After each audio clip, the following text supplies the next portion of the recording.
but State's Exhibit 1, State's Exhibit number 2, and State's Exhibit 3, are those photos that you provided to me? Yes. And those are kind of the ones we picked out to kind of discuss your son. All right, State would offer State's Exhibit number 1, 2, and 3 previously tendered to the defense counsel for inspection, but tendering again.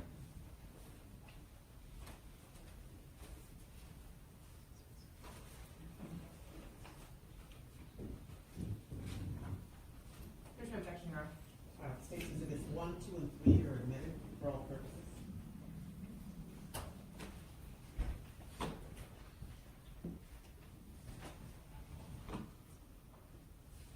Ms. Noble, I want to start with number 2. I kind of went back and forth for a little while. If you wouldn't mind, I know there was a story behind State's Exhibit 2. Can you tell the jury just a little bit about State's Exhibit number 2? This photo, it was the last photo of my birthday when I was 48, so that's why that one meant so much, because that was, he sent me on a trip to Vegas, and that was our picture before I got on the plane. You came And to that the was airport. yes, that was my last birthday with him. And what year was that photo taken? In 2019. So this was not too far before the time when he was actually murdered, correct? Well, that was December 2019. So the next year, the following year. was The when- following year, it was my birthday, he didn't make it to my birthday, the following year. Gotcha. And Your Honor, permission to publish State's Exhibits 1, 2, and 3. If I forgot, I apologize. You may. Thank you.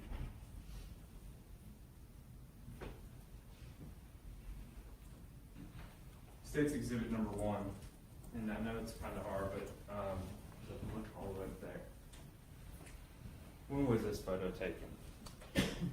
That one was taken in 2019 as well, of him and the kids. That was 2019 as well. And are these his babies? Those are his kids. Okay.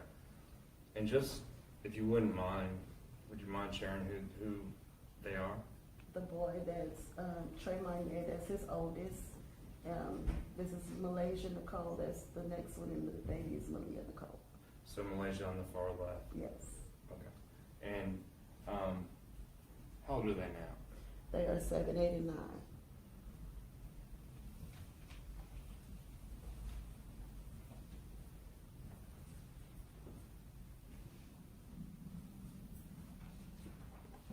Can you just kind of let the jury know just a little bit about LaMelvin or Bubba, just not the star rapper. What would you like to know, or the jury to know about him as a person? Well, he was a family man. He loved his family. He loved his mama. I know that. But he was Lil Melvin and Bubba to us. It was never Mo3 at home, because it wasn't about rap at home. It was always, like I said, Bubba. He loved to make the family laugh. He was gonna be the clown. He was always our entertainment. He could turn any kind of day. I mean, we could be having a bad day. He gonna make it good. And he was just my baby. It was my baby. It was, no, I never referred to him as Mo3 till after he died, and he's still a Melvin, but it was never that at home. He liked to play Connect Four. He liked to sing. We did all of that at home. Like I said, he was our entertainment. Every holiday, every family gathering, it's gonna be him. And so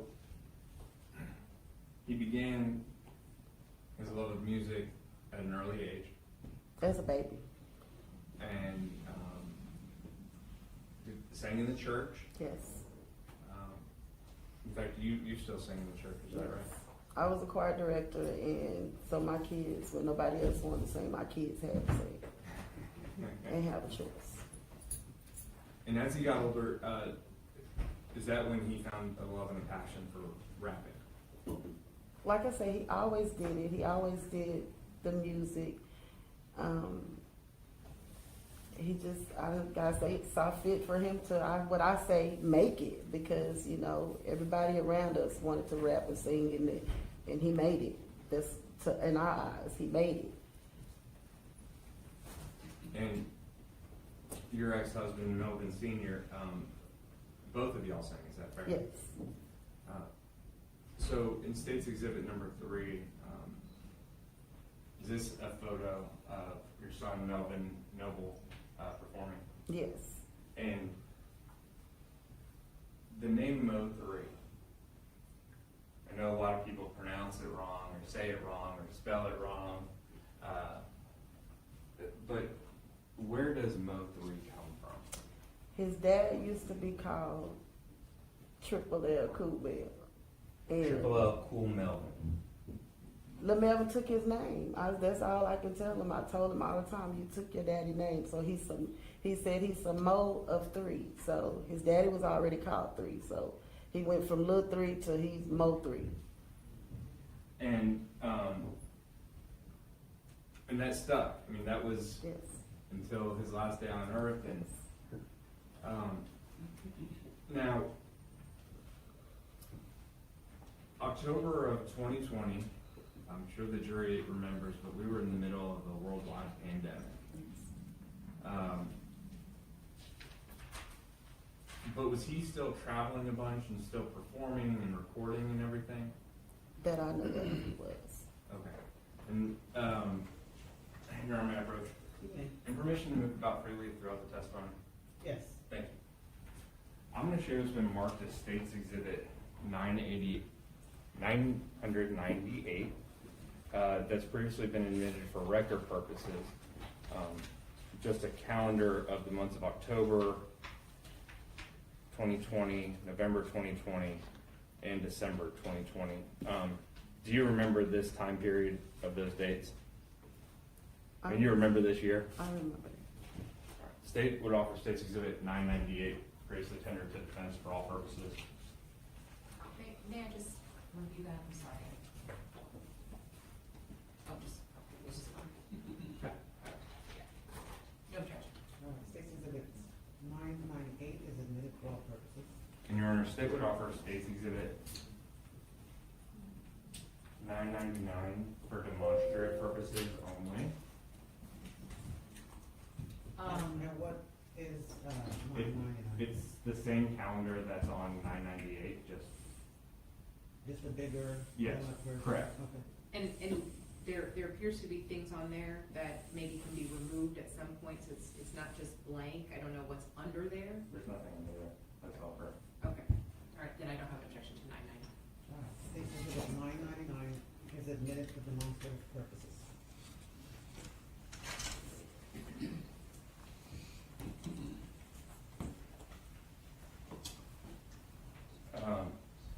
Now, back in November of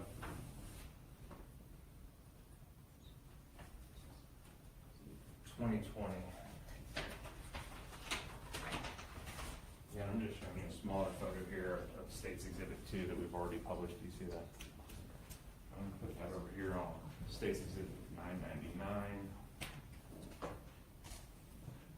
Just a smaller picture for now of the family. Yeah, Your Honor, I'm so sorry. Can we just scoot it back so that we can see what's being placed on there? Will the jury be able to see what's on it from that far back? Okay.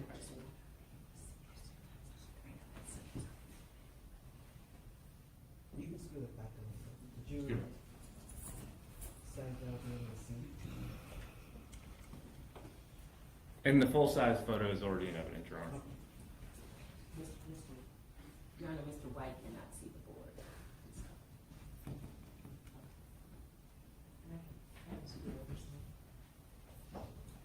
Are you able to fit it over there by the door? I'll try.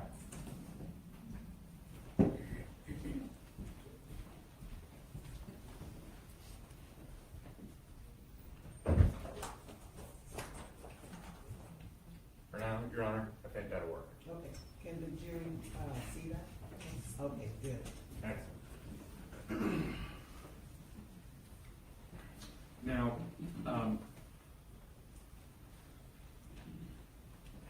find out, or when did you learn that your son had been killed? Well, my baby boy called me.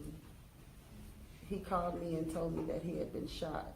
I then went to the hospital, and after being there about 2 hours, they came and told me that he didn't make it. November 11th of 2020. November 11th, 2020. Sorry. And so approximately what time did you? It was about, I say about 11, maybe about between 11:45 and 12 noon. Okay. And just again, what had you learned at that moment? Did you know if he was alive or? No, when I got the call, no, I didn't know. Okay. And when you received this call, where did you go? I went to, I think we were at the Methodist Hospital here in Dallas. And when you arrived there, was there anybody else there with you? I came by myself, but the hospital was full of people. But yeah, I was there. I went by myself, but the hospital was full of people already. Okay. And when you say full of people because he had been shot? Yes. Okay. And when you arrived at the hospital, were you able to go back and see him, or what happened when you first? When I first got to the hospital, I went in, I asked for him, they put me in a room, they told me to wait on the doctor, so I was waiting on the doctor, and like I said, it forever about 2 hours. Then when the detectives and everybody came back, then they came in to tell me that he didn't make it. And was that a couple hours after? It was a couple hours after I got there. I had been there a couple hours. Now, on November 11th, when you got that call, were you surprised that he was even in town, or did you know if he was in town or out of town? I knew he was coming back that day. He had left. He told me he was going to California. He left, and I knew he was coming back that day, but I didn't know he was already back. And when you say already back, did you later find out that he actually came back in town on November 10th? Yes, after he died. After he died.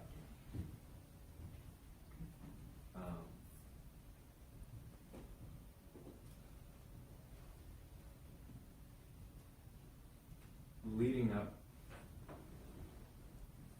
to November 11th, had you ever had any concerns about his safety or anything like that? I didn't like that because I didn't know, I'm old, so I'm not listening to rap.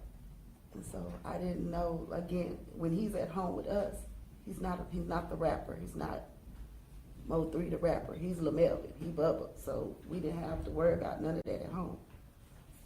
And I know you've heard a lot that's gone on in the years since. Is that fair? Yes. But as a mother, that wasn't something that you were privy to or knew about? Mm.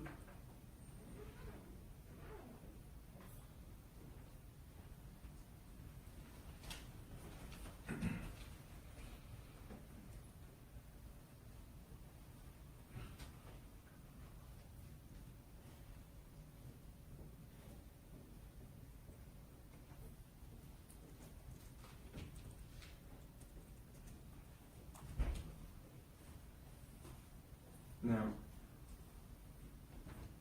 Ms. Mo, I know it's been almost 6 years. And before I go through this last exhibit, is there just anything that I've forgotten to ask you that you think is important for me to ask you about what took place in those days, in what you remember from the 11th that this jury was met? And I apologize, Your Honor, I'm gonna just object to that as this is question and answer and not narrative. Sustained. And just a reminder, how old was your son in 2020? He was 28. And how old were his children? They were 1, 2, and 3.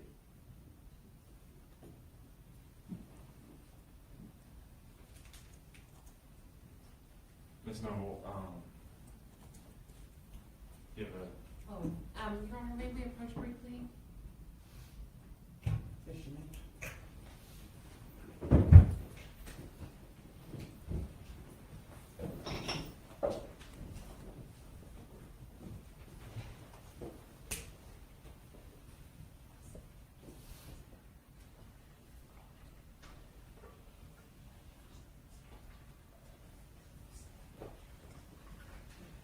thank you, Your Honor, may I proceed? Yes, you may. Now, Ms. Noble, you have a support group here with you. Is that part of your family? Yes. Who all is here with you here in the courtroom? My brothers, my sister-in-law, my nephew, my friends. And when we met the other day, you'd had, or a couple weeks ago, I guess, you'd had some questions about the murder itself and how his body was. Is that fair? Yes. And you wanted to see a couple things just to get a better understanding of how he was shot. Is that fair? Now I'm going to show you what's been marked as State's Exhibit number 4. You've previously seen it, and I'm just going to show it to you just briefly. And is that your son? Yes. And that was after he passed? Yes. Could you describe State's Exhibit 4 for the record? Yes, Your Honor. State's Exhibit number 4, the State would offer State's Exhibit number 4 for all purposes, which is the living photo, or the identification photo, excuse me, not live photo, identification photo after Mr. Noble had passed, that was taken at Swiss. Any objections? The defense stipulates to photo. State's Exhibit number 4 is admitted. Permission to publish. You may. Thank you.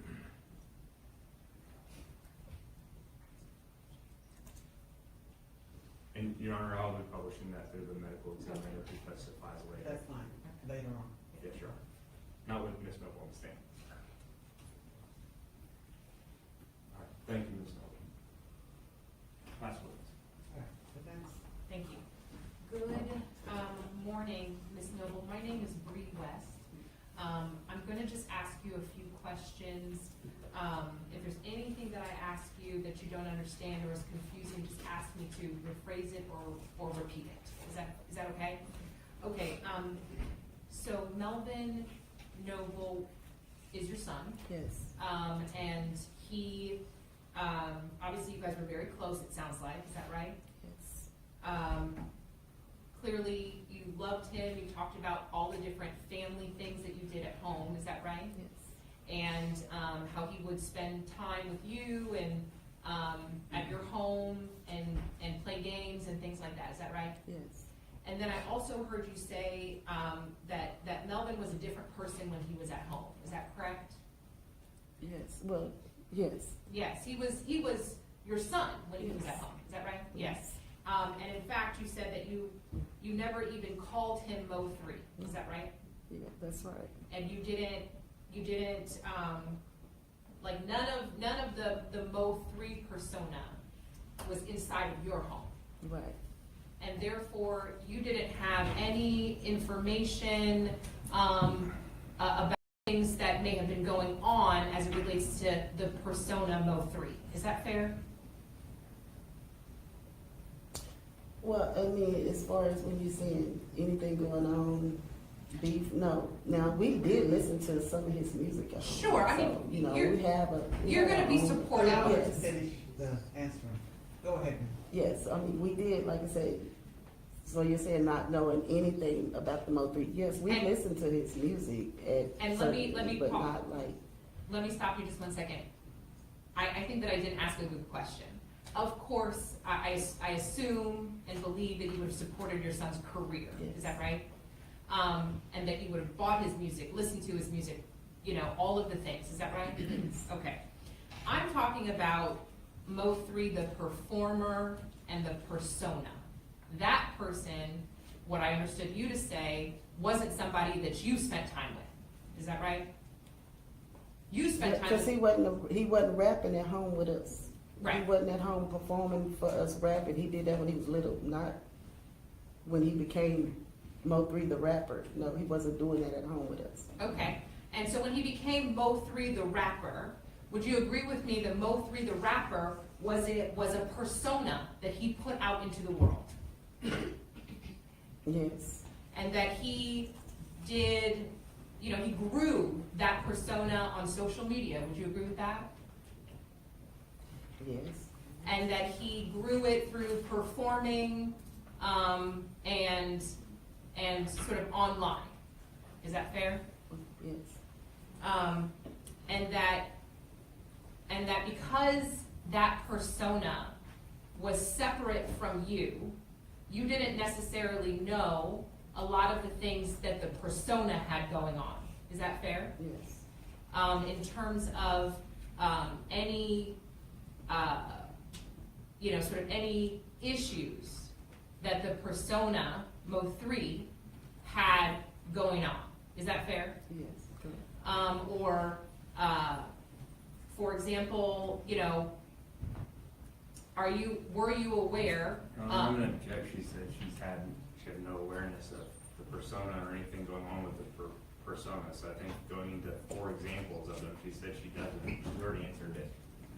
And I just want to make sure that, because it was such a generalized question, I just want to clarify whether or not there's any information that she does in fact know. But tailor down to what she does know. Specifically. Okay. So you perhaps didn't know about the issues or the problems or the instigation or whatever it is that Mo3, the artist, had. Is that what I heard you say? Correct. Okay. But you are aware that there was some conflict and some tension between him and his manager, Rainwater. Is that right? I don't know what you're talking about right there. Okay. What you mean? That there were issues between him and his manager, Rainwater, that have extended into issues that you have with his ex-manager, Rainwater. I'm gonna object to relevance, What? Your Honor. Because I'm good. I don't know how this is relevant at all to anything Harvard. Sustained.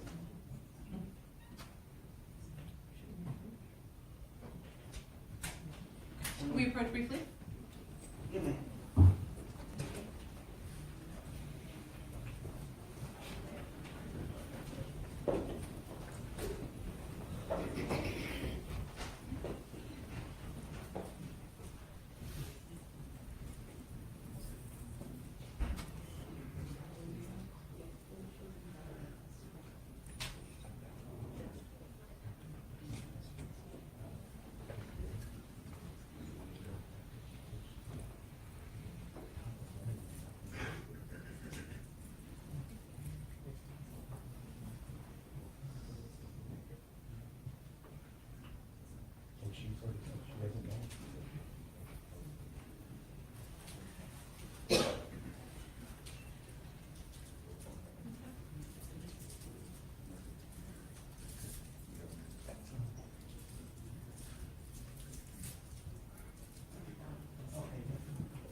Okay, and so what you're saying is, ma'am, that the difficulties that your son had with Go Yayo, Brandon Rainwater, Trap Boy Freddy, Beto, Gunna Music, the issues and the beefs and the problems that he had with all of those people, you're not aware of it, is what you're saying? No, I didn't know any of those people until he died, except Rainwater. Okay. And so what you now know is that there were disagreements with a bunch of different people and the persona make Mo3 and the performer Mo3. Again, he wasn't here, so I still don't really know what's to be true and what's not to be true, because again, before he died, I knew none of those people. I knew none of nobody And before he died. And my question is that what you now have learned is that with the performer Mo3, there were conflicts and issues with a bunch of different people. I've seen that on social media. And so before, and you don't know anybody named Kewon White, is that right? I did not know. And you don't know, you weren't present on the highway on November No. 11th? You don't know anything that led up to November 11th, is that right?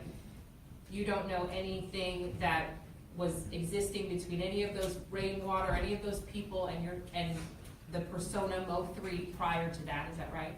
Rain and Melvin didn't have an issue that I knew of, so I don't know what you're asking. You saying what's the question again? Because they didn't have an issue as far as I know of. Right, and I guess that's my question, that you weren't aware of that. No. I Okay, didn't. but you don't know that there wasn't an issue. Right. Right. And so are you aware that? Your Honor, I'm gonna object again because this witness is only here to ID her son and what she knew about that day. She's testified multiple times that she's not aware of any of these people or any of the Objection, speaking objection, personas. Your And defense keeps going down this rabbit hole. Honor. And I apologize, Your Honor, we were just learning about the persona of Mo3 and the person of Mo3, and there was a lot of information put out about that. So I'm just asking her questions following that, up on that. And I think she's responded that he was this person at home to them. And she does not, are you listening, counsel? That she does not know any of these other people or about any beefs. And so she's not aware of any of this information. Okay, So, Thank you. with that in mind, go ahead and tailor your questions to what she does know based on her answers. okay, thank you. What I heard you testify to is that you learned that Melvin Noble had come back, that he was in LA prior to November 11th, is that right? Yes. And that you believed that he was in LA at least all the way through November 11th, is that right? Well, I knew he was coming back November 11th. Yes, thank you for correcting me, coming back November 11th, you knew that. Yes. But you later learned that he had come back before November 11th, is that right? After he died. And do you know who he was traveling with when he was in LA? Him and Rain. Okay. Him and Rain. Do you know whether or not Mr. Rainwater traveled back with him? I don't know. Do you know whether or not he was present with him I don't know. anytime? I don't know. Okay, and the only thing is, this young lady has to write down everything that we're saying. Okay. And so that's why it's different. I don't want to talk over you, and I don't want you to talk over Okay. me. And so my question is, do you know whether or not when he returned early, whether or not anybody knew, other than the person he was traveling with, that he was coming back early? No. I don't know. You said that you did listen to his music, is that right? Yes, the part And you- when he wasn't cussing. Okay, so a lot of his music did have cuss words in it, is that fair? Yes. Okay, and so are you aware of the content and the things that he was rapping about in his music? Now, but before he died, no, I didn't know, because a lot of it I listened to after. And so are you aware that his rap songs are talking about sort of money and shootings and drugs Yes. and all of that kind of thing? Okay, and what you're saying is that part of Mo3 you didn't know, No. but you are not saying that that's not a part of Mo3 that existed since he rapped about it. That's not him with me. Okay.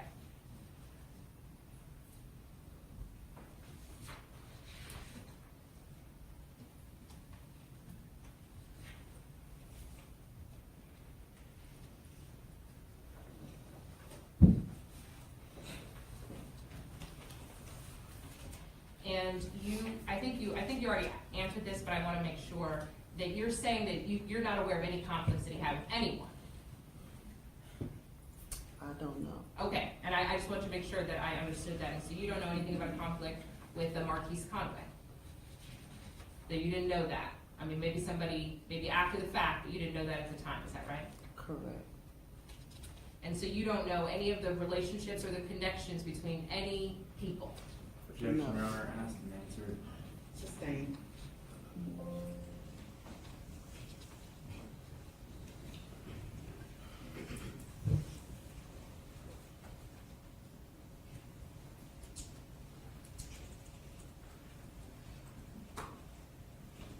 Ms. Noble, we're sorry for your loss, thank you. You pass the witness. Yes. Thank you. State, Nothing further from the state, Your Honor. May this witness finally be excused? state, defense, No, Your Honor, we'd like to, the opportunity to bring it back. Okay. yes. Ms. Noble, you can step down for now, but please don't leave in case, the defense wants to call you. Okay. Thank you. Your Honor, can we approach? Yes, you may.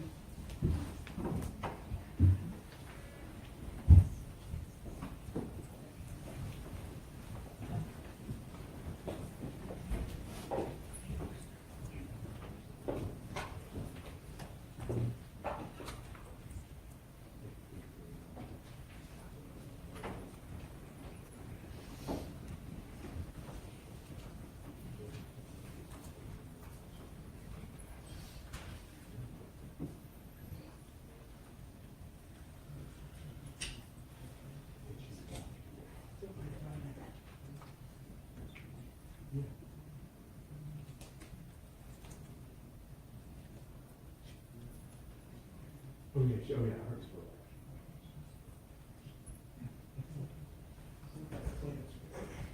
You all can go back to your seats, please.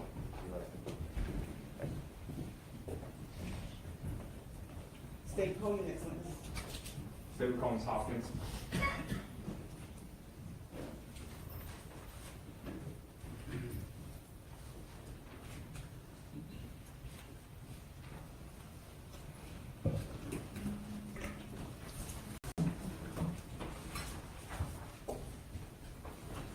Ms. Hopkins, please raise your hand for me. Do you swear that the testimony you're about to give will be the truth, the whole truth, and nothing but the truth to help you God? Yes. Thank you. Good morning. Good morning. Could you please introduce yourself and spell your last name for the court reporter? Yes, Tamitha Hopkins, Hopkins. And Ms. Hopkins, Spell your first name, please. Tamitha, Tamatha. Thank you. and, Ms. Hopkins, is it fair you don't particularly want to be here today? That's correct. But you've been subpoenaed and we've met, I think, twice now, is that fair? That's fair. Well, I do appreciate you being here. I wanna, just a couple of questions. Are you nervous? Yes. Okay, and I'm gonna ask you a couple of questions before we start getting into some things. Where are you from generally? I'm from the Dallas area Okay. And, how long have you lived generally in this area? since 1991. And as far as, your involvement on this case in which you've been brought down here for, it's really only regarding one part of this case, is that fair? Yes, sir. Now, November of 2020, are you familiar with that date? Yes. And what were you doing on November 11th of 2020? I was en route to car dealership. And what roadway were you on en route to that car dealership? From 20 to 35.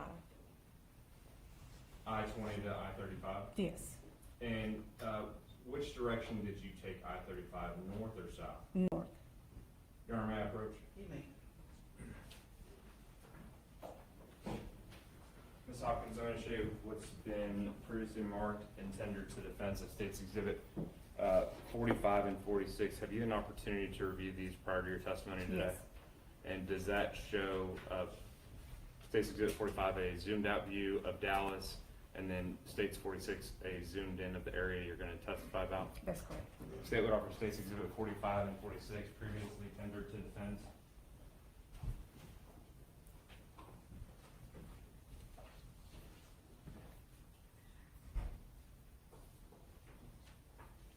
No,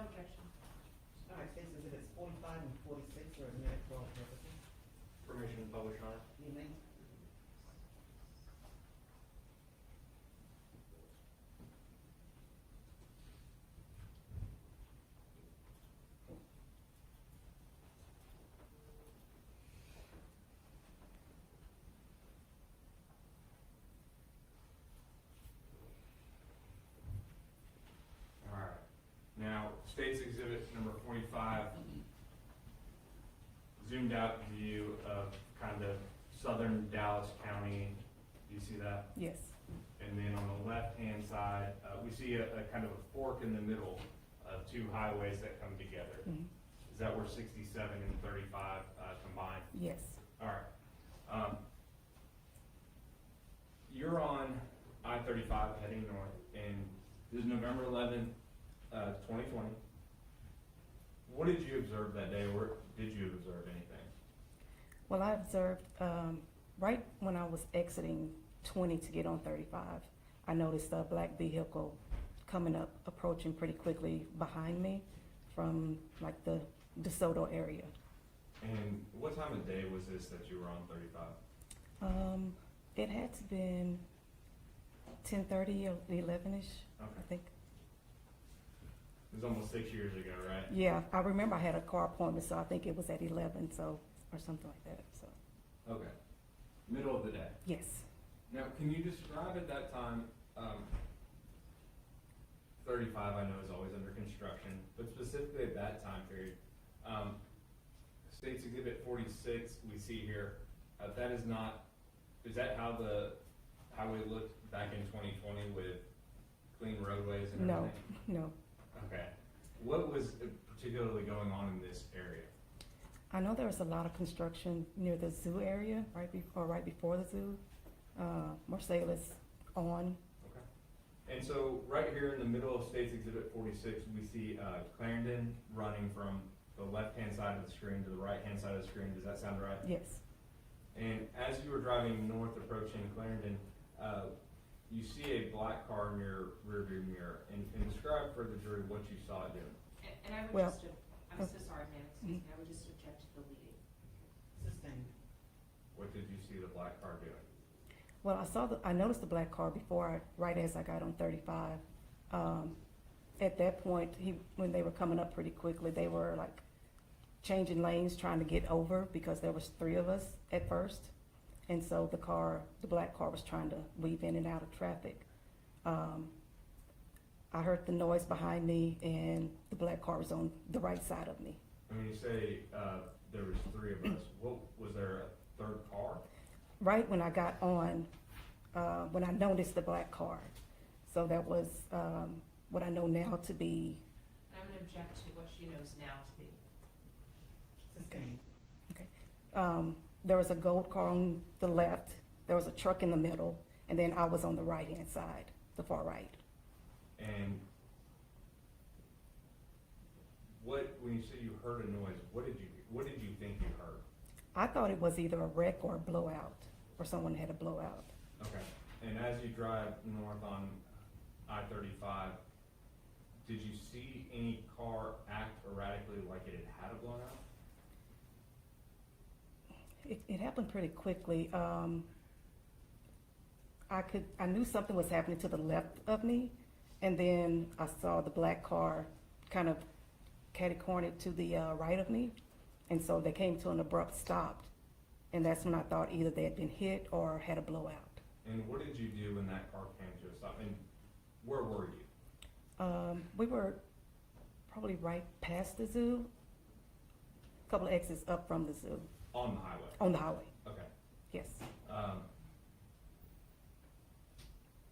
So when they came to a complete stop, what did you do at that moment? I came to a stop as well. And where was your car located on? Were you on a shoulder or was there a shoulder? I was in the middle lane. Okay. I was in the middle of the highway, Middle of I-35? yes. And what did you do when you stopped? What did you do? I let down my passenger window. Okay. And why did you do that? I was trying to ask the person if they were okay. Sure. Just make sure everything was. hmm When you rolled down your window, did you speak to that person and check on them? Yes. And what happened when you did that? Well, the person was exiting the vehicle. He was getting out and putting the mask over his face. And when I asked if he was okay, that's when they pointed the gun at me and told me to leave. The nice one. Your Honor, if she may say what the person said to her. You may. He said, bitch, get the fuck out of here. And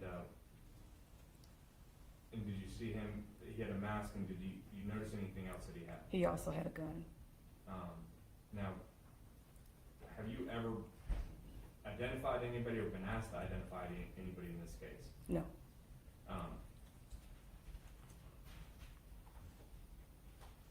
When he said that to you, what did you do?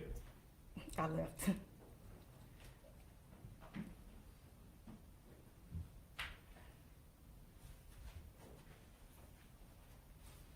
You're on your approach. Yes, you may.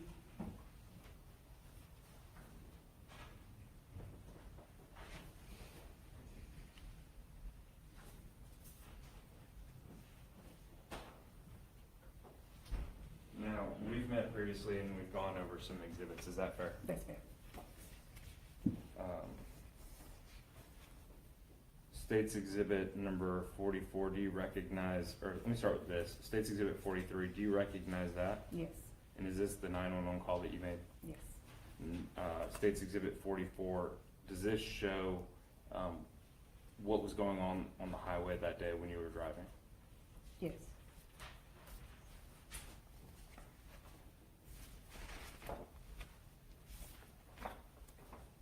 State's exhibit 748, 749, and 750.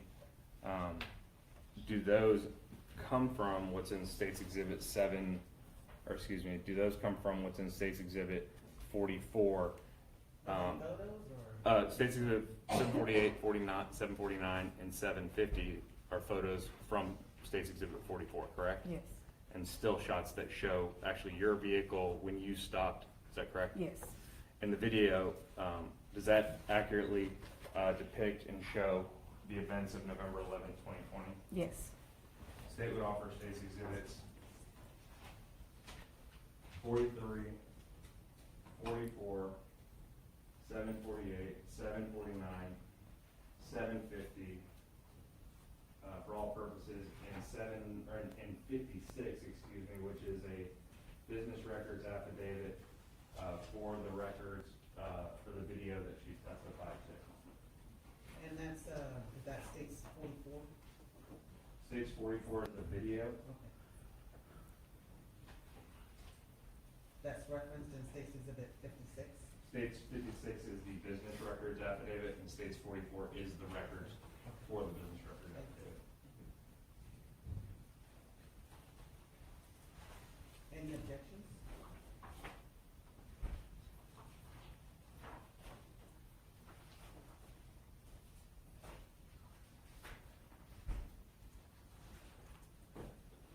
May I take the witness on board? I have briefly. You may? May I approach the witness? Yes. I just want to show you a few of these photos. Can you point out where you are? I believe that's me there leaving. This one, This one, and this one, yes, and this one? correct. Okay. What type of vehicle was that? It's the BMW. Okay, thank you. No objection to the photos. No objection to Ms. Hopkins' 911 call.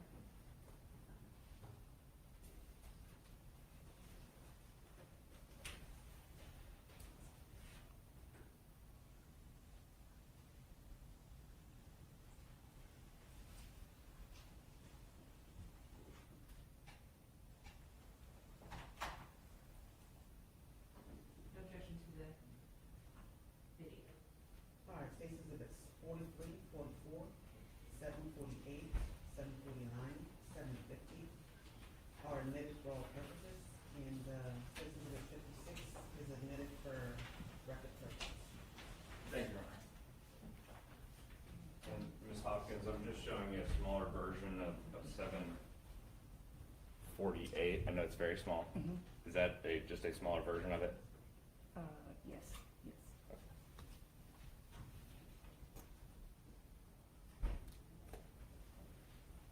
Permission to publish these exhibits, Your Honor? Thank you.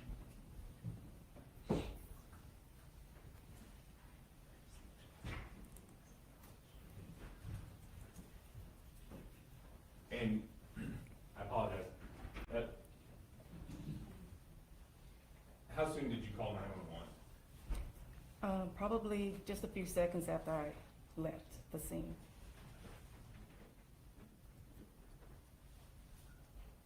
That was on down in the scene? Yes, right on 35 North before like Markies, there's a guy with a assault rifle, he shot a guy in another car. And he got out and shot him some more. You said northbound 35 at where? Almost to, past Markies. Past Markies? Yes, past Markies, right between Markies and 8th Street. I'm sorry, I don't know exactly where, but this is on the freeway at 35, correct? Yes, 35 North. Okay, the man was white, black, Hispanic, and had a weapon. He was a black male, light skin. He had on, a sweater with a hoodie on it. It wasn't a hoodie, but sort of like a ski cap, but I could see his face. His face was only covered up like his chin. And when I thought the guy had a blowout, and I pulled up on side him, and he got out with his gun, and he told me to get the fuck away, bitch, and he pointed the gun. And that's why he had I don't know what kind of rifle it was, but it was some kind of assault rifle, and he shot like twice, and then he shot again like 4 times, running towards the car. At a vehicle? Sorry. He shot at a vehicle? He shot at the vehicle. The vehicle stopped. I don't know if the guy got hit the first time, but the guy that was doing the shooting stopped and got out of his car and ran to the car that he shot at first. And what kind of vehicle was the suspect in? It was a black, I want to say it was a Camaro, a black Camaro, and the suspect, the victim was in like a tan 4-door sedan. I don't know what kind it was, but they were both right on side of me. Okay, was it on the right, on the left side of the freeway? On the suspect was on the far left, the fast lane, and the car, the black sports car, he came up behind us really fast, and he was zigzagging in and out to get to that car. And then he pulled up on side of it in the right lane next to us and shot him. And the car kind of spun out in front of me. That's why I thought he had a blowout. And I thought the guy was trying to stop and help him. But he wasn't. He was shooting at us. And he said it was just before Markies, correct? Yeah, it was between Markies and 8th Street. I don't know exactly. I just know that I came up on 8th Street when I called you guys. Okay. Did you guess his age, the suspect? He was probably between, I would say he's between 26 and maybe 30, 32. Okay, height, weight, anything like that can help out? He was probably around, I want to say 5'8". Like I said, he was light skinned, he had on dark clothing. He was probably around maybe 180, maybe 180. Okay. He was still built, but he wasn't a skinny dude, but he wasn't a big guy either. And the vehicle, the Camaro, did it look like a newer model, older model? Yeah, it was a newer model. You didn't have any other license plate, did you?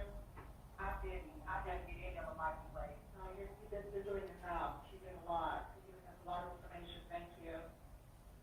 And can I have your name? Tabitha Hopkins. Tabitha? T-A-M-A-T-H-A. And your phone number is the 972. Ms. Hopkins, I'm gonna stop it right there, just to not have any of your personal information that's, out there, be put out there. State's Exhibit 44, that's been previously admitted, which is gonna be the dash cam video, and you've watched this, correct? Yes.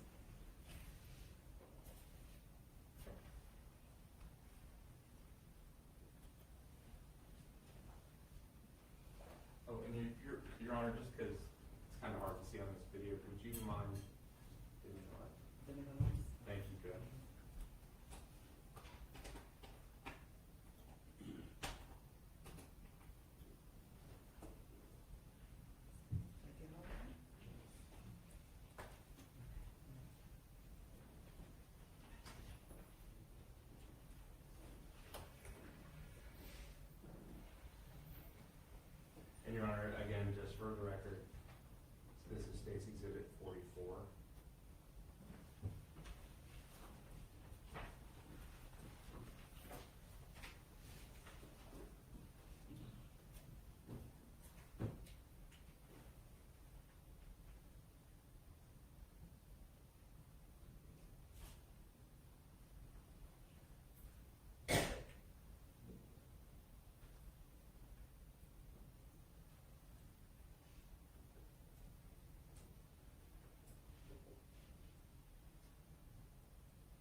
truck, and then an orange Kewon on the far left, and a silver, car. Is that your silver, BMW? Yes, And then the two cars that are in front of you, are those the two cars that you've described? yes.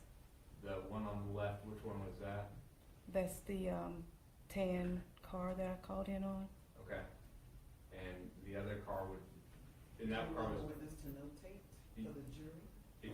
if you could, I'm s- if you could point just above you, or, oh, yeah, you can actually circle it on that screen. Thank you, Okay. guys, I forgot. Would you mind circling on that, first where you're at?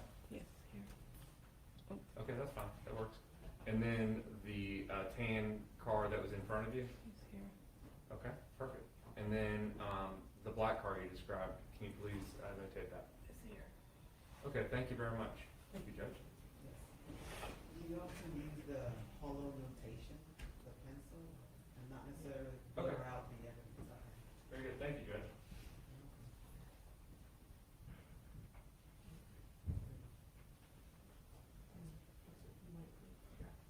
And as they were in front of you and you passed the truck that is recording, when did you first hear the first two loud sounds that you described? It was shortly after this, is when I heard the noise. Okay.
Now, Ms. Hopkins, I'm gonna run it just a tad. At the moment, we see in this video the gold, or tan car stopped and the driver get out. Where are you located and where is the black car located? I am over in the far left, and the black car is next to me on the right. Okay, and you testified earlier about the interaction you had with the driver of that vehicle. Yes, Is this the moment right here where that interaction takes place? Roughly, roughly, yes. in the next couple seconds Yes. after our press play. And I will press play here in a second. Now, when you testified, you did describe some clothing, and just for the record's purposes, you did a motion with your face, like kind of a pulling motion. Yes, And did you, I can't remember, did you say he was putting on a ski mask? yes, I know it's COVID time, a lot of us were wearing masks, but you described it as ski mask, correct? yes. It was a full cover mask. And I'm showing you states 751, which is still like just a portion of that exhibit that already came in 750. Yes, Does that show what the person looked like when they were getting out of their car? yes, And this comes from 750 that's previously been admitted? Just a closer up view to be able to see what he had on as far as on his face and the clothing? yes. No way for you to identify who that person was, is that fair? Not that one, no. Your Honor, at this time, State would offer State's Exhibit 751 for all purposes.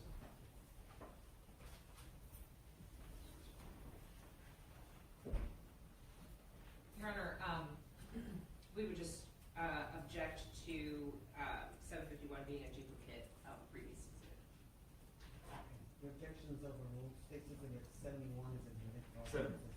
751, Your Honor. 751. Yes, Your Honor. Thank you. Permission to publish? You may. And Ms. Hopkins, again, you described the individuals having what type of firearm? I thought it was an assault rifle, that's what I called in on.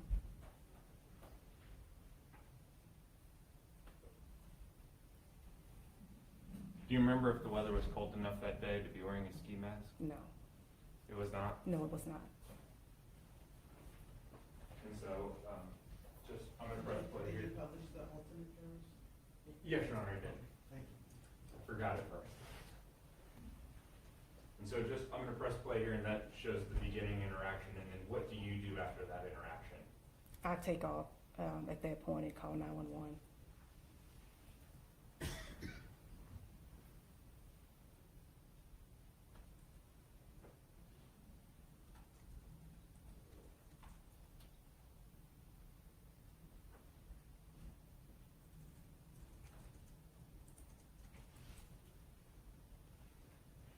Ms. Hopkins, have you ever seen anything like this on a highway before? No, What was going through your mind once you realized it wasn't blunt? What was going through your mind? well, I was frightened. I thought that maybe, the assailant thought that I saw his face enough to recognize with the gun pointed toward me. I didn't know if I was gonna get shot or not. Afterwards, I kinda got my bearings and then, called 911, but shock. Sure.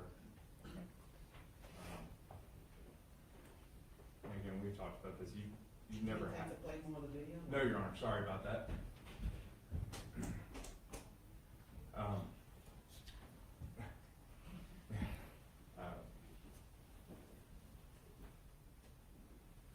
As far as the information and description that you provided that day on the freeway, was that the extent of what you could provide? Yes,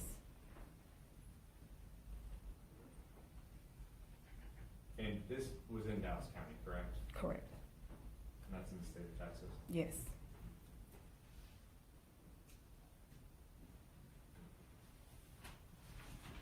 I'll pass the witness, Your Honor. Thank you. Defense? Thank you. Ms. Hopkins, on the video that we just watched, at least in the video that we just watched, you are driving in the far left lane, right? Correct, And the black car is in the middle lane, yes, and that black car stops, is what we saw, right? yes, And it appears that you stop, is that correct? that's correct, And you're there for a few seconds and then you continue to drive, is that right? that's right, And in the video that we just watched, you drove off before the person in the black car got out. before he right? got all the way out, yes. Okay, so you're saying that the car he was putting on a mask, opening the door, pointing a gun at you, and yelling at you, and then you drove all of this sort of at the same time, but then you drove off and then he got out, is what you're saying? He got out enough to, as I said, he was putting his mask on when he was getting out of the car. Okay, could you see inside the car? No, Okay, so you don't know who else was in the car? I don't know if anybody else was in the car. Okay, so you don't know if anybody else was, but you don't know that there wasn't because you couldn't see inside the car? That's correct, Okay, because you ultimately were just driving on your way somewhere on this day. yes, And you said that in the video, once the two cars passed the box truck, they were in front of you now, you said that that's when you first heard the loud pop. yes. Okay, and then you continued to drive, is that right? After the pop, yes, After the pop. And then, what you saw behind you was this gold car? I saw the black car first. Okay, I noticed the black car first. once you stopped, did you see the gold car or the tan car? No, Okay. Did you see the person in the tan car, what he was doing? no, Did you see whether or not he had gotten a gun? no, Did you know whether or not there was anybody coming out of the passenger side with a gun? Of the gold car? of the gold car? No, Of the black car? no. Do you know whether or not there was any other shooting? Any additional shooting? Yes. And I think you said that you heard a couple of more shots before. As you I was went. driving off, yes. Okay. Do you know if there was any more shots after that? Not that I heard. Okay. And is that because you were obviously driven off at that point? That's correct. Okay. And you didn't know anything about the person in the black car? No, Right? And you don't know who that person is, right? no, And you don't know who else was in the car? I do not. And you don't know anything about the person that was in the tan car? No, You don't know anything about whether those people even knew each other? no, You don't know whether or not there was any surrounding circumstances that precipitated this? no, You don't know whether or not the gold car initiated anything? no, You just came upon a scene and just whatever it is that you described is what you described in the time frame that you saw it. that's correct. And the whole time, how long do you think that was? From the time I saw the black car or just from that interaction? From I guess what you described like a popping sound, That's correct. from like the popping sound. It happened so quickly. 15 seconds? No, it's probably longer than 15 seconds. Maybe 20, 30 seconds. 20 It or was 30 less than a minute. Less than a minute, 20 Yes. or 30 seconds. And you said that the person in the black car had on a mask, right? Was putting on a mask. Was putting on a mask. Correct. But you couldn't see anything about their face, is that right? I could see from their nose down. Okay. And you said that you couldn't, I think you had stated earlier that you couldn't see whether or not there was markings or tattoos or anything on their face. No, I don't think anyone asked me that. Okay. And you described them having on dark colored clothing, is that right? That's right. Okay, and when you say dark colored clothing, were you talking about top and bottom? I was talking about the top. You were talking about the top, so when you said clothing, you didn't mean bottoms. No, Did you describe the bottoms? I don't believe so. Okay. Did you describe anything about the lower half of that person's clothing? I don't believe so. Okay. Just that a mask and dark clothing is what you said? Correct. Okay.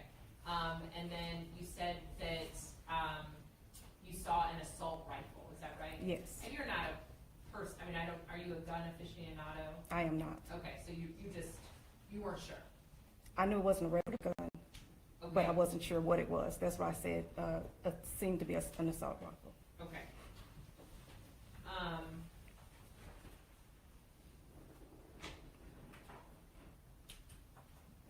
You said that you were subpoenaed to be here. Yes, Who subpoenaed you? the prosecution. Okay. And you said that there was a lot of construction going on the highway on this day, Correct. and this was in November, is Yes. that right? Uh-huh. Of 2020? Yes. Okay. And so it was not warm outside, is that right? It was not warm outside. Okay. And you described that that car in the video, in the foreground of the video, as just a tan four-door sedan. Yes. But that car also came up next to you or on the other side of you. In other words, it was close to you as well. Yes, I was close to the tan car from the time I got on 35, You were close to the tan car from the time that you got onto 35, from I-20, yes. from I-20. Mhm. Okay.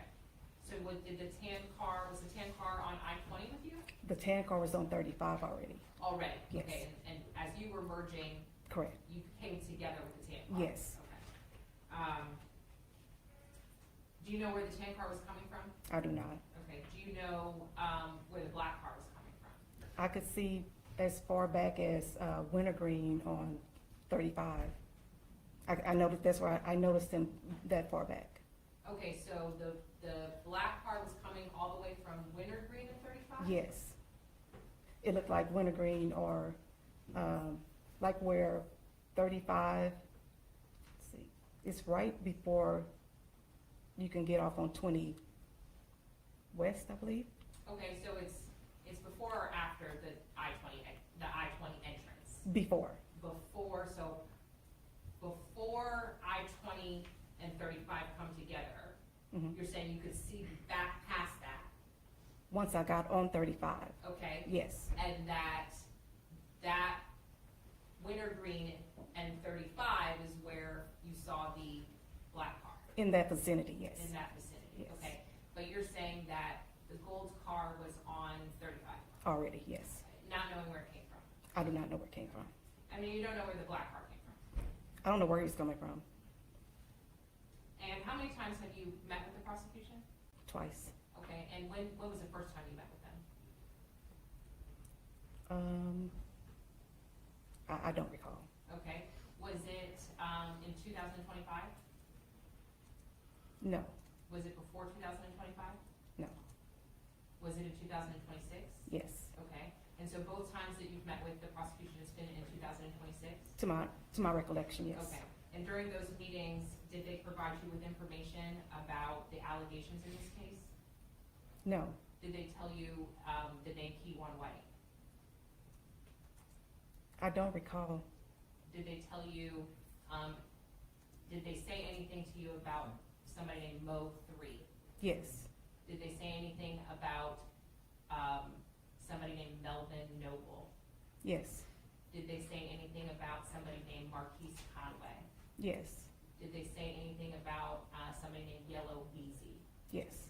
Did they give you a description of what the allegations were? No, They just told you those names? yes, And did they ask if you knew those people? yes. Do you know those people? I do not.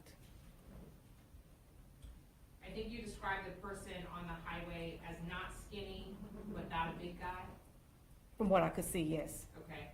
And that they were about 5'8", I was guesstimating, yes. okay, and about 180 pounds. Correct.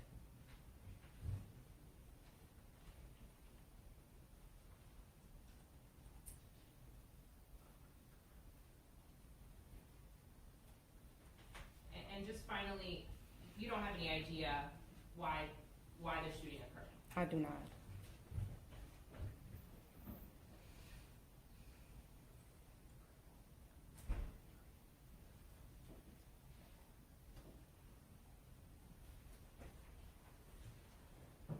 I'm gonna pass the witness this time. State, None further from the state. all right, may this witness be released? No objection. Defense, may this witness be released? Subject to recall, Your Honor. All right, ma'am, you are free to step down right now, but please stay in touch with the state and the defense in case they need to recall you, okay? So stay here? You don't have to stay here, Okay. but you are under my instructions not to discuss your testimony with Okay. anybody else. Oh, yes, ma'am. All right, thank you. Thanks.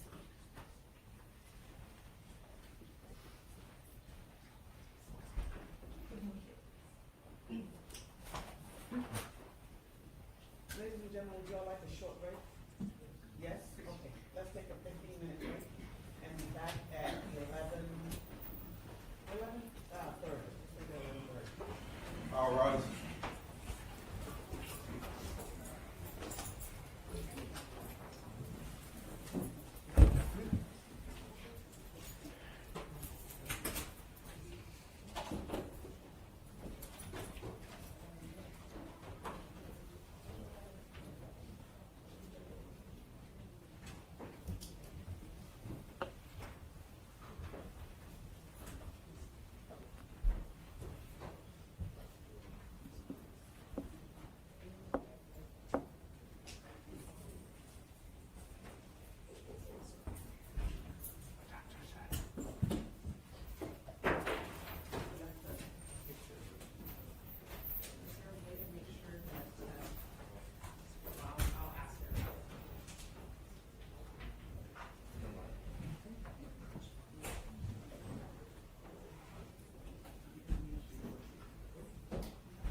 applications. I don't know.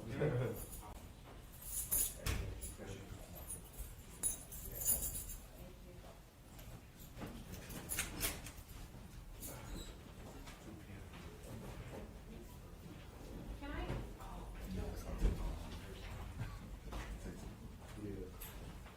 you don't have just the video on a drive by any chance? You only have it on a disc, right?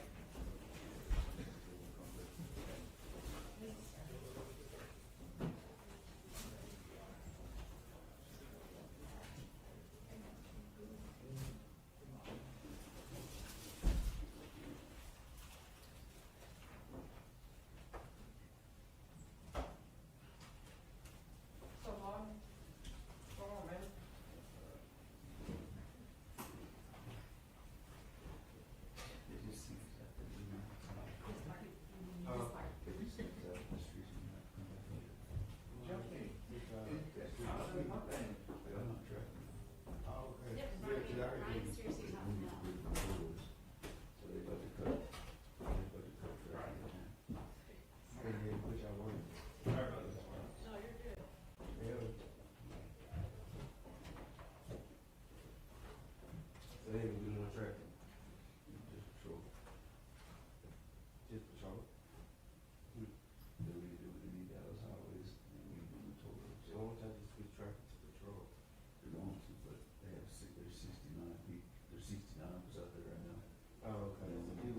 Change too? Yeah, that's tough. They only want 39 people out there, and they're 69. I'm gonna go with 45 in seniority. That's crazy. You heard that? Yeah, somebody was filming. Yeah, they're about to put traffic in that. They only want 39 people out there. So shit, they got all the voices that just got sent out there. They about to send us back to wherever they got openings. She ain't gotta worry about red. Hopefully you can go through the warrant. Hopefully. That's our shoot. But they ain't gonna tell you how to go on. Like, no. Yeah, they give me the option over the ones. So they like, what, freeze the classes, right? They got to. I mean, they ain't got no choice. Microphone still. That's how that's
heard those kind of conversations. I'm If hearing. That's not the question, is you're not capturing those conversations back there. Is that right? Correct. Okay, so let's make sure that's not happening, and also that, nobody's able to capture anything from, the laptop screens Okay. from council. Those are just standing orders that I've had to request. I wanted to make sure, because there were concerns about that. Okay. Okay? Did I do something wrong? No, I'm Okay. just making sure that we're all on the same page. Okay. That, concern was brought up to me just now, and I wanted to make sure that y'all are not doing that, right? Okay, Yes. thank you. Okay.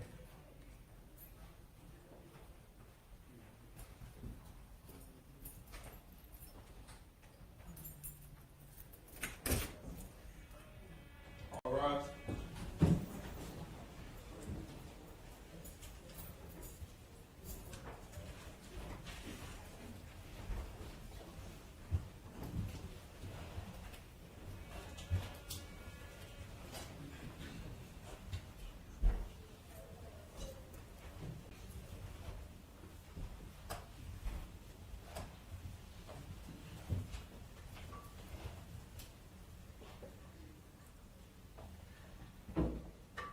Y'all need to see it.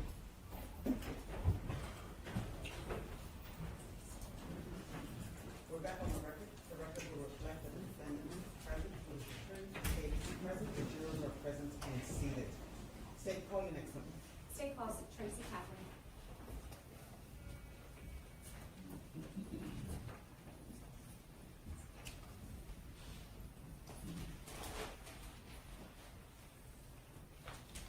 Please raise your right hand.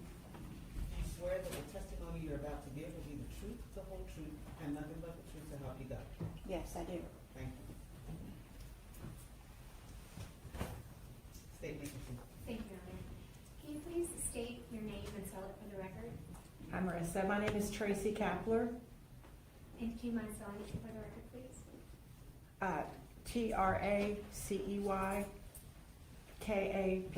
TracyKappler. Thank you. You doing okay today? I'm doing good. Good.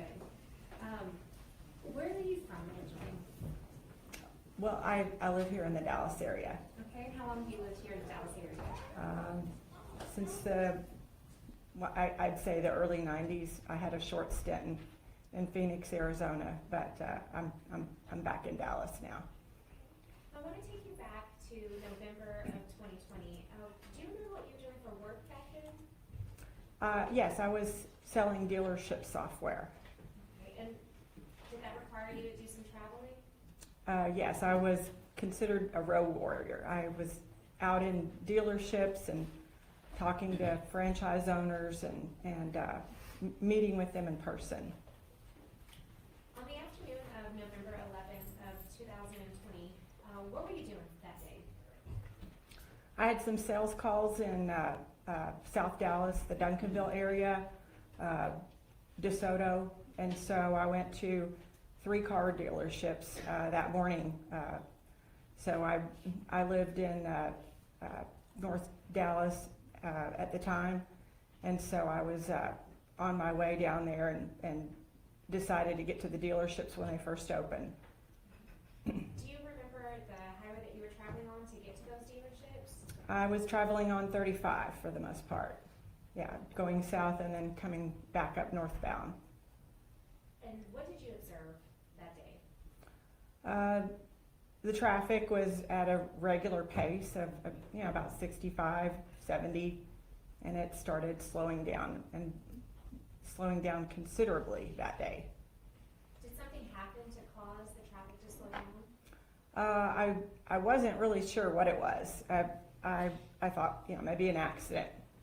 Everybody assumes when the traffic slows down, there's probably an accident or, something in the road that people are having to move over for.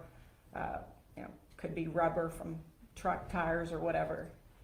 Once that traffic started slowing down, did something happen, or what did you see? I was in the center lane, and the traffic kind of started to slow down more like an abrupt stop. And so as the traffic was slowing down, I could hear a lot of racket. And I didn't know what that was, but as I was looking around, I saw two men on the road right in front of me, and one of them had a very large gun, and another man was running in front of him and chasing him. And so I was just like kind of in shock. It's like something you just don't see every day. It was about lunchtime, about noon, and so that's what I was observing as I was driving. You said you heard a racket. Can you describe what that racket sounded like? I could hear like banging, like just a lot of bang noise. And so, and when I saw what was going on, I was like, oh my gosh, there's a man with a gun. And so I realized what that was. You said there was a man he was chasing a guy in front of him, is that right? Yes. When that started happening, what was going through your mind? I was in shock first of all, it was like realizing this is really happening. Like I'm in traffic and there's an ambush on the freeway, is the way I would describe it. And so, yeah, it's startling.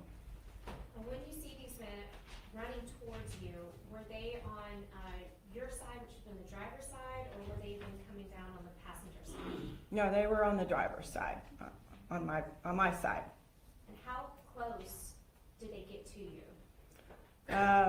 As these two men were running, the bullets and the gun shooting became louder and louder, and so I had things that are going through my mind. Do I sit up and watch the whole thing? Do I put my phone on video or try to call 911 right away?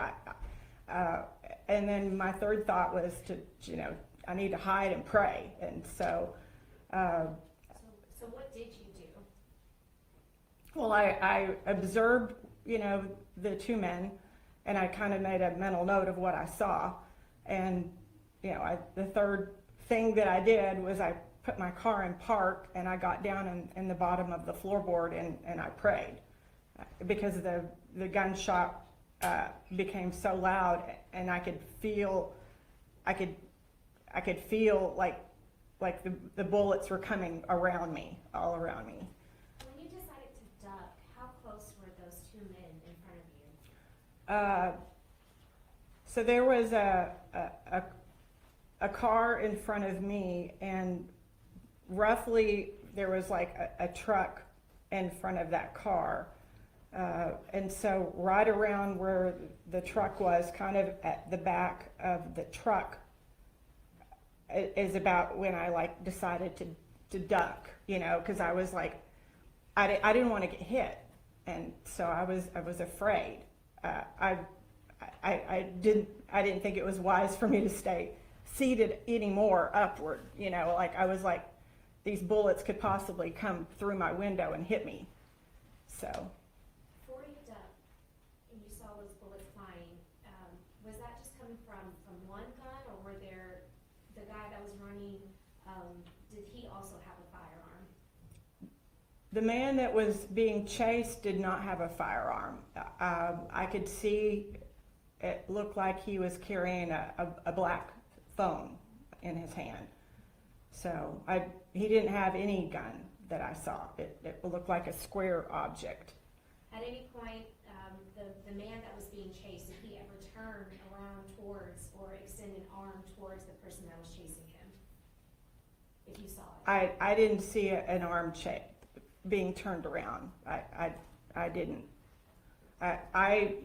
All I saw was the gunman, and then a gentleman in a purple jumpsuit, in front of him. So I was like, I made a note of what I saw, what they were wearing and kind of what they looked like. So that's what I made a note of. But I didn't see any person in the front with any type of gun whatsoever. I looked like he was carrying a cell phone. Oh, so once you ducked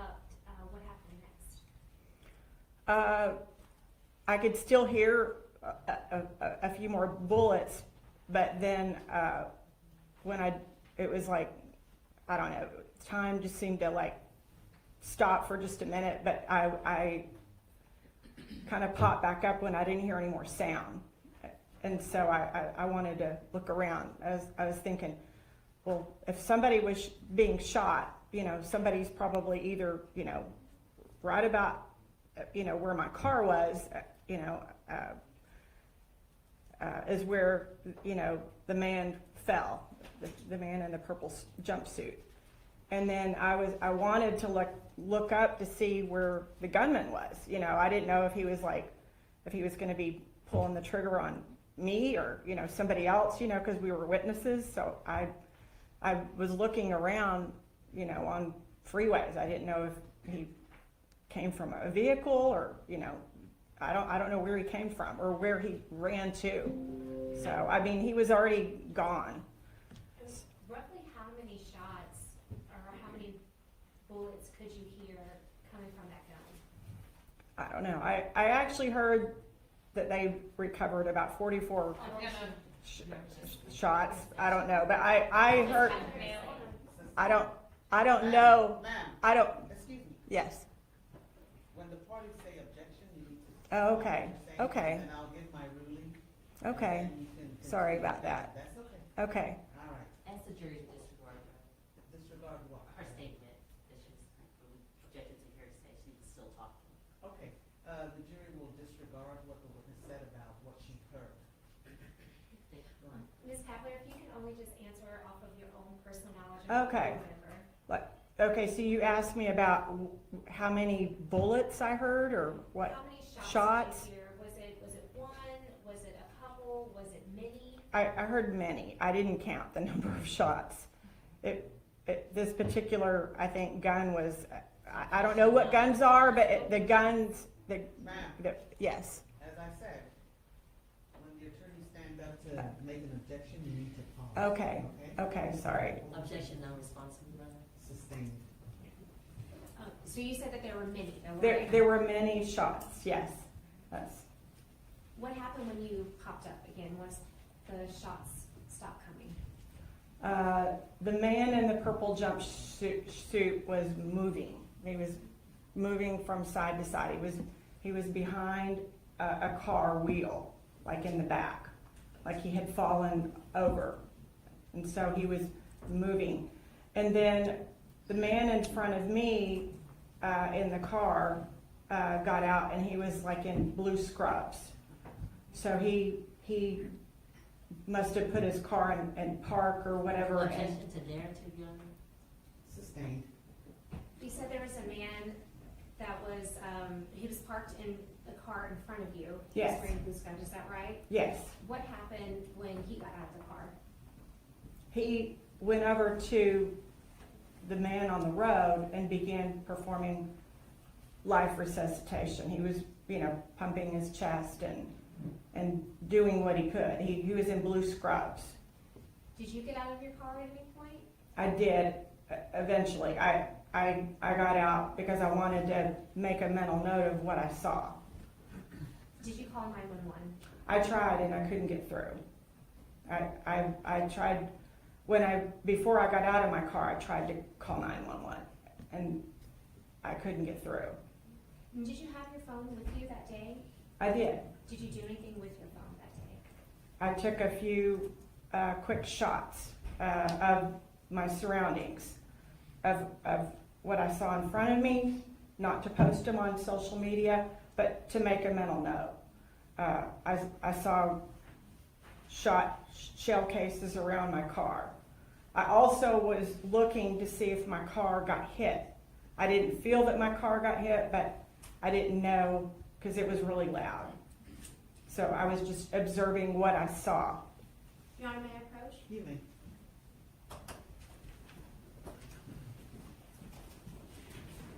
Ms. Kaplan, we've met before, is that right? Yes. And these images that you see, you're looking at State's Exhibit 47 as well as State's Exhibit 48, is that correct? Yes. And you recognize these photos? Yes. And I'm also handing you what's been marked as State's Exhibit 49, which is a disc. do you remember, that there were some photos on this disc that you took? Yes, And when you took a photo, what kind of phone do you have? I have an iPhone. Sometimes when you take a photo, does it have, it captions, live photos, is that Yes. right? And what's a live photo? A live photo on an iPhone, when it's taken, you could see like repetitive images, almost like a short video. And those So, images, yeah, Those- so, yeah, when I use it right now, it's like sometimes if somebody has their eyes closed, you could go back a little second or go forward and have a picture with their eyes open. So a lot of times it's set on my phone.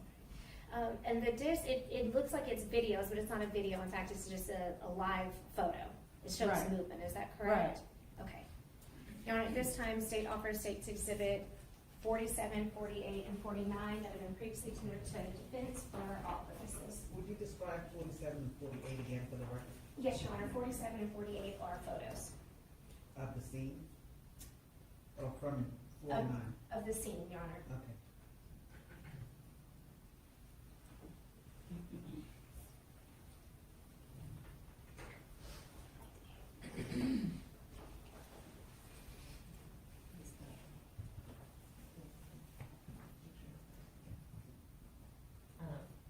Yeah, we're gonna object to, State's Exhibit 47, 48 for best evidence rule and prejudicial, more prejudicial and Let probative. me see 47 and 48.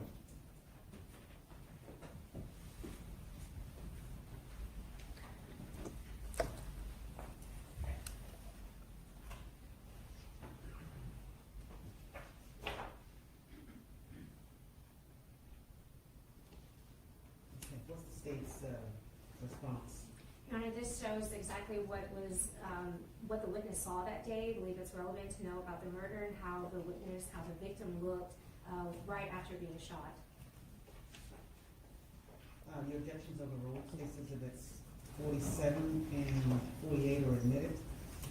Would you like Any to- objections to 49? No objection, Your Honor. All right, State's Exhibit 49 is admitted. Commissioner Polish? Yes, you may. Okay, Ms. Catherine, there's a screen to your left in just in case if you can't see. State's Exhibit 49, these are the live photos that you took from your phone, is that correct? That's correct.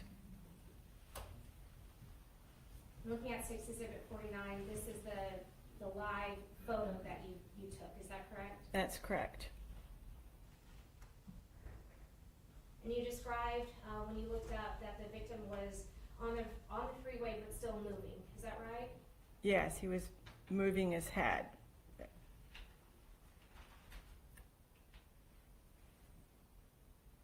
Well, this image, you said that there was a man with blue scrubs that got out of his car that was directly in front of you, is that right? That's correct. And is this that man that was trying to perform life-saving measures for? Yes, that was the man that I saw. And the first photo, that was his car.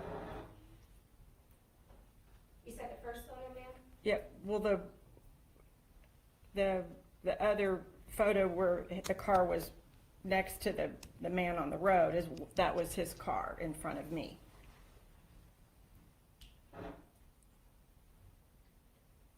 This photo, or this live photo, this shows when Dallas Fire and Rescue and police officers have started arriving to the scene, is that right? That's correct. Yeah, I chose to get seated back in my car.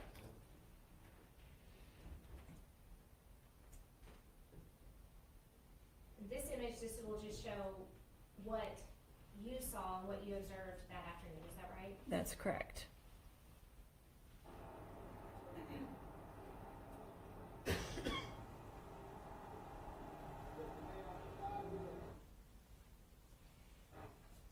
State's Exhibit 47, is this that screenshot from that first live video that we saw? Yes, that's correct. State's Exhibit 48, again, this is a screenshot from that live photo. Yes, it is. Did you, at the time that this happened, did you know who the man in the purple jumpsuit was? I didn't know who he was. I didn't know the person that was chasing him either.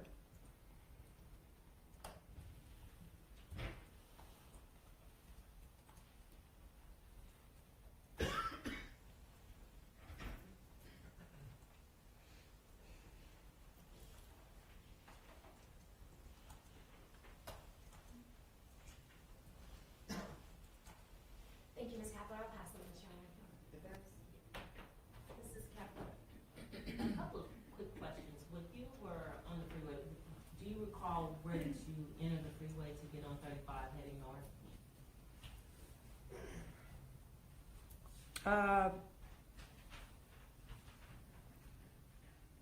I can't remember, the last dealership that I visited was Mac Hayek in DeSoto, so I'm trying to remember what that entrance was. It was maybe close to Wheatland or something, I can't remember.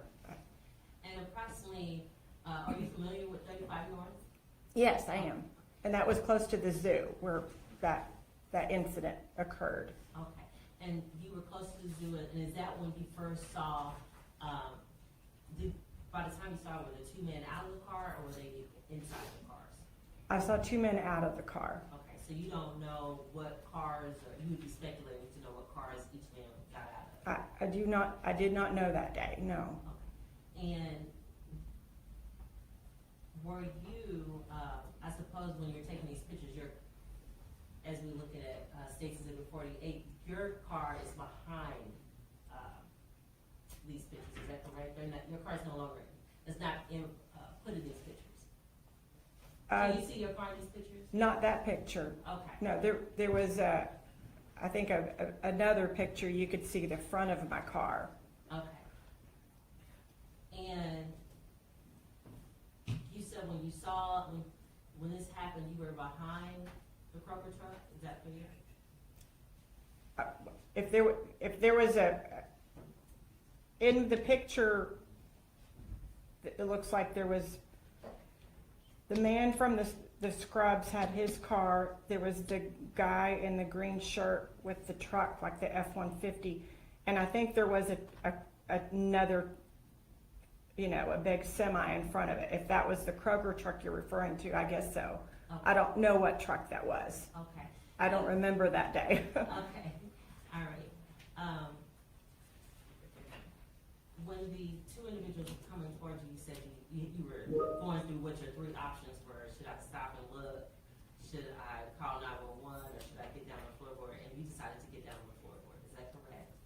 I hid, because Okay. the bullets were, the noise was getting louder. Okay. And do you recall saying that it was about 4 or 5 gunshots that you heard that day? There was a lot more than 4 or 5.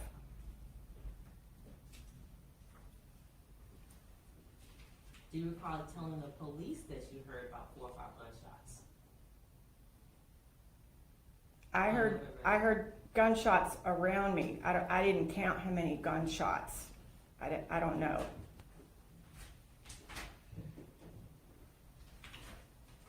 And you heard gunshots around you, but you were not looking as the gunshots were going because you were on the floorboard, right? I looked for a while Okay. as I saw what was coming down on the freeway. I saw a little bit before I decided to get in my floorboard. And is it fair to say the man that had the rifle or the gun had on a mask? I don't know if it was a mask. To me, when I was seeing it, it looked like a dark hoodie with the hood up, and like the hoodie was zipped up. I didn't know if it was a mask. My recollection when I'm talking about this, to me it looked like a hoodie. And you've never identified anybody in this case, have you, as a person with a firearm, right? I haven't identified anybody. No, this is my first time to talk about this, other than the detective who asked me about it. And you don't know the reason why the shooting occurred? I do not. And do you recall talking to the police and you described that the person was wearing a long sleeve cream top?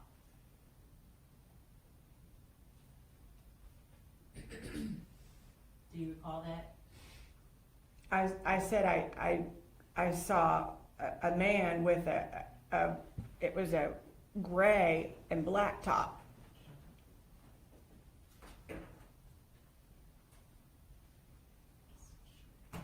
Young man, first witness. You may. And if there are any exhibits that have already been tendered, they need to be over here on the court reporter's desk. Do you recall talking to the police officer when you were out on the scene? There was some questions out on the scene. Okay, did you ever go to the detective's office and talk to anyone? No, the detectives came to me. Okay, and I'm gonna ask you just to refresh your memory, you can't read from there, but looking at this sheet of paper, does it refresh your memory? Your Honor, I'm gonna object to improper impeachment. I'm not sure what the witness is looking at to refresh my memory. Well, let me ask you this, do you recall giving a statement to the police of what the shooter was wearing? I said the shooter, I could remember a couple of things. I could remember seeing the shooter had pants on where I could see his underwear. I could see some gray, like from the bottom. And I said I have a recollection of a darker top. So, Would it surprise you that you told the officer that the shooter had on a long sleeve cream top? that would surprise me.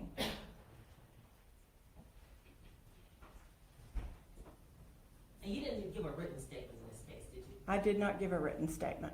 And you don't know if your statement to the police was recorded, do you? I didn't see any recording device. I didn't agree to any recording device on the side of the road.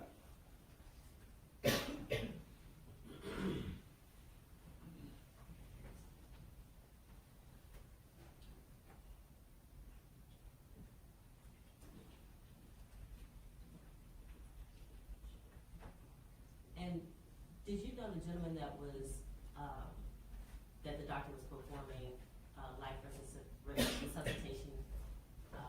I didn't even know he was a doctor until we were waiting to give our statements. Did you know the gentleman that had been shot? I did not know the gentleman who had been shot. And did you meet with the prosecutor on this case? Prior to testimony, did you meet with the prosecutor on this case? Are you talking about the DA and Yes. investigators? Yes, I had a meeting with the investigators. How many times have you met with them? I met one time with the investigator, and then I had another meeting about a week or so ago, maybe 2 weeks ago. And did they give you anything to read to refresh your memory? I didn't have anything to read.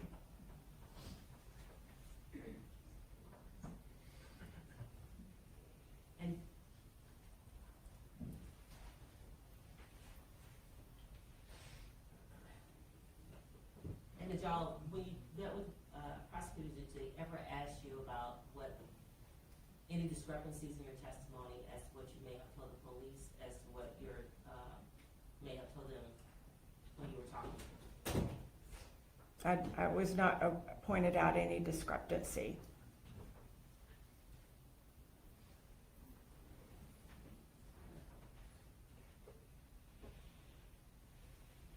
I said the man had a light face. That's all I said. Objection, non-responsive, Your Honor. Oh.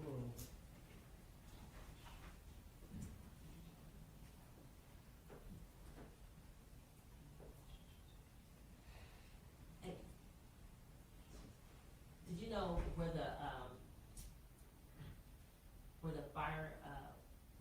gentleman that was holding the gun and the person that was shot, did you know where they were coming from?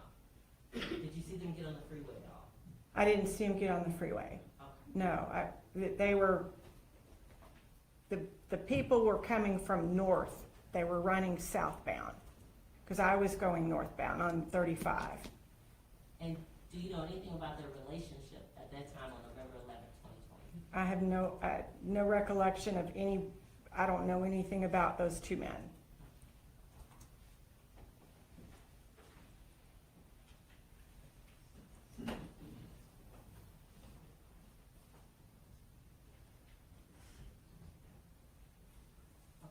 You're not past witness. State, Nothing further for the state, Your Honor. may this witness be released? Who would like to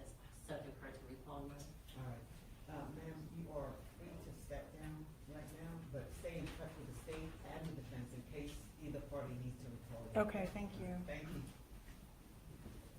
Thanks, Marissa. State, call your next witness. State would call, DFR Gallardo.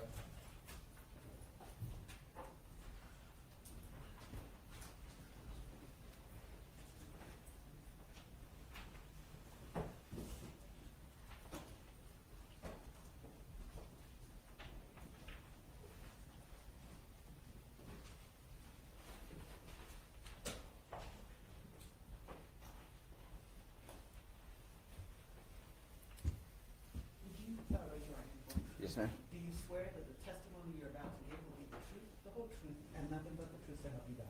Yes, ma'am, I do. Thank you.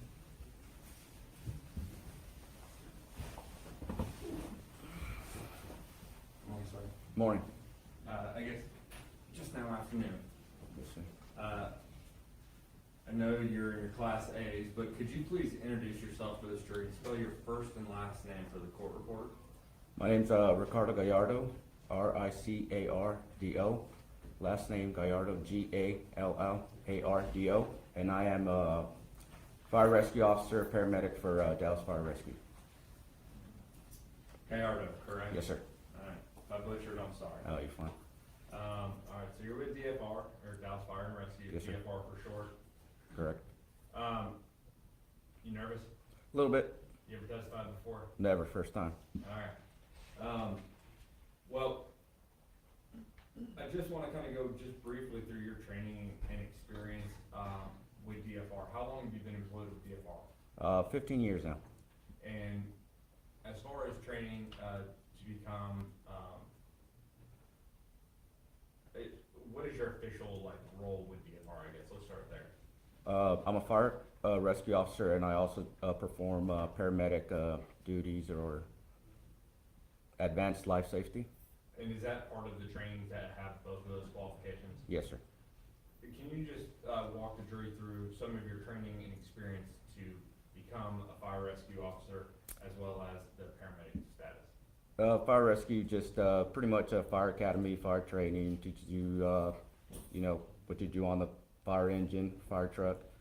As far as the paramedic training and doing more medical calls, life-threatening calls, and some that are not so life-threatening, you go through a few months or several months of paramedic school, clinicals, and various tests to get certifications to become a paramedic.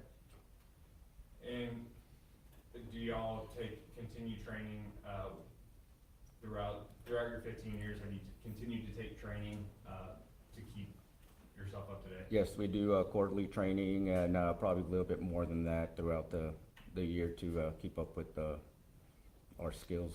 Okay. And on November 11, 2020, do you remember that day? I do remember most of the day, but if you were to tell me that was a day, I wouldn't have known that was the exact dates, I guess.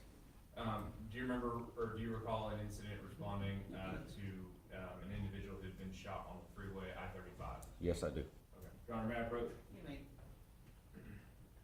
Now, I'm going to show you what's previously been published as State's Exhibit 48.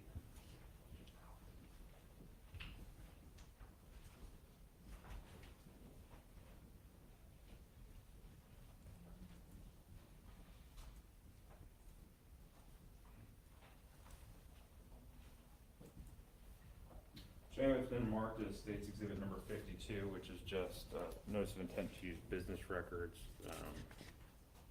For the business records that I'm about to show you, State's Exhibit 53. Do you recognize State's Exhibit 53? Yes, that is EPCR, which is a report of all the interventions or incident that happened that we have to fill out regarding patients, every patient that we run across. And are these made every time you have to respond to an incident? Yes, they are. And are these made at or near the time of the actual incident that you've responded to? Yes. And does this incident, or is the incident that you responded to out on the highway reflected within State's Exhibit 53? Yes, sir. State would offer State's Exhibit 52 for record purposes, and State's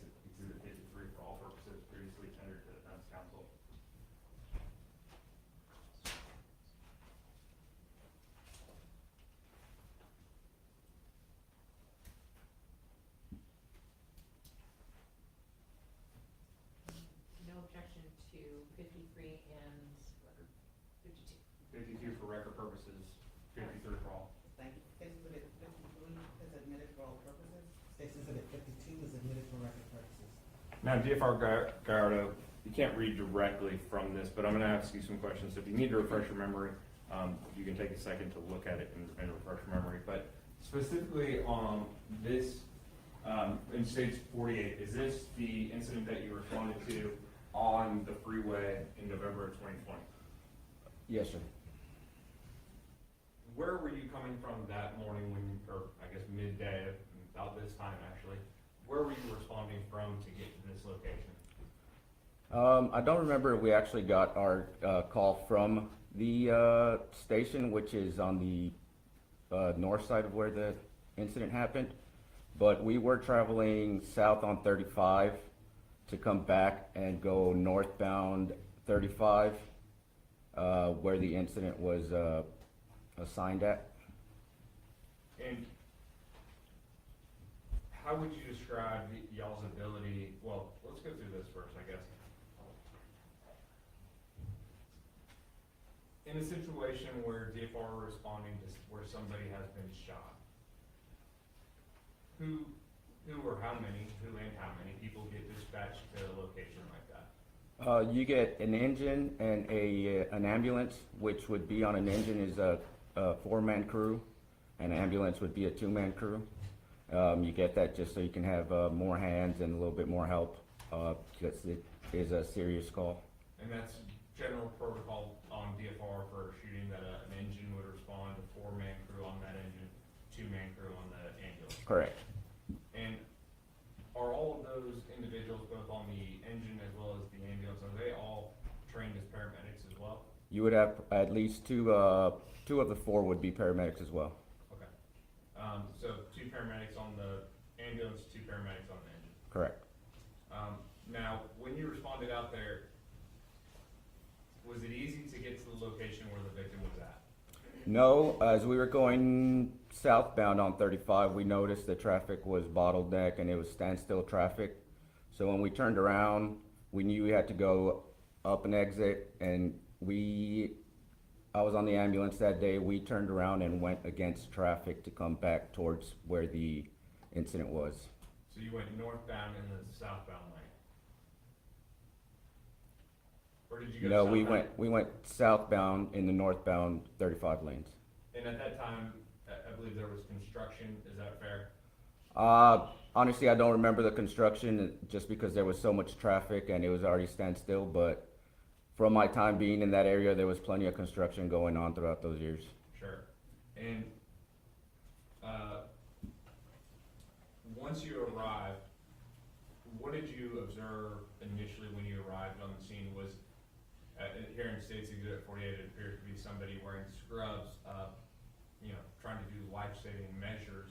What did you observe as far as the victim and what was going on with the victim when you arrived on the scene? When the rescue arrived on scene, the fire engine had already been on scene before us. Okay. So they're the ones that radioed us in and said it was safe for us to come against traffic to get there. So when we got there, we had some of our members already performing CPR or trying to put pads for a monitor on the victim. I did not see this picture or this gentleman in scrubs performing any Okay.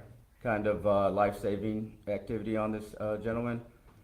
There was a previous ambulance there that I believe was private agency, and they had their stuff on the ground or on the street trying to help, but as soon as we got there, DFR took control of the situation. We took out our own equipment and started loading the gentleman onto a stretcher and into the ambulance. Sure. And these, I think we've all probably seen them on the roadway, some of these private ambulances. They are separate and apart from Dallas Fire and Rescue. Correct.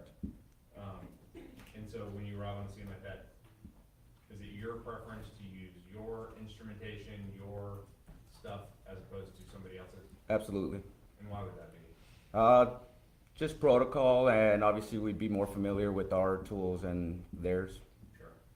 And as far as what condition, once you arrived, and I realized there was other paramedics from the engines that were already trying to save Mr. Noble. But what did you observe as far as the state and condition of Mr. Noble at that point? Obviously, you could tell he was pulseless and not breathing. Plenty of blood on the ground, and I mean, at that time, people's gloves and loading him on the stretcher, it's all over our equipment as well. So that's what I remember from the initial contact. And you were in the ambulance that day. Yes, sir. Were you in the ambulance that transported Mr. Noble from the scene? Yes, sir, I was. Now you said that he wasn't breathing and that lack of pulse, correct? Correct. What, in that situation, when somebody is exhibiting those symptoms, what does your protocol tell you to do as far as trying to perform any type of life-saving measure? So we would obviously try to tend to the significant severe wounds. In this case, we would try to stop the bleeding, try to stop all the trauma that he had, and then start to perform chest compressions and go through our chest or our CPR protocol. And at some point, did somebody perform a chest needle decompression? Not that I recall, but I believe in situations like this, gunshot wound, it wouldn't be, you would be able to do that in this situation. But I don't recall it happening in front of me. Do you want to check it and see if it is in those records, business records, whether Yes, or not sir. it was done? And if it refreshes your memory, let us know.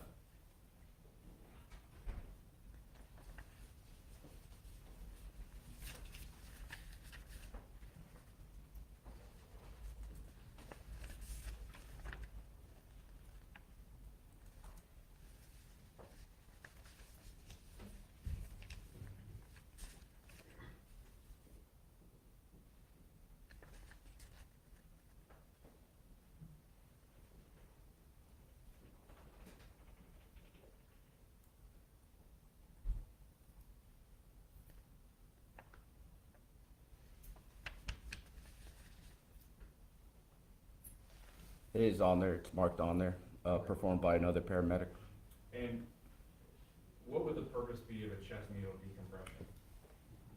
So usually when you get trauma like this to your body, you get some air in the chest cavity that compresses against your heart and prohibits it from working the way it does, or it's supposed to.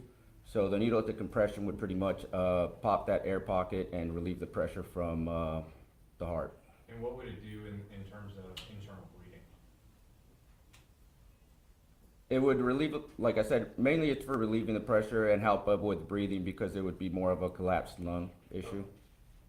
So if you had internal bleeding pressing down on your lungs, would that be a situation that could help? Correct. Once you were able to, do you recall approximately what time you were able to arrive to actually get to the scene? No, I don't.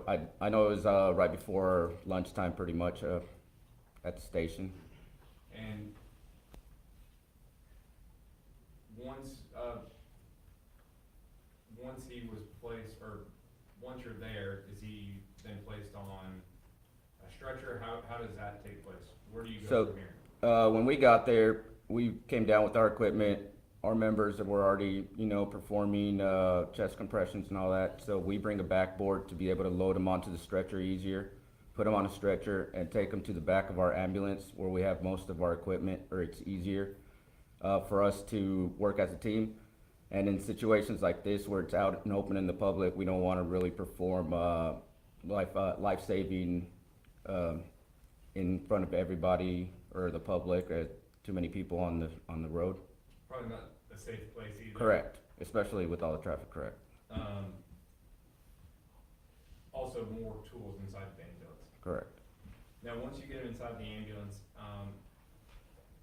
what measures did y'all take outside of just CPR, chest compressions? We try to get IV established on these members so we can replenish the fluids that they've lost, in this case blood. So we try to keep them alive with that, and Also try to breathe for them since they're not able to breathe on their own. And what about sodium bicarb? Sodium bicarb, yes, sir. What do y'all do with that? We give it to them just to reverse certain symptoms that they might have. And explain that if you can to the jury. Pretty much in this case, if he's losing too much oxygen and he has bad oxygen in his body, in layman's term, we would give him that to reverse his O2 sats pretty much. Because at this point, again, no pulse, no breathing. Correct. Once you have him in the back, he's on the backboard, on the stretcher, into the back of the ambulance, y'all start doing this, and then where do you go from there? At this point, the hospital is really close to us, so we are taking them to Methodist Hospital. And do you continue to, again, attempt to, well, I guess, regain any signs of life at that point? Yes, we are doing continuous CPR, chest compressions, and trying to introduce various medication into his system from there to the hospital.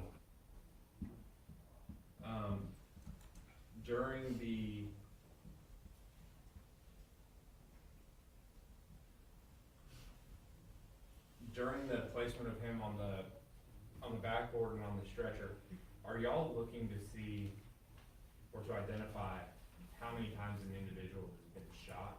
Yes. And did y'all do that in this case? Yes, I don't remember the exact number of bullet holes he had, Sure. but we did know that there was at least more than 2 or 3. And how did you know that? Just visualizing him and all the blood that was being lost. How would you describe his clothing at that moment? He was wearing was drenched in blood, and he was wearing a jumpsuit, tracksuit, I believe. But when we had him in the back of the ambulance, you pretty much take trauma shears and try to expose his body to identify all the wounds. You said it was drenched. Yes. When you have, I mean, you don't sit there and try to identify every single gunshot wound. Is that fair? I mean, for the most part, we're supposed to, and we're supposed to try and at least acknowledge, the most obvious ones. Sure. And what's the purpose of identifying those at that point? Just to try to get the most serious ones out of the way and try to stop the bleeding on the most serious ones. And does that also help with once you take them to the hospital? Yes, absolutely. And how does that help when you take them to the hospital? Just pretty much giving a report to the staff at the hospital and letting them know exactly what we got so they can have an advantage in helping them as well. Sure. Trying to have as much information to provide to the ER once he arrives. Absolutely. Now, during your transfer, were you ever able to restore any sign of life, any vitals, pulse, oxygen, anything like that? No, sir. Did he show any sign of life once you arrived on scene to the time that you dropped him off at the hospital? No, sir. And just, I'm showing it's been marked as State's Exhibit 54. Methodist, was that the hospital that y'all ended up taking him to? Yes, That sir. right? Yes, sir. So State's Exhibit 54 is just a notice of business, notice of intent to use business records. State's Exhibit 55, which are the Methodist medical records for Melvin Noble. We'd offer State's Exhibit 54 for record purposes only, Your Honor, and State's Exhibit 55, Melvin Noble's hospital records for all purposes.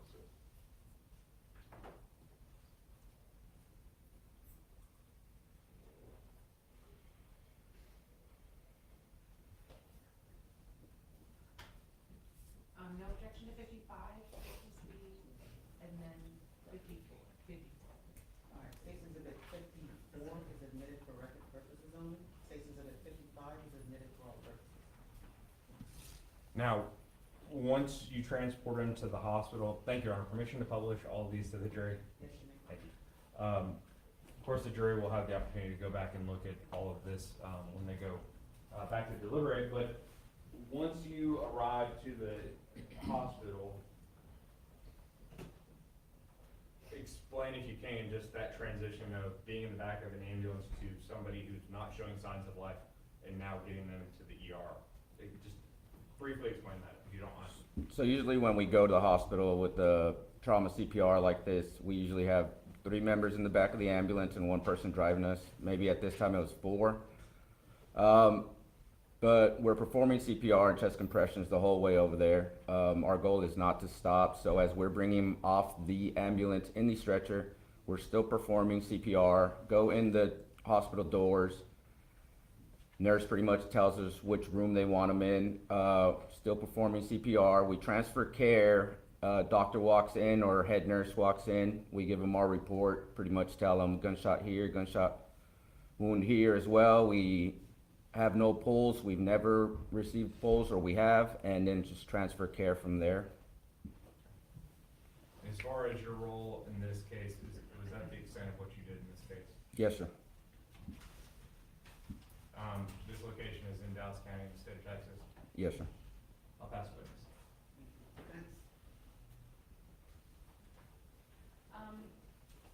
Sir, how should I refer to you? Sergeant or lieutenant? No, just fire rescue officer Okay, or fire rescue paramedic. officer. Okay, so you were on the ambulance that arrived, is that right? Correct. And you indicated that your engine or the fire truck had already gotten there, is that correct? Yes, ma'am. And that you guys came after the fire truck? Yes. Okay, and when you arrived, there were 2 people in your ambulance? Yes, ma'am.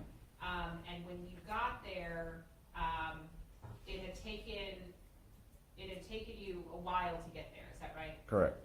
You said there was a private agency ambulance, is that correct? Yes, private ambulance. A private ambulance. And so how do private ambulances get on scene? I think they were just on the road at that time, and I'm so sorry to interrupt you, I don't want to interrupt you. Oh, but sorry. I want to make sure I can, make sure that I'm being clear with my question. yes, ma'am. So, do you know how a private ambulance was performing any function before you arrived? Do you know how or why they were there? I don't know that they were actually performing any function. I know that they brought down their equipment. And so you don't, and I'm gonna ask you this question, so you don't know whether or not they were doing anything? No, ma'am, I don't. You just notated that they were there Yes, with their equipment on the ground. with their equipment on the ground. You also said that you did not see the person that's in this picture, do anything.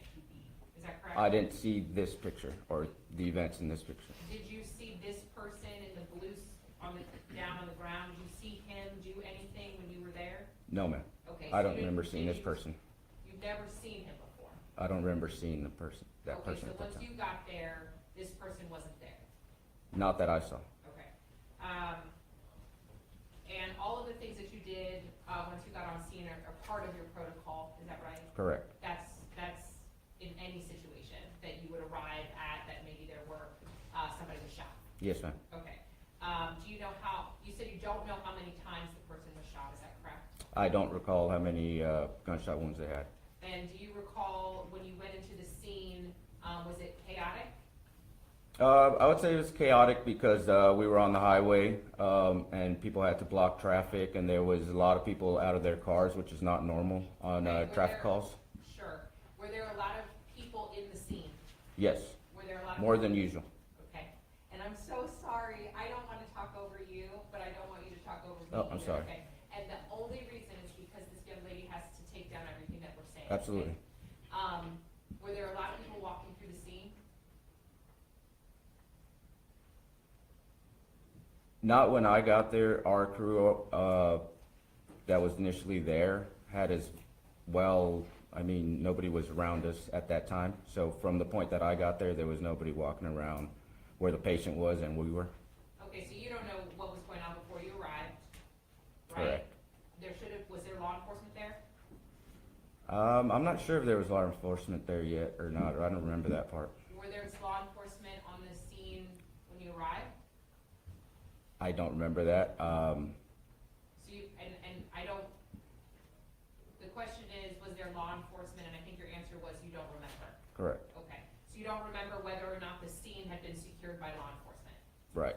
You don't remember whether or not it had been blocked off by law enforcement? It had not been blocked off with tape or anything by law enforcement when we got there. And there were people that, at least prior to you getting there, were driving through the scene. I mean, the traffic was blocked completely, so Okay. there was no driving, no cars going by us when we were there. As you were trying to get him on the stretcher, is that Correct. right? When you left, had the police arrived yet? I don't know, I was in the back of the ambulance, unable to look outside. Okay, so you don't know whether or not, even at that point, the scene had been secured. Right, You don't know whether or not any of the evidence had been collected. right, You don't know whether or not anything had been preserved. right. Do you know anything about how this person came to be shot? No. Do you know anything about who this person was? Oh, no, not at the time. Did you have any information about, the car that this person was in? No, ma'am. Do you know anything about another car? No, Do you know anything about a third car? no, ma'am. Do you know anything about multiple people? No. So you don't know anything about anything? I'm Other gonna object to argumentative. Sustained. may I rephrase? You may. You don't know anything about what occurred? You talking about now or at the time? I'm talking about at the time only. At the time, no. Obviously, we knew it was a victim that had gunshot wounds, and that's what we were tending to. Okay, and I wanna make sure that this is clear. Everything that you testified to today, is that from what you know back then, or are you testifying about things that you've learned since? Things that I saw with my own eyes when I showed up on scene. So you're testifying about things that you knew back then, Yes, ma'am. not things that you've learned since? No, ma'am. Okay, and then have you met with the prosecutors in this case? I have How many times? once. And when was that? Sometime this year, maybe a couple months ago, a few months Okay. ago. And did they tell you anything about the allegations here today? Can you explain allegations? What do you mean by the allegations? Did they tell you anything about the fact there was a trial going on? Oh, yes. Somebody's accused of something? Yes. Okay, what did they tell you about it? There's a shooting going on, and there was Did a they trial give you going on any- murder. Okay, sorry, did they give you any details about who anybody was involved? No, ma'am. I'll pass the witness at this time. See, Nothing further from the state, Your Honor. all right, may this witness be released? No objections. Defense? No objection. All right, thank you, sir, you're free to leave. Thank you.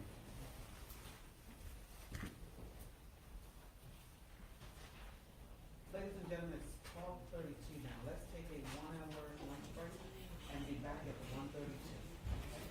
Remember, you are still under my instructions. Do not discuss your testimony with anybody. Do not talk to anybody else or each other about what you heard so far, because you haven't heard all the evidence, and you should not begin to deliberate, okay? All right, thank you. All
able to get some lunch? Yes? Yes, sir. Okay. Well, Ms. Matthews. Right.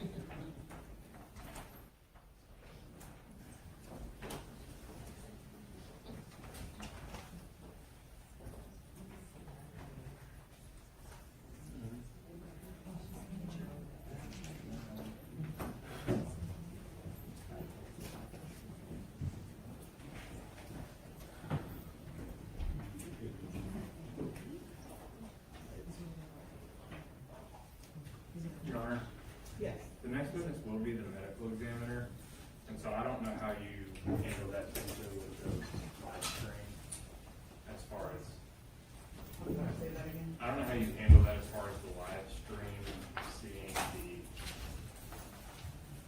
Yeah, that will be on there.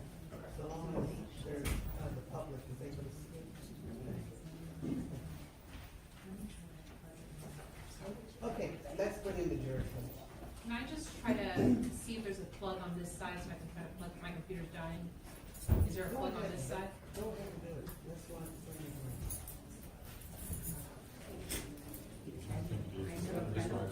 You know how like sometimes there's like. All rise.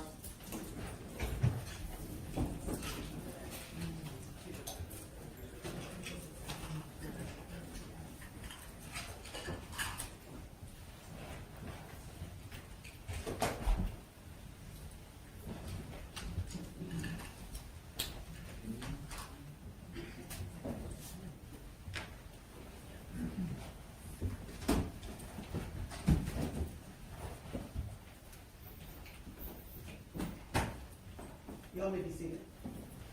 All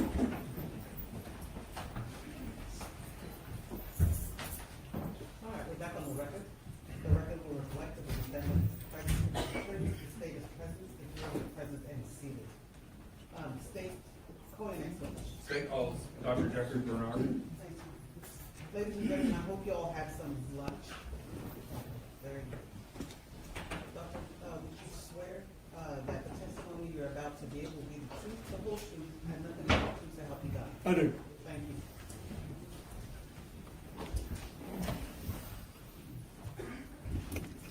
May I proceed, Your Honor? Yes, you Thank you. All right, good afternoon, Doctor. Afternoon. How are you, sir? Fine. Would you mind introducing yourself to this jury and spelling your name for the court reporter, please? Sure. Jeffrey Barnard, B-A-R-N-A-R-D. And Doctor, how are you currently employed? I'm retired from Dallas County, but I currently work on a part-time basis doing autopsies in California. And you said retired from Dallas County. How long did you work with Dallas County? Over 37 years. Okay. I want to kind of just go back in time as it relates to your background, training, experience. I know you've testified probably hundreds of times in this courthouse. Maybe more than that. Yeah, I didn't want to say thousands, but you've testified quite a bit. So if you wouldn't mind just telling the jury a little bit about your training, background, and experience. Yeah, I attended Texas A&M University and received a Bachelor of Science in Medicine degree. Attended Texas A&M College of Medicine and received my MD degree. I served a general surgery internship at Scott and White Hospital in Temple, Texas. I served a 4-year combined anatomic and clinical pathology residency at Scott and White Hospital. I served a 1-year fellowship in forensic pathology in Long Island at the Suffolk County Medical Examiner's Office. I'm board certified in anatomic pathology, clinical pathology, and forensic pathology. I was and still am professor of pathology at UT Southwestern Medical School.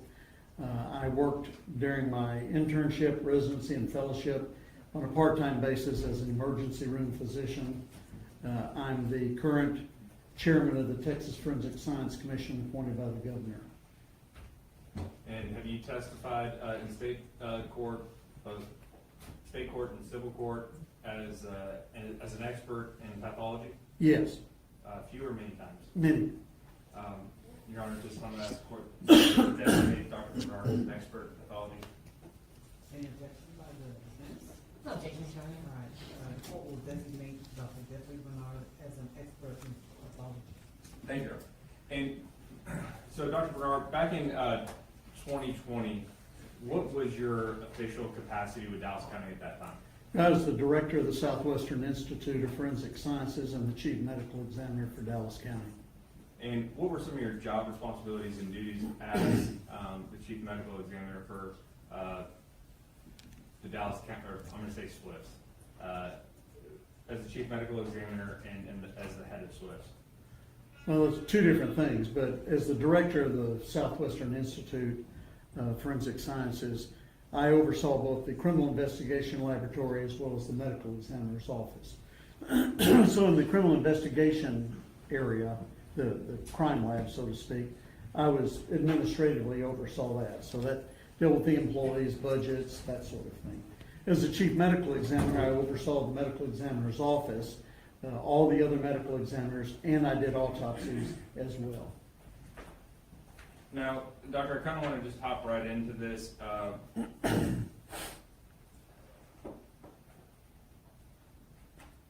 Did you perform an autopsy in IFS -20-21399-ME?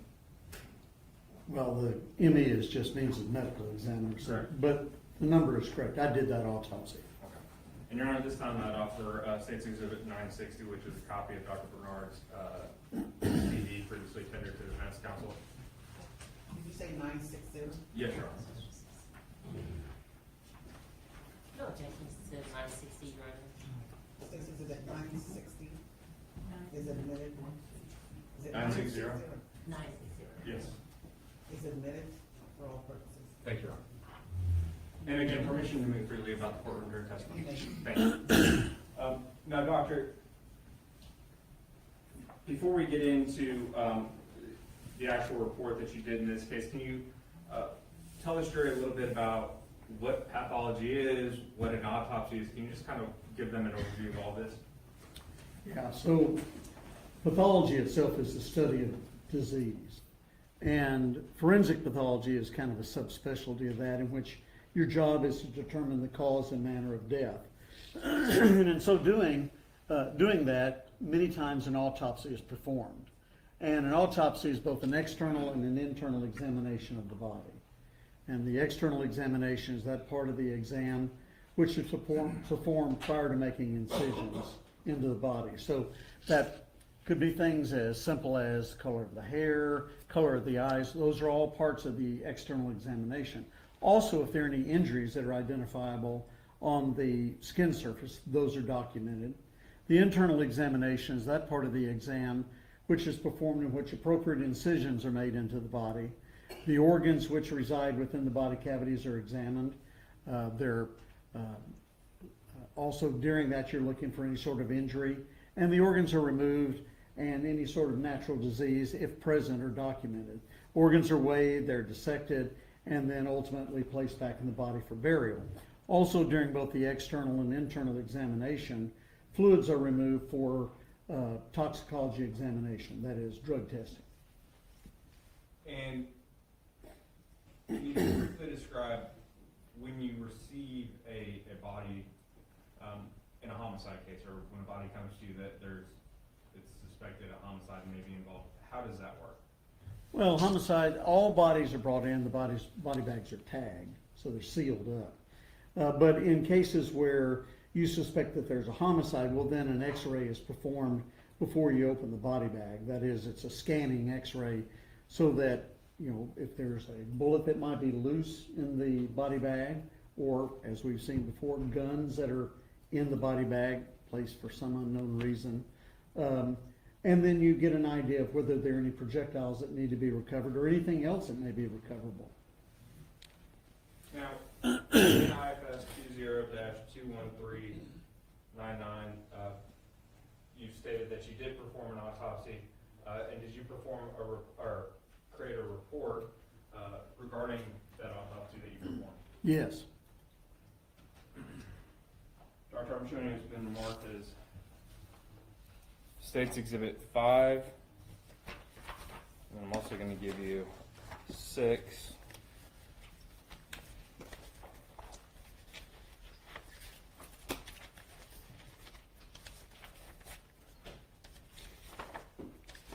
6 through 35.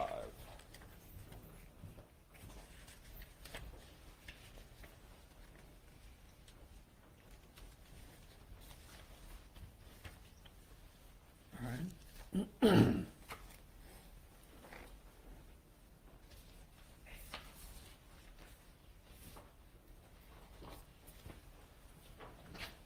I'm also in State's Exhibit 4, which is already in evidence. Okay.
Doctor, are you familiar with State's Exhibit 4, 5, 6 through 35, I believe?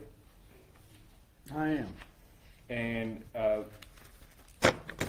what are State's Exhibits? First of all, we'll start with 5 and 6. What are State's Exhibit 5 and 6?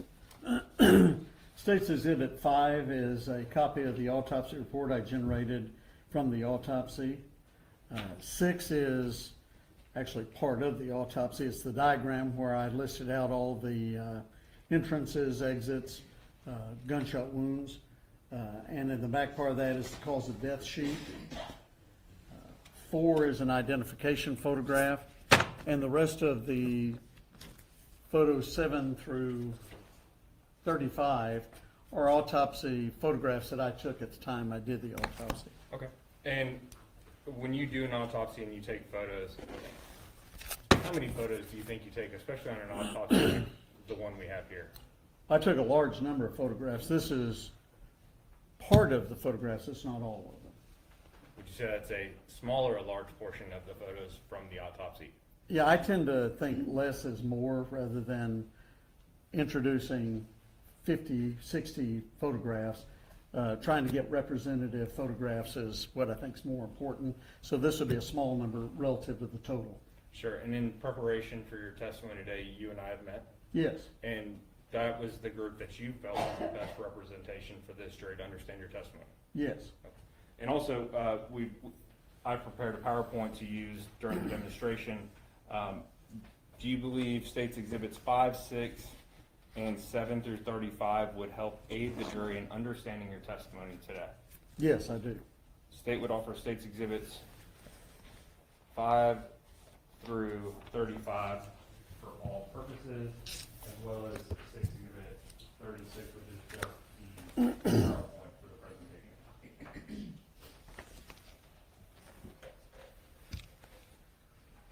Which exhibit is in PowerPoint, Council? 36 is the PowerPoint.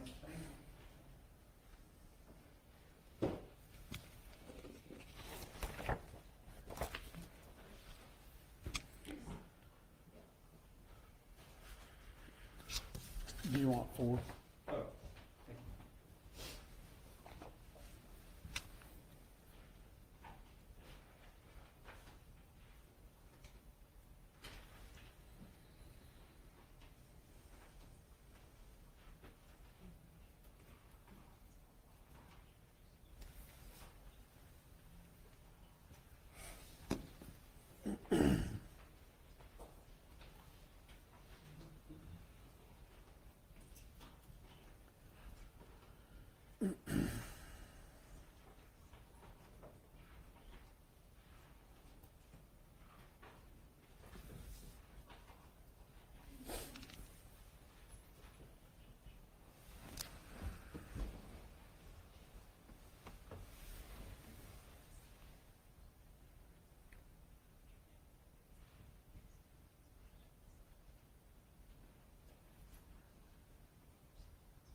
we do object to State's Exhibit 7 through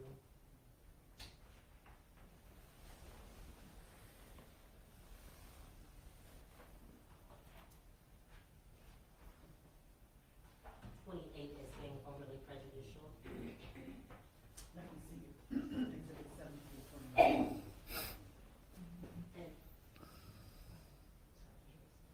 And,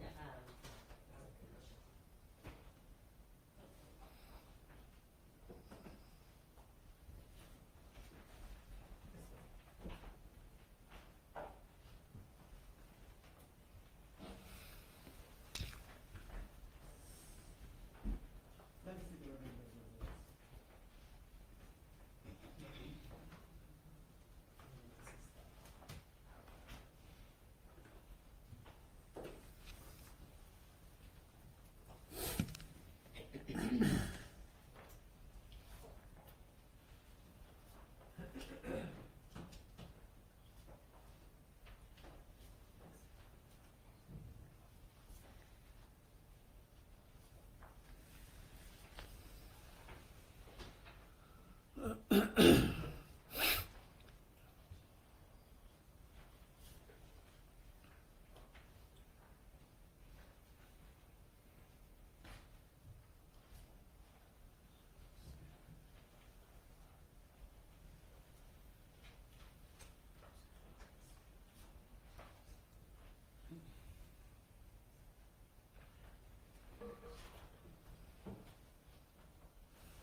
All right, what's the state's response?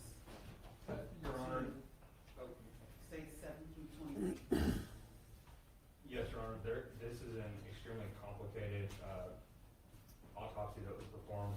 There's I believe there's exactly 13, wounds to the victim itself, and I can develop some more testimony with, Dr. Bernard to explain the complexity of this and the reason for, him needing all of these photos and why we pared it down extensively from the total amount. And the probative value substantially outweighs the prejudicial value when it comes to proving a capital murder. Are there photos in 7 to 28 that are duplicates No, of each other? they're not duplicative. Okay. And The only thing would be some are a further away, but then a closer up to actually see, and so the doctor can explain the nature of the wounds themselves. So it might be the same. so the state's saying that these photographs will aid Dr. Bernard in describing how this individual was killed or Yes, Your Honor. suffered. And I believe that was his testimony as well. All right, defense objections are overruled. Okay, and we have no objections to 29 to 35, Your Honor, and just 36, the state has implicated, or has implied that 36 is their PowerPoint, and it's just a comprehensive version of the photographs and the medical report, and as long as that is what is only on there, we're fine. Okay. It is, and it's been previously tendered to defense counsel. Just makes it easier to go through with the doctor. State, the defense doesn't have any objections to that. So, state's exhibits 5, 6, 7 through 35, and 36 are admitted for offense. Thank you, Your Honor. Would y'all like to retreat, please? Yes, Your Honor, I'll come with you.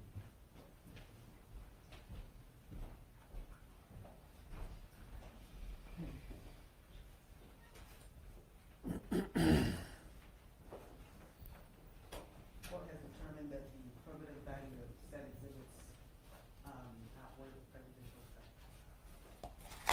Thank you, Your Honor. Permission to public? Issue made. The state would also offer just for demonstrative purposes, State's Exhibit 6A, which is just a demonstrative, so Dr. Bernard can testify to the photos and where they're at. are we showing the one that's in evidence plus this one? I mean, I don't know how many he needs to be able to testify to. This is the same thing that's already in, it's just for demonstrative, so he can show it while or he can point to the location while the photos are on the screen. 6 has already been admitted. Correct, this is just a demonstrative of State's Exhibit 6. No objection, Your Honor. All right, Doctor. Exhibit 6A is admitted for demonstrative purposes. Thank you. This down is pretty bad,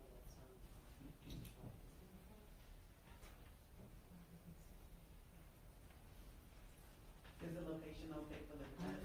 No, Your Honor, it's right on the Do you want to put it over there by the door? As before. I was gonna have him step down, can y'all not see that? Well, Mr. White has to be able to see it.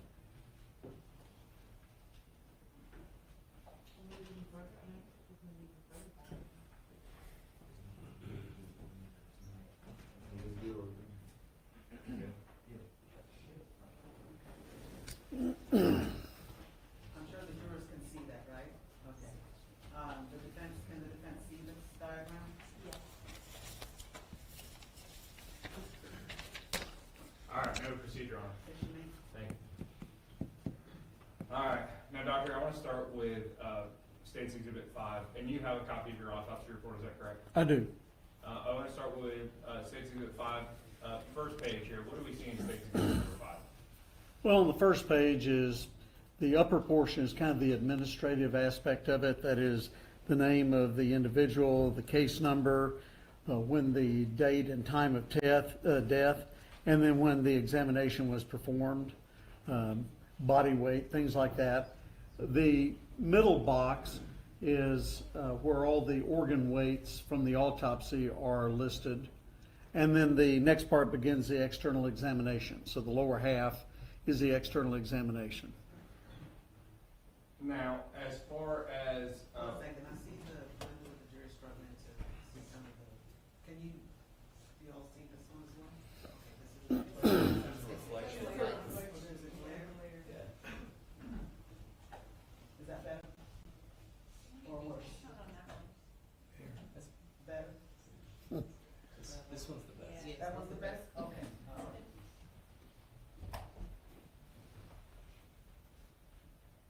going on to the second page, what do we have here on the second page? Well, page 2, the initial top part of it, a section we have called identifying marks and scars. So anybody that has scarring or tattoos or anything like that, that's the area where that is listed. Then the next part is evidence of therapy, so that whatever resuscitative procedures were performed, that's listed there. And then the next part is the evidence of injury, and I give a summation of the fact there are 13 rifle wounds, and they're numbered 1 through 13. They could have been, start with the letter A, but you have to identify them one way or the other. So I just picked the number. Does not mean that that's the number in which they occurred. And so then I start out with rifle wound number 1, and then moved on through all 13 of them.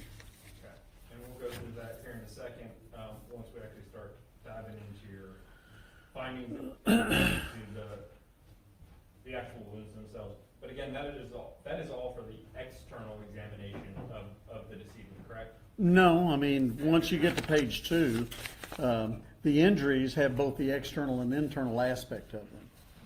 Correct. This next portion on page 6 is where you are going inside the body, is that fair? Well, that's after you described all of the injuries. And then I put a caveat in there saying that once these injuries have been described, and I'm not going to be repeating them. And so then you go into the internal examination, and that's the area you describe those things which are separate and apart from the injury section. So it's like, what the heart looks like and that sort of thing. But if there was an injury to that organ, it would have been described above. It's not being described in the next part. Correct. And so toxicology and all this is all coming, weights of organs has already been described. You have everything kind of sectioned out in this report, is that fair? Right, I mean, it's a format that we fill in, and then there is a way that the report is generated. And so you know, you're doing them in a certain sequence, but then when it's all put together, it's in an organized fashion. Now, we're gonna go through, each of the wounds individually. Again, this was in 2020, so on page 7, toxicology, everything came back negative on toxicology as far as, what was, checked. COVID-19, I mean, we were back in the middle of the pandemic at that, time period. Right? Now, again, you said you were the chief medical examiner as well as the director of SWIFT, but you still, in that capacity, you were still performing autopsies. I did a full caseload while I was the chief and the director. And in 2020, we were all pretty busy. Yeah, we were busy, really busy. Moving on to page number 8. Now, this portion, does it go back to your earlier findings or your earlier comments regarding your examination? Yeah. Yeah, this is really a summation page. And this makes it easier for people to look at, in particular attorneys, so that it's kind of organized for them. Otherwise, you could leave that whole thing off. But then it requires people to go back and read through all the description of it. And so this is a summation page so that it's a little bit easier for people to understand. And we appreciate that. So for example, here number 1, and again, when you number, for example, rifle wound of trunk and it's number 1, you number just based off the first one that you're talking about. Yeah, you have to arbitrarily pick whatever your starting injury is. It could, and like I said, I could call that A instead of 1, but I called it 1. And you pick one that you start with for whatever reason, be it it's the highest one up or whatever. So it's my determination what I'm going to call number 1. Sure. And Your Honor, I'm going to do this over there actually by him so that as he's talking about the ones, it makes it a little bit easier. And Doctor, if you want to, as you described at our point, if you want to point at any of these as we go through them, especially as we're going through some of the photos. Sure.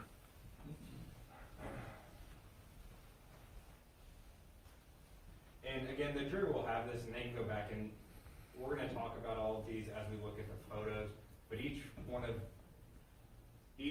the wounds that you've notated in your report and on your diagram, these findings are what are towards the end. Is that correct? That's right. Okay. Now you discussed an x-ray here in State's Exhibit number 9. Was this the x-ray that was done in this case? Yeah, there's probably more than one x-ray, but this would have been the initial x-ray where the body bag is sealed up, so you're trying to figure out what do we have in there. Like I said, sometimes there are bullets that are loose, sometimes there are weapons that are in there, sometimes you've got some other things like clothing, as in this case. So we will just do a scanning x-ray before we open the bag so we know what we're dealing with. And you talked about like projectiles. Is it possible for the jurors to see here any projectiles or any, foreign objects that were in the decedent's body? Yeah, I mean, I know what I'm looking for, but the thing is that some things may look like projectiles, and say up in the left upper corner, that you see that opaque area, well, those are zippers. So, you have to kind of know that everything that's may have metal in it can look like one thing or another. But I'm looking at the body trying to determine what do I need to look for. And so you can see projectiles in particular as you look at it, to your left is going to be the decedent's right side of the body. Now, as far as property, y'all also log all the property that they come in with? Yeah, I mean, I will describe what jewelry is on the body and leave that, mainly because our volume was so great that if you tried to take all the jewelry off and then keep track of it, there's always potential you can lose it or the family won't get it. So our goal was to try and leave things like that alone. Things that are separate, like say a wallet or things of that nature, yes, we'll take those out. They're sealed up, and then they're either released to the police or they're released to the family, depending on the circumstances. State's Exhibit 35, was that the currency in the property that was on the complainant when he came in? Yes. And again, just documentation? Yeah, and I took a photograph of it so that it showed how much there was. And then I believe I released that to the police, since the circumstances to me were somewhat unknown, so I'd let them deal with who they release that to, if they release it. Sure. All right, and so now we're gonna go into the autopsy itself.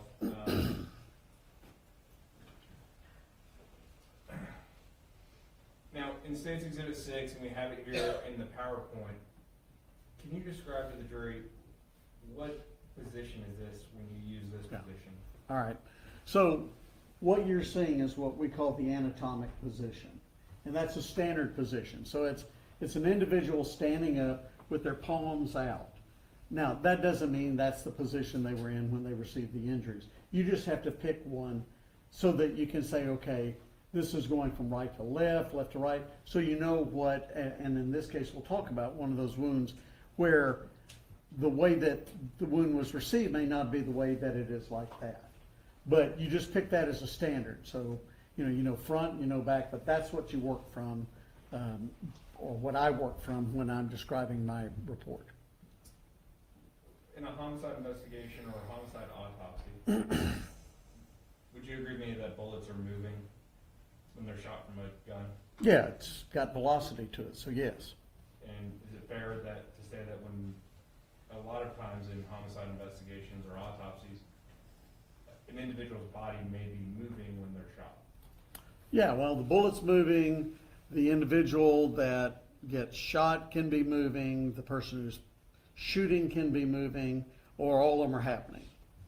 And so what we see on TV with CSI, it's not that way when it comes to the actual true science in the doctor that's doing the autopsy. Television has been a blessing and a curse, because you don't solve these things in 15 minutes like they do on TV. So it isn't as easy as they may make it on television. Now, they may make it look easy. I want to talk specifically about this case, and you and I have had a chance to work together many times over the years. Would you describe this autopsy in particular as straightforward or complicated? No, this was a very complicated autopsy. You have injuries that are occurring to the front, the back, the side. They're taking weird courses or tracks where the bullets are going. So it is a very complicated case. And you'd been performing autopsies in 2020 for how many years? Well, since 1987 in Dallas and 1986 in New York, so a long time. Fair. Now, I want to just go through them with you one by one. We'll start number one and walk through this. State exhibit number one, what are we looking at? Gunshot wound number one. Yeah, What are we looking at here? Yeah, so wound number one, and I have kind of a legend down here. So the solid circles are your entrance, the open circles are the exits, and then there's this little circle with an X through it, and that's going to be a re-entrance. So in this, the dark circle, Judge, can I step down? You may. There you go, sir. That's probably overkill. So wound number one, the entrance is in the back, and then the exit is in the front. And this one took a rather unusual course in terms of what it hit. So it got the spleen and it got the stomach, but it also entered into the chest cavity. So it went through the retroperitoneum, that's that back portion. And so it got several organs. It got the lung and it got the heart, and after it got the heart, it went out the chest. So it's a kind of a torturous course that it took. But following the track, that's what it went through. And in the retroperitoneum, that is that back portion, there was a projectile or fragment that I recovered. And if we look close up here, it's State's Exhibit number 10. What do we see here in State's Exhibit 10? Trying to find what the easiest way. States 10, that's the entrance wound to what I arbitrarily numbered as 1. In State's Exhibit number 11, we talked about the close-up view. Is that the close-up view? That's the close-up view. And is there any, as it relates to the direction or the entrance itself, do you notate that and how the projectile entered the body, either directionality, did it come in an awkward angle? Well, I mean, you don't measure angles. I mean, the body doesn't do well with trying to use a protractor. So, you know, you talk about where the entrance is. So the body is a curved surface. And, you know, you're talking about whether there's residue, there's no residue surrounding. It's got an abrasion, that little scrape around the surface, and that pretty much defines it as being an entrance wound. And so when it went through that, it went from back going to the front, went from the left going to the right, and then it went upward. So that was the entrance. Over here on the chest in State's Exhibit number 12, what do we see here? That's the exit wounds for gunshot wound or rifle wound number 1. Moving on to wound number 2, what do we have here? Yeah, wound number 2, as I chose this as number 2, was a wound in the presacral region, so it's right at the sacral area. That wound then went through the musculature and exited over on the right lateral chest. So it was going from back to front, from left to right and upward. And it went through muscle. Didn't get into the cavity to hit organs. So again, back here at State's Exhibit number 10, State's Exhibit 10, you have like a little placard down there. Yeah, that's the wound right there. And State's Exhibit number 13, is that a close-up of it? Yes, it is. As you can see at the lower part's a little bit of the crease where the sacrum comes together and the buttocks come together. Now, the exit wound on State's Exhibit 15, but that is the exit wound of State's Exhibit, or sorry, wound number 2, is that correct? Yeah, there are 2 wounds that are in this. Okay. So in this is the exit wound of number 2. That's the entrance of number 10. And then these are not entrance wounds, though they look kind of like it, but they're not. And again, the complexity of this autopsy. Yeah, there's a lot of interposed material, be it concrete, be it glass, be it car parts, whatever it is, something that also struck the body. Could even be projectile fragments. There's just nothing I recovered out of them. And when you say interposed, an interposed target, what do you mean by that? Well, if a person fires a weapon through something, and some of whatever it is they are shooting through, some of that material hits the body, that is an interposed target. So that, like, for example, you shot through a window, and some of the glass hit the body. Well, the glass is the interposing target. And in this case, it could be one of several different things, or maybe not just one, maybe several different things that struck the body. And so your testimony is not to say that this went through glass or anything, it's just, and there's a term for this too, correct, that what we see on the body here? Well, around exit 2, the smaller stuff you tend to call pseudo-stippling. And you didn't find any true stippling on the body, is that correct? Right. Stippling is marks made by gunpowder, and I didn't see any of that on the body. And so, And this is an exit. You wouldn't see it on the exit anyway. and so pseudo-stippling in a situation like this would be whatever came from that transposed target. If somebody shot off the ground in concrete or cement or something then came up and hit the body. Whatever it was that hit it. Correct. Fragment, whatever. Yep. Wound number 3. What do we have here? Yeah. Wound number 3 was a wound that entered in the kind of side of the buttock. And then that wound entered into the retroperitoneum, and it then deposited a fragment in the retroperitoneal region, and then it exited It went through the small intestines, then exited the front of the abdomen.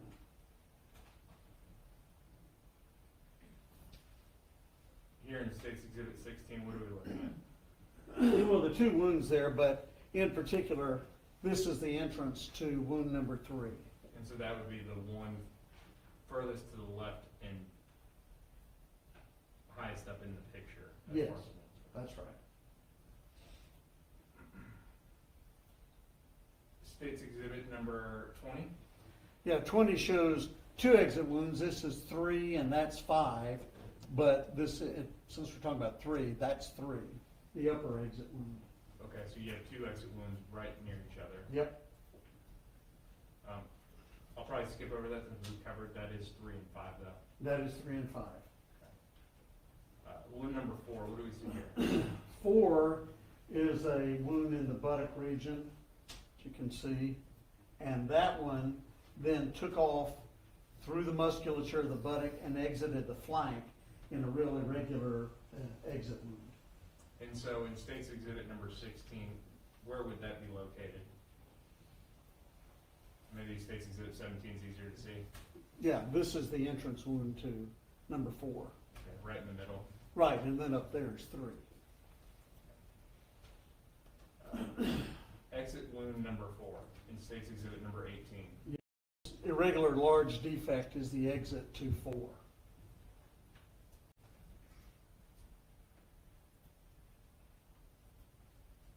Wound number 5. Yeah, wound number 5 is a rifle wound that entered in the medial or inner aspect of the left buttock. It then went through the pelvic region, hit the bladder, and then exited, well, as we saw earlier, right below exit number 3. And so if they're on State's Exhibit 19, it's kind of hard to see. It is right here. No, the glare probably doesn't make it very easy, but, and we've already covered the exit wound on 5. Yep. So wound number 6, what do we have here? Wound number 6 is a wound in the left side of the abdomen, and adjacent to it, or well, a little bit inner aspect to that, and a little lower, is wound number 7. And the reason I'm describing it like that is that 6 went through the intestines, went through the liver, and hit the right chest wall. 7 went into the abdomen, hit the intestines, hit the liver, and hit the chest wall.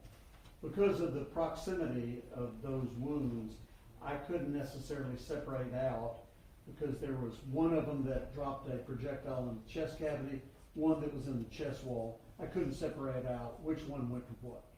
But they went together that direction.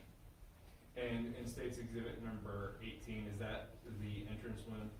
This is the entrance number 6 at the top.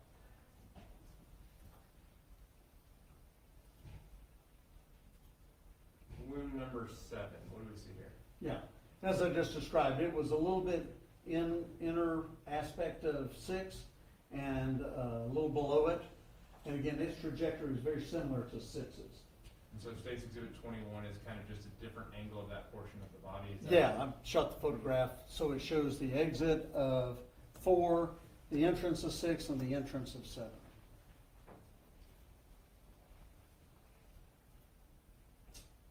Wound number 8. Yeah, 8 was a wound in the side of the left thigh. And that one went up through the muscle and embedded a projectile in the anterior abdominal wall. And where is that portion of the abdominal wall? Well, I mean, it's in this general area right in here. Below the belly button? Yeah, oh yeah, sorry. State's Exhibit 22. Yeah, so you're seeing wound 8, wound 9. Both of them are visible. State's Exhibit 23. What is that showing us? Yeah, so 9, I just showed you that on the other photograph. It was on the front part of the thigh. This one went up through the muscle. It exited on the inner aspect of the left thigh, grazed the scrotum, and re-entered into the right inner thigh and ended up in the chest wall. And so, and I'm sure sometime during your career, I've possibly done it at some point, ask a medical examiner, can you tell me what angle this person was shot at based off of what you see in your examination? Yeah, it's very difficult to do that other than I use the probe to show just the kind of angle, just to get the line of entrance, exit, and re-entrance to show you. So the body has to be rotated in a format that when that shot occurred, it's going up this direction and the projectile's ending up in the chest wall. So that was 8 and 9. Yep. Which was multiple entrances, exits, re-entry. When a bullet goes through either a transposed target or some tough material inside the body, whether it be a bone or something or an organ, or goes through and re-enters, what can happen a lot of times? Well, you know, you're losing, it's kinetic energy is the force that's forcing that's driving the projectile on. So at some point it loses its energy. When it loses its energy, it stops. And so in this case, if that's the question you're asking, Sure. is it's going through all of this and ultimately comes to rest in the chest wall. And sometimes will there be a deformity to the projectile as well? Well, there can be if it hits something that causes it to be deformed, whether it starts out hitting something first or hitting it along its course. Thank you. That's what I was hoping to hear. Wound number 10, what do we see here? Well, 10 was an irregular wound, and I described it earlier. There were 3 defects. Well, you can see it here. So you have the exit to 2. You have the entrance 10, which is big and irregular. A couple other fragments that don't really go anywhere. And then you got other defects, and again, those only stay confined to the skin and the very soft tissue under it. So 10, it went into the side of the chest wall, and there's a projectile under it. So that one had to have lost all of its energy before it really hit the chest wall, and so it didn't go very deep, and it stopped there. Would that be consistent with that projectile hitting concrete? Could be, yeah. And is that consistent, I mean, hitting concrete, would that be consistent with having this other pseudo-stippling on that right flank of the body? Yeah, you're getting a lot of other material striking the skin surface. Whether some of that was other fragments, I didn't recover them, so they weren't there. But something did that. And it's something that was hit, and it was superficial, and this other one had lost its velocity before it hit really the skin surface, so it didn't go very far. So if somebody was laying on the ground and someone were to shoot into the ground before it loses kinetic energy, you could create a situation like that. Yeah, I mean, if it hit something and then hit the body, sure. Let's see, number 11, what do we have here? Yeah, number 11 is a gunshot wound, a rifle wound that hit the forearm. So in anatomic position, it entered on the front of the forearm, on the little finger side, and exited the back and thumb side. So it doesn't tell you what position the arm was in when the injury occurred, but when you're describing it anatomically, then it's going from front to back, it's going from right to left or medial to lateral and upward. And is that what we see here in State's Exhibit 25? It is. You can see the entrance over here and the exit is on that side, thumb side. Number 12. Number 12 is a wound to the back of the left hand. And, you know, a lot of times you really can't tell which way it's going. But in this particular case, there's an abrasion there. So my opinion is that it went from the index finger side towards the ring finger side. Superficial, but it did travel that direction. But then when you put it in anatomic position, you're turning it this way. So if the wound was received this way, it's still going to, in anatomic, we were describing it, it's going the opposite direction. And then wound number 13, what do we have here? Yeah, 13 is a graze wound of the elbow. And I could not see, it was superficial enough that I could not get directionality as to which way it was going. I can't tell if it was going from above downward or from below upward. So when we go back and we look at all of the wounds that you've identified, both superficial and not superficial, how many of these wounds would you describe as lethal? Now, well, you know, all of them potentially can be lethal if, you know, you don't get treatment and you've got infection and bleeding, but there were several that were rapidly fatal. So the most rapidly fatal is one, because that went through the heart, went through the lungs, went through the spleen, but 6 and 7 went through the intestines and went through the liver. So those are lethal, would be rapidly lethal. And then 3 went through the intestines, 5 went through the bladder.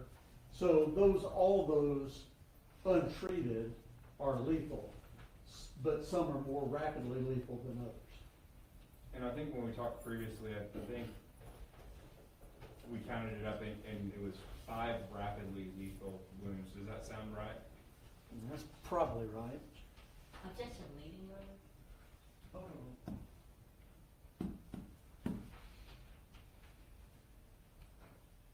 4 or 5. And when you say rapidly lethal, what do you mean by rapidly lethal? Yeah, that means that in some cases, well, in particular in number 1, even if that had been at the emergency room at Parkland, surgeons may say they could save them, but their odds are pretty minimal you could save anybody. Means that you're hitting an organ that is critical to life, and to be able to fix that, you've got to fix the spleen, you've got to fix the lung, and you've got to fix 2 holes in the heart. And so in my opinion, those are the ones that's not survivable. What, if somebody was presenting these wounds, what would you expect to see from them as, if you saw this happen immediately, what would you expect to see them presenting physically, if anything? Well, I mean, you don't have a wound to the head, so, you know, in that particular case, they're bleeding. They would not be instantly unconscious, but they would be rapidly unconscious because of blood loss, and then they'd be rapidly dead. And would you expect to see potentially rapid blood loss outside of the body? Well, you could. There's a lot of different defects, so it's certainly possible to have external hemorrhage. Sure, and have there been cases that you've worked that you might expect a lot of blood loss, but there wasn't? Well, there are times that, yeah, that can happen because you can get other things. You know, you get through, like the lung and the heart, you could get an air embolus, you know, and the air gets in there and can block the heart and kill them. So you would expect you could see a lot of blood, and then you don't. So the answer is yeah. I mean, I've seen a lot of different things. Sure. Okay. Now, as far as your ultimate conclusions, did you make a conclusion and have an opinion as to what caused the death of Melvin Noble? Yes. And what was that conclusion? He died as a result of injuries sustained from multiple rifle wounds.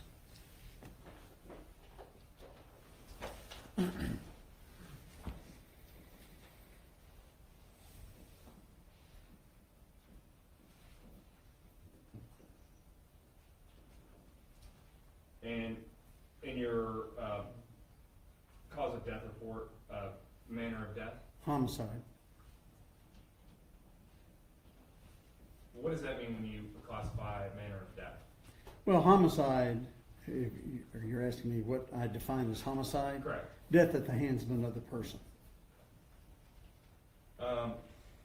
As far as the recovery of projectiles, did you recover projectiles in this case? Yes. Okay, thank you.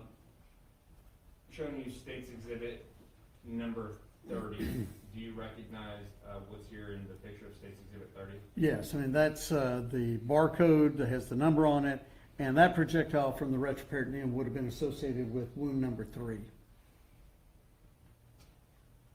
And again, we see the IFS number. Is that something that carries along with this case? Yes. And then you've documented on here where those were recovered from and what it was? Yes. State's Exhibit 33. That's anterior abdominal wall. That would have been from wound number 8. State's Exhibit 34. Right chest cavity, that would have been either 6 or 7, and since I couldn't separate out the two, I can't tell you which one of the two it is. Sure. State's Exhibit 31. That would have been number 7 or 6. Could have also been wound number 9, but probably it was the 6 and 7 because they were pretty close together. State's Exhibit 32. Yeah, right lateral chest wall, because you can see the projectile is deformed, is probably associated with 10. And again, you're not testifying to what caused the deformity or anything like that. No. Whereas, and just for comparison, State's Exhibit 29, how would you describe that projectile in comparison to the projectile in State's Exhibit 32? 32 is, I'm sorry, which one is that? So this is 29 29 is not deformed. versus 32. The tip of it is deformed. And State's Exhibit 29, this was a projectile that you recovered from. Right lateral chest wall, probably number 9. And again, the reason for saying probably is because of the complexity, of this autopsy. Yeah, you have a lot of intersecting tracks, you have things ending up in a similar area, and you're trying to follow the track to be as accurate as you can, but sometimes you can't really separate them totally out. But I recovered all of them. Your Honor, may I have one moment, please? Yes.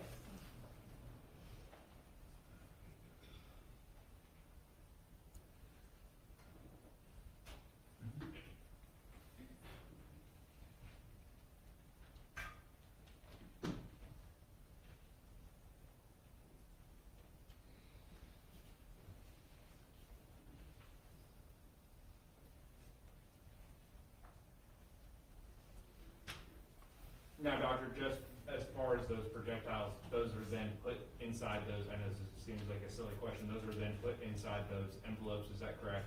Yeah, they're sealed up in the envelopes, separately barcoded, and then all the evidence is placed in a sealed bag and then transferred into the evidence registration.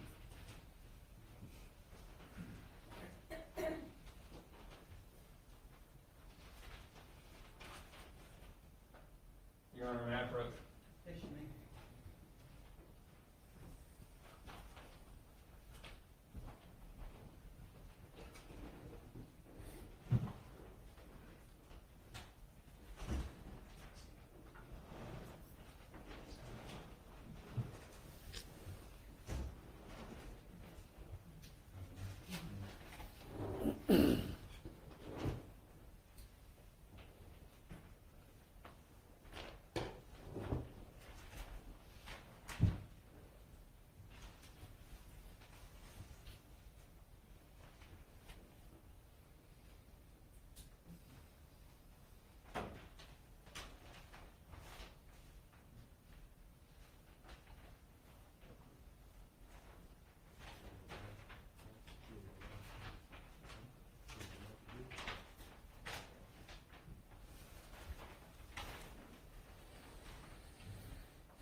37 through 42. Will you please take a look at those?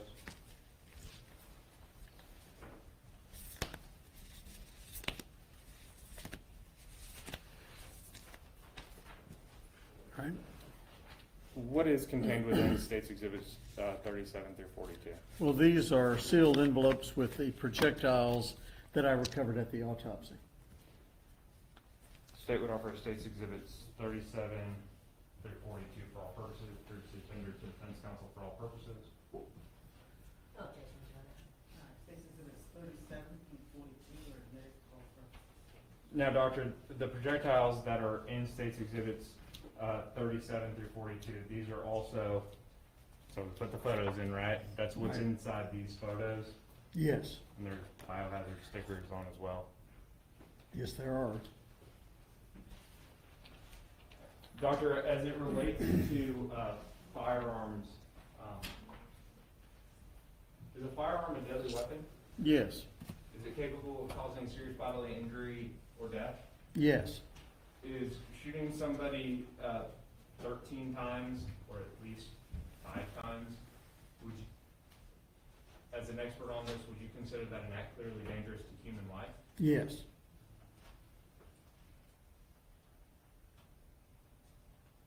We'll pass it with Shauna.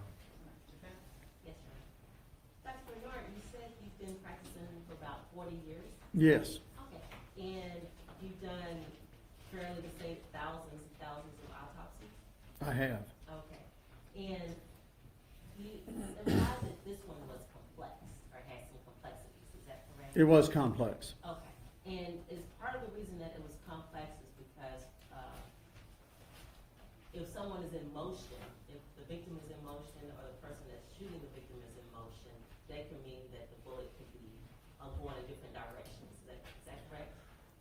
Well, essentially the answer is yes, but the bullet will go wherever the bullet is aimed. But if the body is in motion, or the shooter and the victim are in motion, the track can be unusual because of whatever position the body was in at the time it was struck.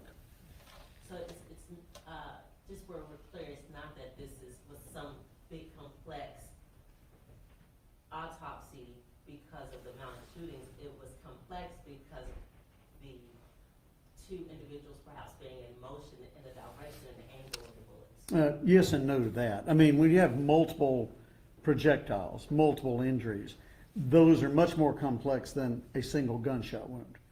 But then when you add unusual trajectories, it makes it even more complex. And this autopsy happened on August 12th, 2020, is that correct? I think is November. I'm sorry, November 12th, 2020. 11th, and then I did the autopsy the 12th. Okay. And how long does it normally take you to do an autopsy? Depends on the case. I mean, if it's a drug overdose case, then that might take an hour. If it's a case like this, it could take all day. Okay. And you weighed Mr. Noble as 199 pounds, is that correct? That's the weight we got, yes. Okay, and as far as his height, you have about 5'7", 67 Yeah. inches? Yes. And you were able to take some money off his body, or there was some money that came with his body, is that correct? That's correct. And that was about $1,812? Somewhere around that. And when he came to, or when someone comes to the medical examiner's office, do they have the clothes on or they don't? Depends. It's variable. Do you remember if Mr. Noble had his clothes on? No, I believe he was nude because he had gone to the hospital, and then there was a bag with clothing inside the body bag. And I do believe that the state had showed you a body bag, and at the bottom between Mr. Noble's legs, there was, appeared to be like a circular object. Was that the bag with his clothes? I believe that's correct. And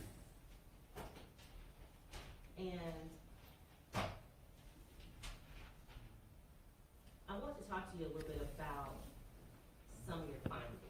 Can you tell the jury what is stippling? Yeah, stippling, as I said earlier, if a barrel tip is close enough, mainly you see this in handguns, but if a barrel tip is close enough at the time of discharge, then you can get some of the residues from the barrel tip at the time coming out of the cartridge case that can strike the skin surface. So gunpowder can strike the skin surface if the barrel tip is close enough. Now, long arm weapons like rifles, well, you've got a lot longer, and a lot of times there's less opportunity to see that gunpowder striking the skin surface. And can you tell them what soot is? I'm sorry? Soot? S-O-O-T? Soot would be that blackish material that can be on there when it's a contact wound or a near contact wound. And you didn't see any soot on Mr. Noble's body? No, ma'am. And that's often indicative of how far someone is or how close someone is when they're shooting. Is that right? Yeah, that gives you, if you see residue, it starts giving you an idea of how far away the barrel tip was at the time of discharge. And on, I think you noted 13 wounds to Mr. Or 12 wounds, if I'm not mistaken. 13. 13 wounds, okay, on Mr. Noble's body. And out of the 13, you noted that there was like one that had a pseudo stippling, is Yeah. that correct? And you didn't note any of them for suit, is that correct? Yeah, pseudo-stippling, just to be clear, is not real stippling. It's some other material that has caused an impact to the skin surface, but it's not gunpowder. And so that could have been if he was on, laying on the seat or something, Yeah, could be. or it could have been glass. Potentially, although I didn't see any glass on him, and sometimes it'll make a kind of definitive pattern. I didn't see that. And you're going to approach the witness.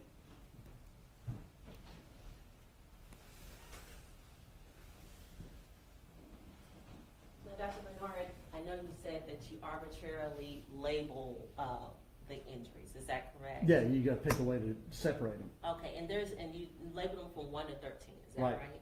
And there is no way that you can tell this jury which injury happened first, right? No, not based on this, no. Okay, and you said that there was 5 injuries that were lethal.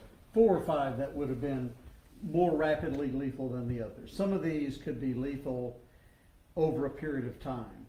That is, bleeding, infection, but those that would require emergent surgery, there were at least 4 of them. Okay, and with those 4 injuries that would require emergency surgery, is there an estimated time based on your experience and training that someone, if they were able to receive help, could have survived? Well, number one, I don't believe anybody could survive that. Okay. The others, you'd have to get in and operate on the liver, the intestines, but potentially you could get to an operating room and maybe they'd survive, maybe they wouldn't survive. But what I call number one, I don't believe any surgeon could save them. And how quickly can someone bleed out from the other injuries, the other 3 injuries that you were seeing? The others, well, that would be slower bleeding than through the heart. But it's trying to give you a specific time period. I wouldn't be able to do that. The liver is a very vascular organ, so you could bleed out quickly from those injuries. Okay, and then the other, you noted that there were some superficial injuries as well, is that correct? Yes, ma'am. And that means that they didn't enter the body, it just kind of contacted the skin, is that correct? Yeah, I mean, they, some of these are at weird angles. They're hitting the hands, they're grazing the arm. Like tin, which is already deformed by the time it hits the body, doesn't go very far. So those are coming at weird angles, a lot of them, or the positioning is weird when it happens. Thank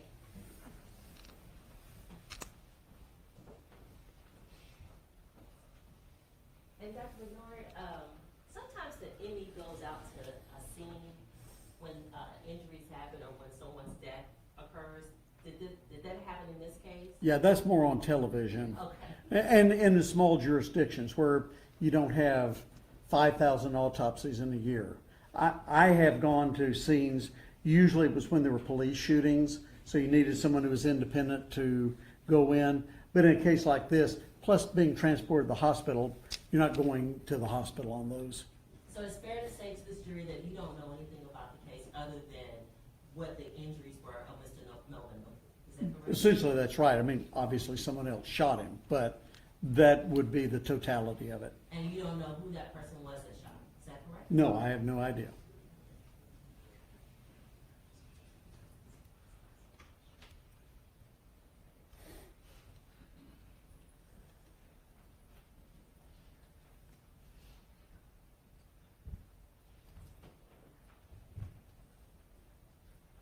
No further questions, John. State, Nothing further from the state, Your Honor. May this witness be excused? Yes, sir. thank you, Doctor, you're free to leave.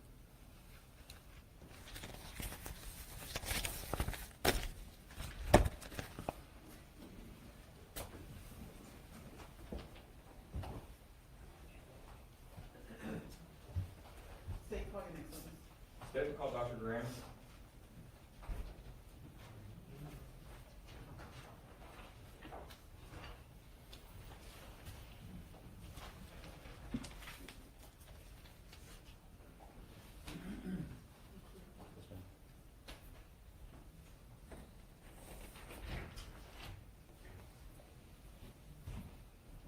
Doctor. Doctor, would you raise your right hand for me?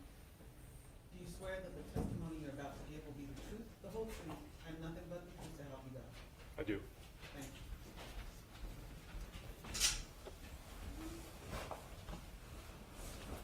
Good afternoon, Doctor. Good afternoon. How are you, sir? Doing fine. Thank you. Would you please introduce yourself to this jury and spell your name for the court recorder?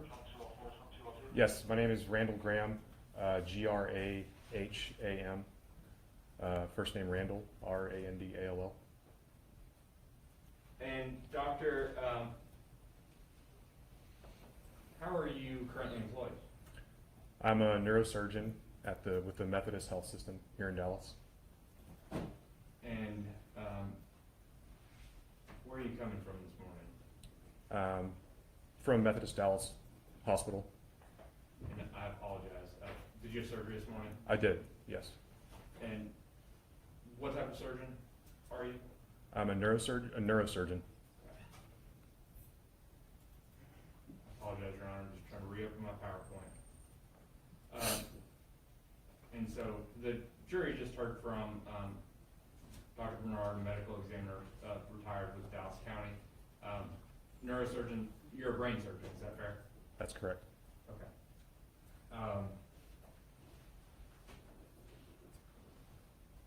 I want to kind of just jump right into things because I know you've had a busy day, and I appreciate you coming down.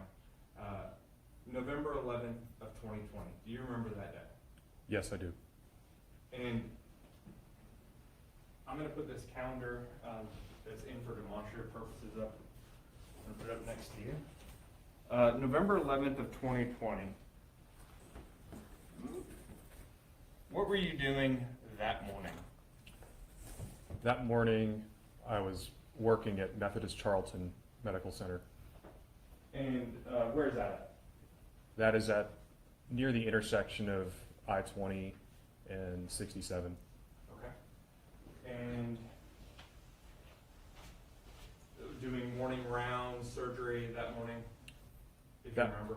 That morning I had morning rounds, and I think I had a small operation that I had to do. Okay. And at some point, did you begin to leave to go to another facility? Yes, or hospital, excuse me. Yes, I left Methodist Charlton to go to Methodist Dallas.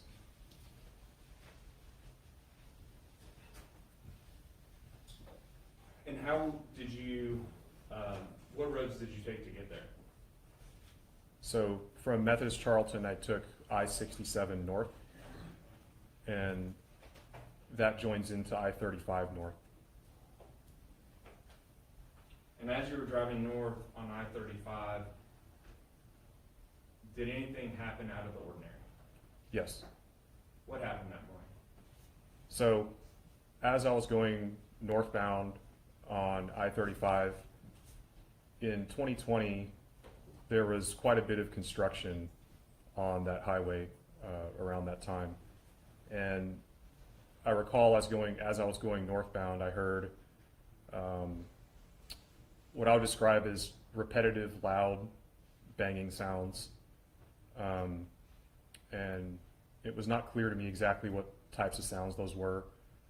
I just assumed maybe it was something from the construction. Then suddenly traffic slowed down, which again, not terribly unusual for there being so much construction there, but being a little bit unusual for the time of day, which was around noon. And then suddenly traffic pretty much came to almost a stop. Just, I want to stop you right there for a second. When you originally heard those sounds, and anything in your mind, what did you think those sounds were? At the time, I really thought it was just something to do with the construction. I didn't have any sort of context or knowledge of what that sound was. And as you talked about the highway there, were there any shoulders or any sides? I mean, or was the highway kind of completely under construction at that time? Do you remember? Yes, at that time there were no shoulders. It was almost a sort of an overpass situation with guards on each side. And so as the traffic comes to a stop in front of you, is anything going through your mind at that moment that this is anything but traffic or anything like that? At that instant, I thought it was just traffic from construction at that instant. And then as you, did you come to a complete stop there? I did. Okay. And what happened once you came to a complete stop? Shortly after coming to a complete stop, there was an even louder sound of essentially almost an explosion on my windshield. And that was a very different sound, followed by some glass and shrapnel pretty much going into my face and neck. At first I didn't really know what was going on until I looked on the windshield and saw a hole in the windshield. And I just immediately thought that must have been a gunshot. And once you saw this thing that you believe might be a gunshot or must have been a gunshot, did you look around and see anything out of the ordinary? Yes, very shortly after that, a black male essentially sprinted by my vehicle, in front of my vehicle, in front of the passenger side, and ran alongside the passenger side of my vehicle. And then chasing him was another black male with what appeared to be an automatic rifle. And the second gentleman stopped at the front passenger headlight of my car, and he appeared to take aim, and he took what I remember to be 2 shots. And then he turned and actually looked at me through the windshield.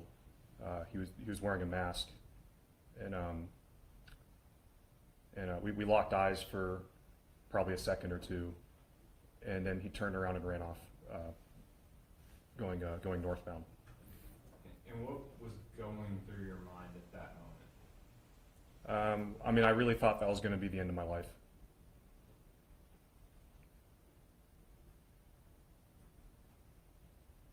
So, I want to back up just a second. As you come to a stop, do you remember which lane you were in? I was in the left lane. Okay. And when you first saw the first black male running towards you, do you remember what side of the vehicle he was on? If you're looking for, was he on your left-hand side or right-hand side originally? Right-hand side. Okay. And the individual, second black male that came running by, was he on the left-hand side or right-hand side? Also the right-hand side. Okay. And so, as they ran past, do you know how far the first male got past you? I don't recall. Okay. As far as the shooter, did he ever go past your front right passenger door? I don't think he did. I think he took those final shots and then went the other way.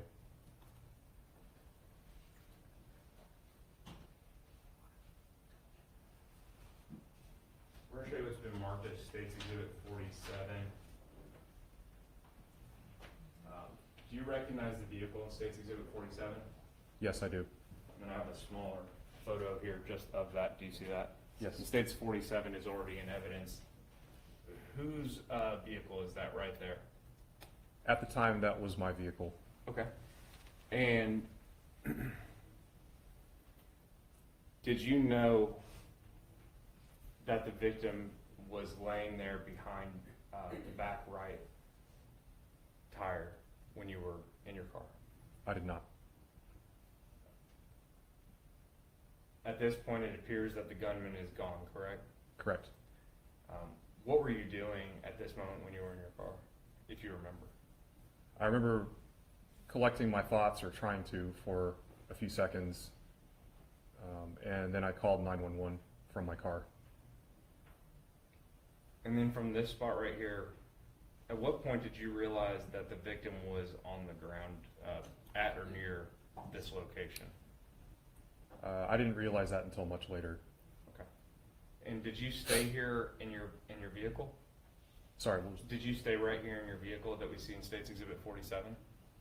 at this moment, when this picture was taken, I must have been in the vehicle still, in the driver's seat. And Yes. why do you say that you must have been in the vehicle still? Well, after I talked to the 911 dispatcher, I actually pulled forward and pulled my vehicle over towards that right guardrail, probably about 25 yards northbound of that. Okay, so we see that vehicle to the right-hand side. Correct. Is that where we see the billboard kind of in that area? Is that kind of where you move your vehicle? Yes.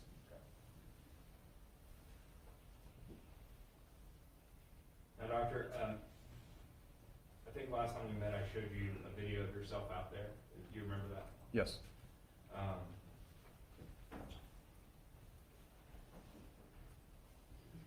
You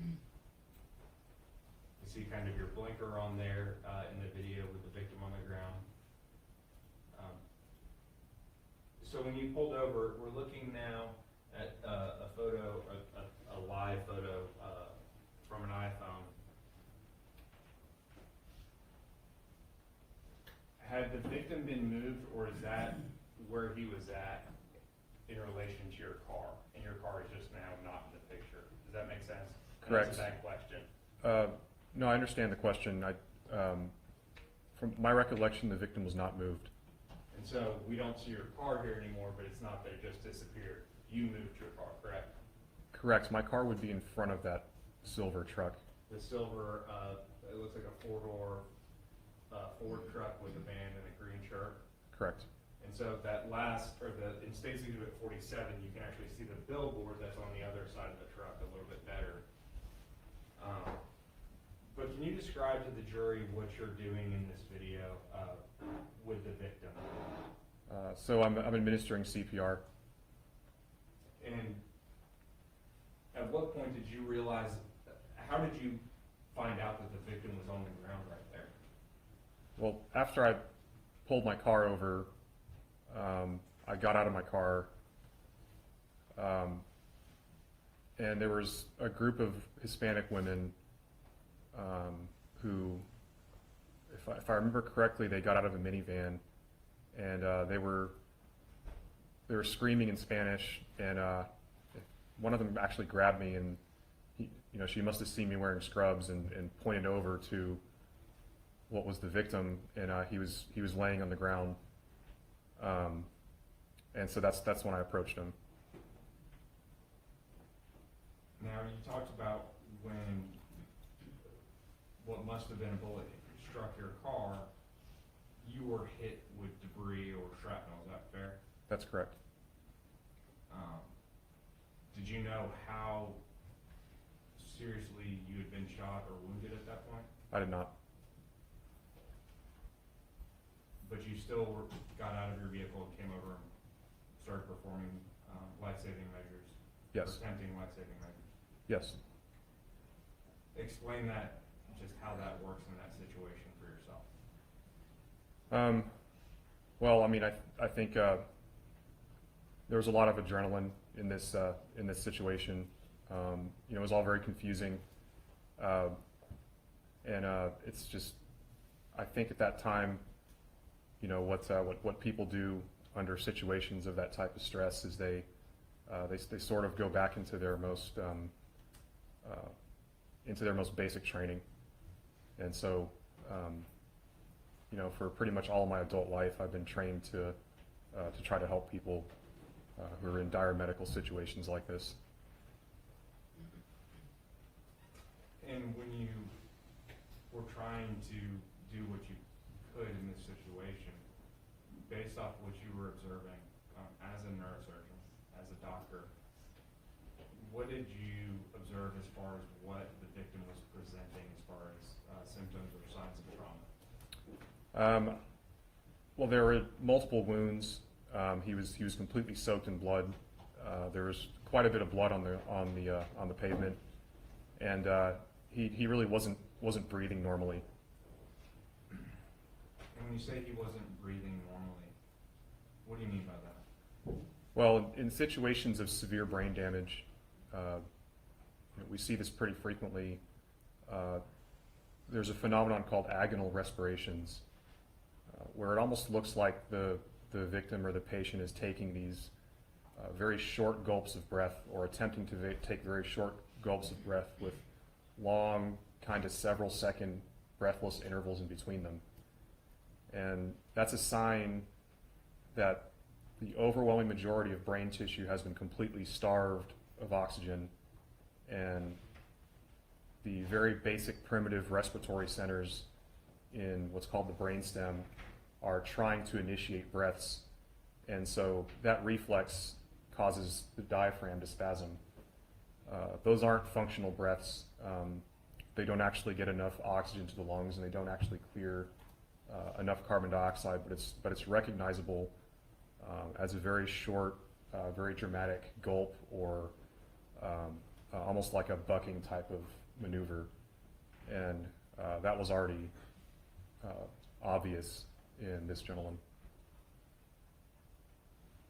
When somebody presents with these signs of trauma and symptoms, even with all of your training and background and experience, was there anything that you could have done in this situation? It's highly doubtful. I don't think I've ever seen someone survive once those respirations have been that obvious. I don't think I've seen someone actually survive.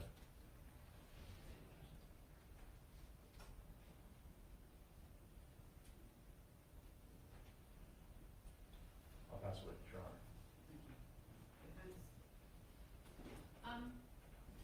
Good afternoon, Dr. Graham. I just want to ask just a couple of questions about what you observed. What you said is that you saw two people running, is that right? Correct. And they were running towards you, correct? Yes, There was one person in front and one person behind, correct? that's right. The person in front, what did they have in their hands? I don't remember seeing anything in his hands. Okay, do you remember seeing a weapon? I don't. Do you remember seeing a cell phone? I do not. Do you remember seeing a bag? No, I do not. Did you observe the person that was running towards you in the front? Did you observe them at a vehicle? I did not observe them in a vehicle. Did you observe them near a vehicle? No, I did not. Okay.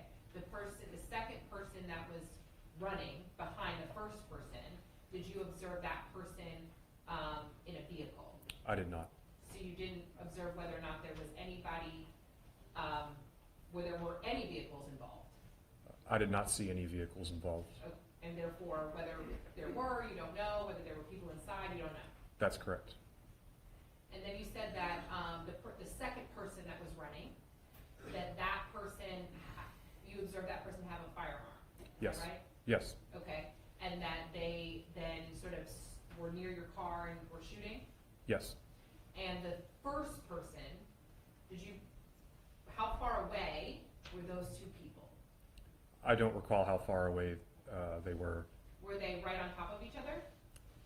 No, Okay, so there was some distance. correct, there was some distance. Okay, and then, you said that, you described that person, as the second person, you described as a black male, is that right? That's right. Was it a light-skinned or dark-skinned black male?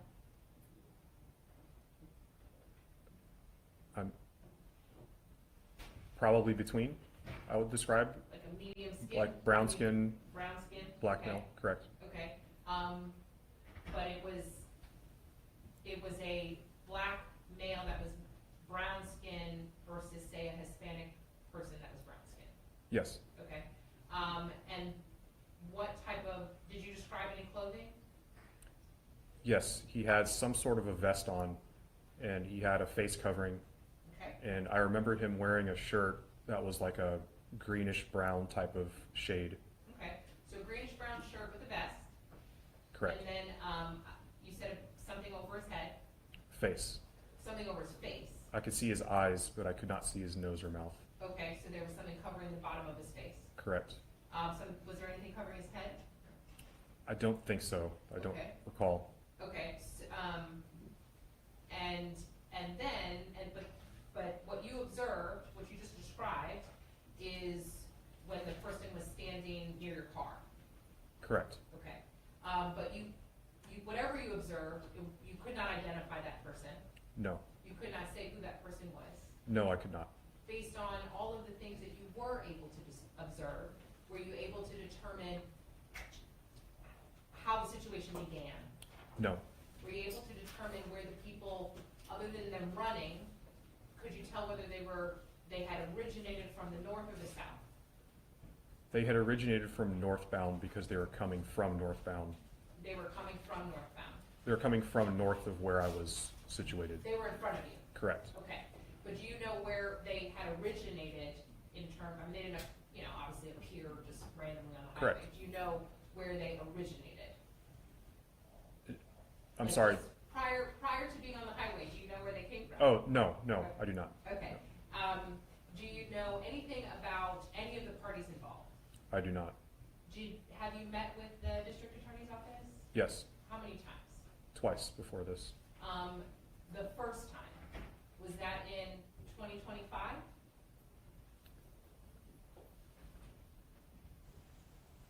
I think it was before that. It was before 2025, possibly 2024? I think so. Okay. And the second time? The second time was just a few weeks ago. And were you, when you met with them, were you told about what was going on? No. What the accusations were? I was told about the charges. Were you told or given the name, Velma Noble?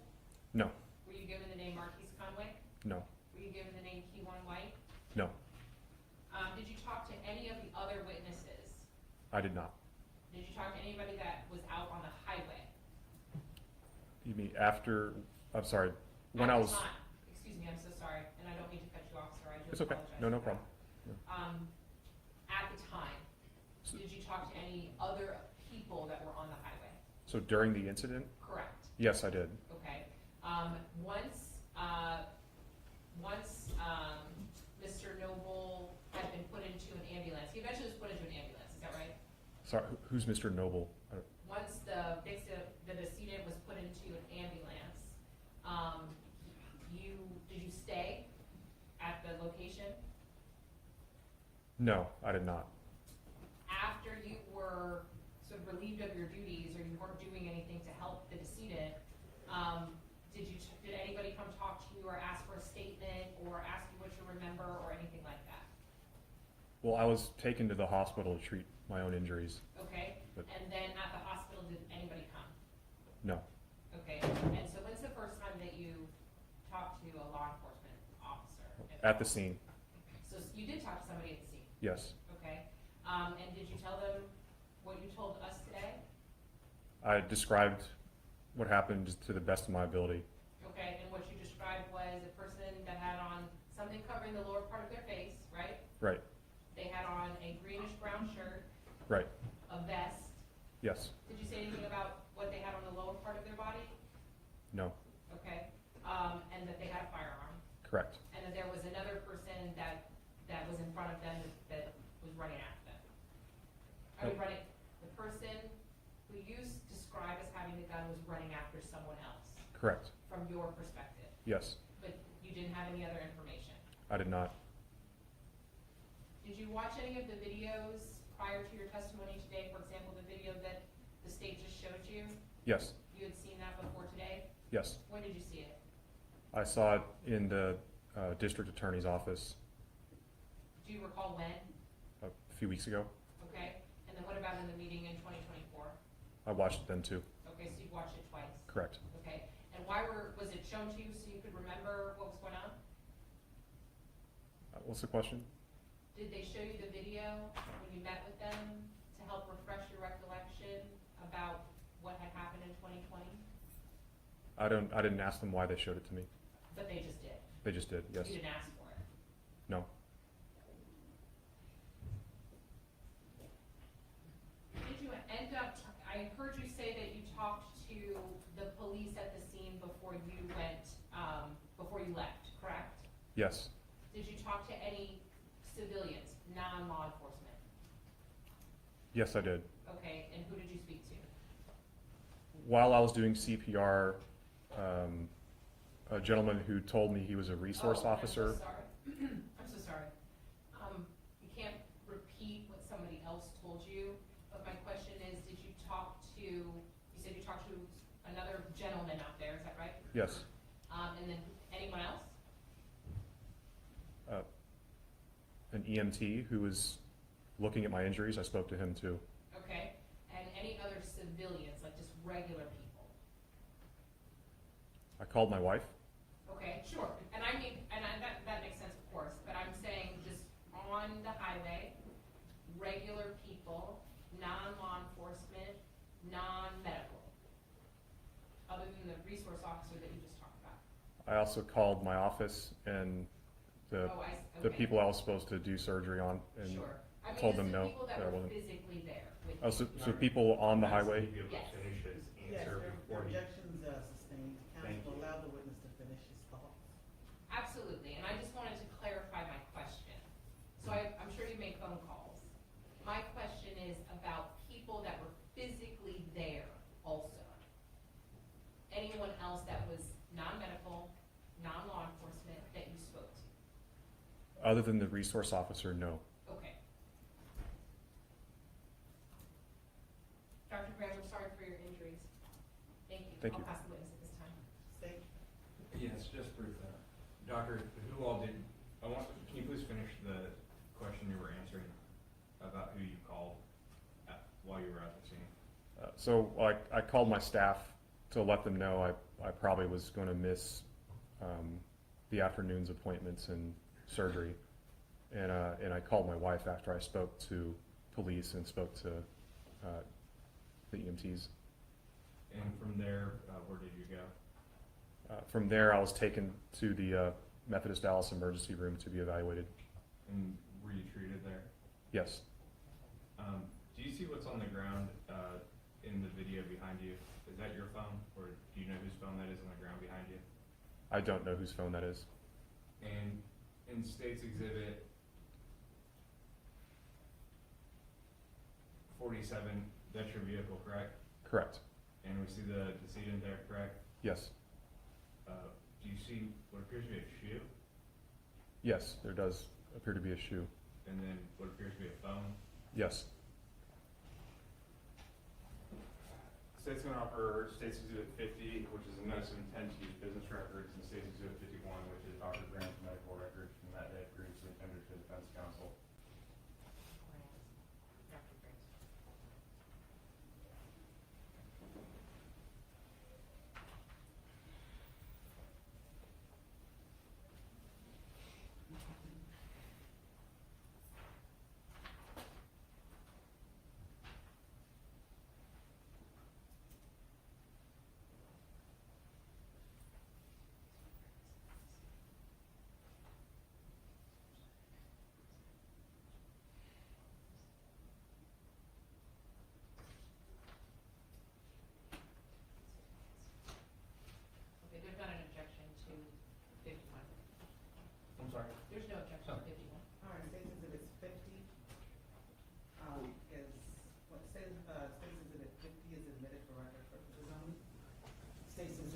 21 is admitted for all purposes. Nothing further from the state, Your Honor. Any other questions for this witness? Nothing further from the defense. All right, may this witness be released? No objection from the state. Defense? No objection from the defense. Thank you, Doctor.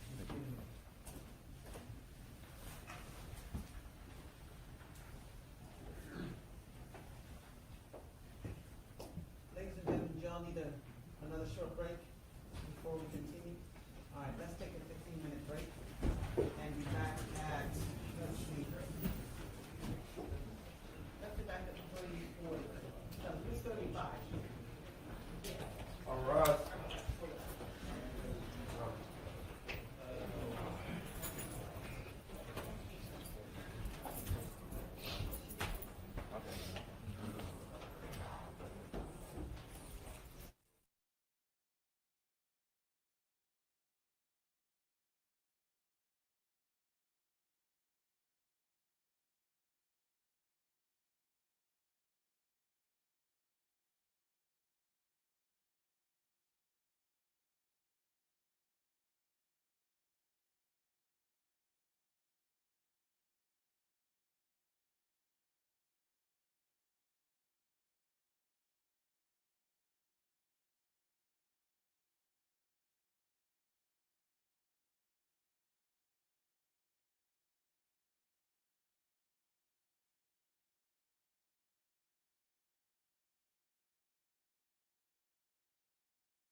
going to be testifying about evidence that was collected at a location that's not attached to my client. And so I want to flesh that out before this person testifies in front of the jury, so that if I make my relevance objections and the court agrees, that we don't run the risk of the jury hearing things that ultimately the court has determined is not relevant to this trial. What's the state's position? Your Honor, this is a house that is searched as part of the investigation. As you're aware, there's multiple co-defendants. This is one of the houses that was searched as part of this investigation. Okay. So I can't call every witness at the same time. I'm putting this person on now because there's so many witnesses. And he searched this house pursuant to a search warrant in regards to the investigation of the death of Melvin Noble. Therefore, it is relevant to this jury because it was part of the search in this case. And may I respond? Yes, go ahead. So the location that this law enforcement person, excuse me, I don't want to call you the wrong thing, searched is an address that's located on a street called Britain. My client, and therefore the elements and the things that the state has to establish beyond a reasonable doubt as it relates to the charges against my client, anything that was seized or found or confiscated or investigated at that location are not things that are tied to my client. So it's not, he's not there, his phones are not there, his clothing is not there, mail is not there, there's nothing associated with my client. And so from our perspective, the state has an obligation to meet the elements of the charges against Kewon White. And the evidence that they need to produce or present has to tend to support those elements. And these are pieces of evidence or facts that don't tend to support that don't tend to go to the elements that they have to meet beyond a reasonable doubt. Okay. Is this correct? I mean, if there's nothing connecting this defendant to the evidence produced by this individual, then why are we calling him? There are phones that come from the house. There are firearms that are also tested in this case to eliminate, because there's two houses that are known houses to be associated with the group. This house specifically is a house that is tied to the co-defendant, Devin Brown, who was first arrested in November of 2020. That is the first house. There are multiple phones and other items, including DVR and firearms that are taken from that house that are part of this investigation that include evidence that were used for testing, cell phone extractions that have messages and communications amongst the parties. That tie into this case? Correct. Okay. That are relevant to the state's Correct. Yes, Your Honor. case? Correct. In this case? Correct. In Is that fact, right? Okay. yes. And I don't want to. Okay, listen, I don't know what the facts are going to show from this witness, and I'm not about to put him on twice, Right. outside the presence and in the presence. So it looks like you're going to have to make trial objections, okay? Okay, and Judge, if I But can. your objection is noted. Okay, and if I can just make the record clear, that the court is denying the defense's ability to voir dire this witness outside of the presence of the jury, so that in the event that the court hears things that are not relevant or are overly prejudicial to my client, that we cannot make that determination outside of the presence of the jury, that the jury would hear it, and I would just have to object and potentially have them use what they hear that the court determines they shouldn't have heard against my client as they're delivering. Well, you just said a mouthful, but what the court is saying is that should the state ask a question, an answer to which would be irrelevant or hearsay, or tend to bring up issues not associated with this defendant and therefore would be prejudicial instead of relevant, you make your trial objection. And if you need to examine this witness outside the presence at that time because of issues that the state feels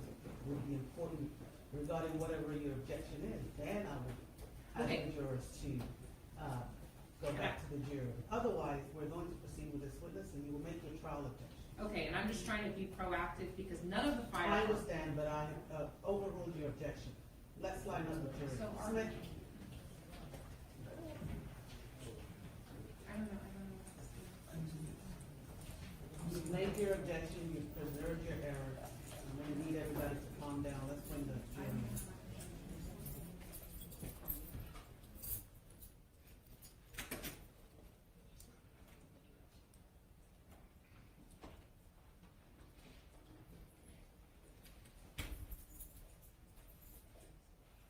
And that's a warning to the state as well.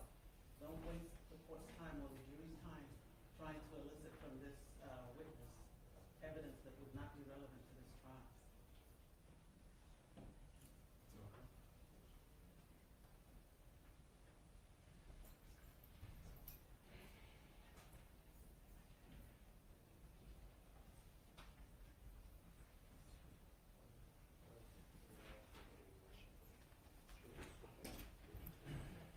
All right.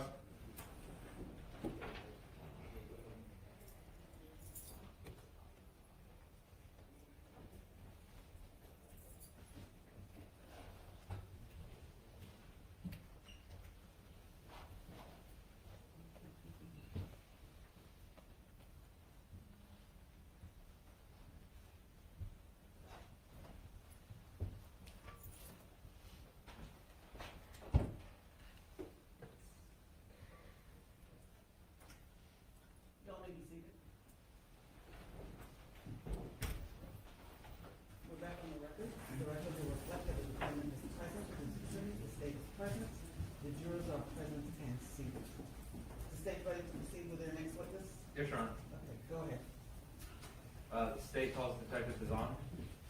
Detective, would you raise your right hand for me? Do you swear that the testimony you're about to give will be the truth, the whole truth, and nothing but the truth to help you God? Yes. Thank you.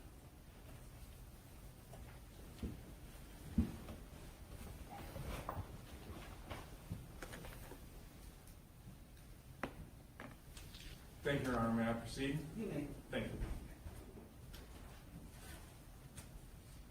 It's Detective Bizon, correct? Yes. Detective, how are you currently employed? Just spell your name for me. B as in boy, A-Z-A-N. And how are you currently employed? I am a detective with the Dallas Police Department, How long have you been employed with the Dallas Police Department? 29 years. And as a detective, specifically, what division are you in with the Dallas Police Department? I am currently assigned to the personnel unit. I do background investigations on all the applicants who are wanting to become police officers now.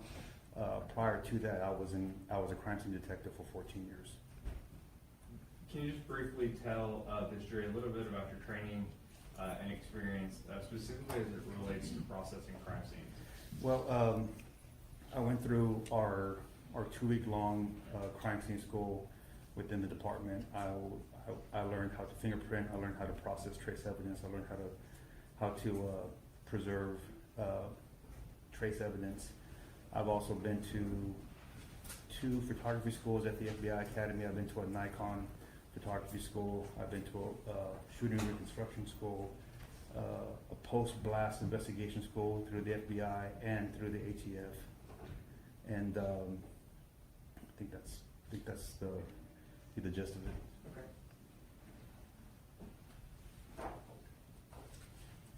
Your Honor, may I approach? You may.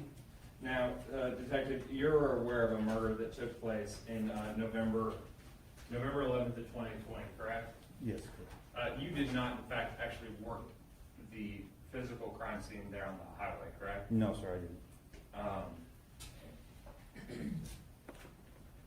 Now, did you help investigators in subsequent and follow-up searches that were done as part of that investigation into individuals or houses or places associated with that offense?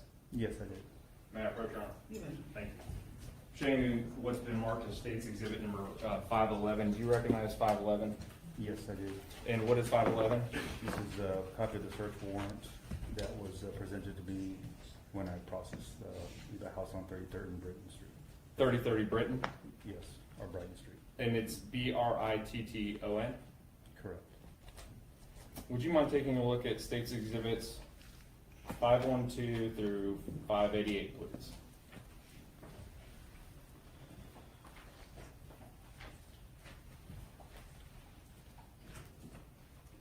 And Your Honor, I'm I'm gonna object to this witness's testimony as it relates to a location at a street called Britton, as it is not relevant to anything related to the charges pending against Kewon White. Thank you. What's the state's response? Your Honor, this is a location that is associated with one of the co-defendants. It was searched pursuant to an investigation of these individuals, and the detective on this case who will Of these testify. individuals, meaning the defendant and the co-defendant? Or There is, somebody yes, else? there is conversation. There will be testimony about this specific house when through other witnesses, including the lead detective on this case, and other civilian witnesses who are going to testify about this location. That connect this defendant? Correct. Okay. The objection's overruled. I'd like for a running objection. I'd ask the court for a running objection, anything that this witness testifies to, as it relates to anything found or seized or whatever at the location at Britton does not have anything to do with my client, that is highly prejudicial, as it relates to character evidence and all kinds of things, so we're gonna ask for a running objection. That's overruled. We'll make the trial objections as objectionable material comes up. Thank you. Detective, do you recognize State's Exhibit number 512 just being a Google Map photo of that location? Yes, correct. And then 513 through, sorry, I said the number wrong. It's 513 through 611? Does that sound right? Yes.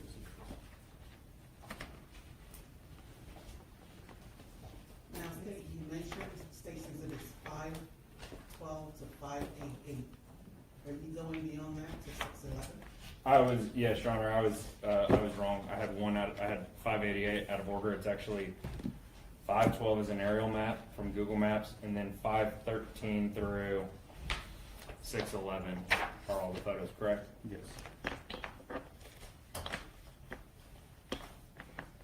State would offer State's Exhibit 511 for record purposes and 512 through, or 511 for record, 512 through 611 for all purposes. Which one is the reference? This.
May I take the witness on board iron? Me? May I approach the witness? Yes.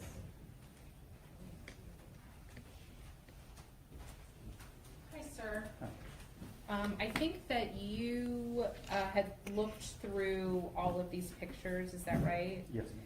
And you had indicated that these are the photographs that you took, Yes, ma'am. and there's a huge number of them, is that right? Yes. And they depict the inside and a little bit of the outside of an address that's located on Britton Street, is that right? Yes, ma'am. Okay, and you had photographed some of the items that were inside of and a little bit outside of that address, is that correct? Yes, I did. And did you seize anything? Yes, I did. Okay, and in investigating or in being able to go inside of this address, were you authorized by a court or a judge to be able to go into this address? Yes, ma'am, we had a search warrant. Okay, and that search warrant was it associated with somebody named Kewon White? I don't remember who it was associated with. I just know that we had a search warrant. I looked at it, matched the address, and that was good to go. Okay, do you recall whether or not there was a name listed in the search warrant? No, ma'am, I don't remember. If I showed it to you, would that refresh your recollection? Yes.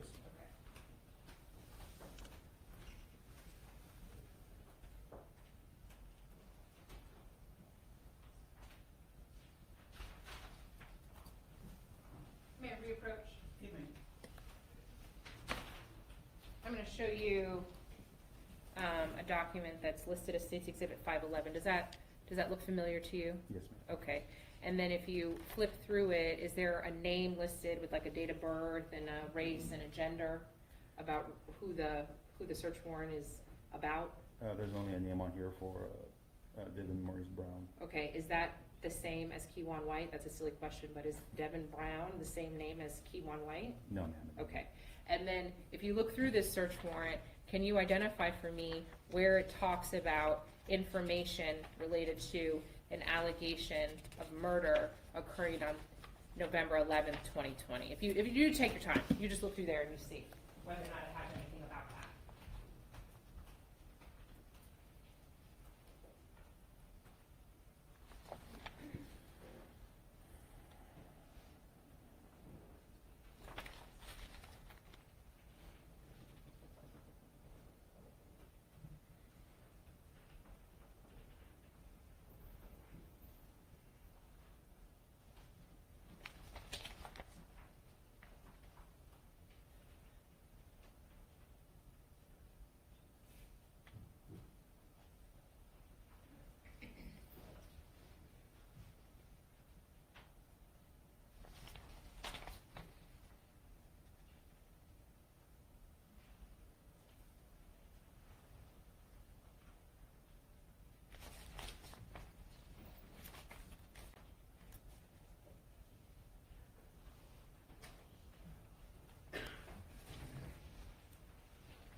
No, I don't think I saw what you're referring to. Okay, so as far as you're aware, it included in the search warrant that authorized you to go into the house in Britain, you're not seeing anything that is referencing an allegation of murder that occurred on November 11th, 2020? I don't think so. I don't believe so. And then in the items that you either photographed or seized, do you recall, and you tell me if you want to come, if you want me to bring your pictures back to you, do you recall any information, physical piece of evidence, writing, letter, document, anything that referenced, identified, or talked about somebody named Kewon White? No, I don't believe so. Was there anything that you recovered from this house at the address on Britain that you have learned specifically belongs to, owned by, operated by, controlled by, anything Kewon White? Not that I've been told. And then, I took this out. I can put it backward. Can I reapproach the witness, please? Yes.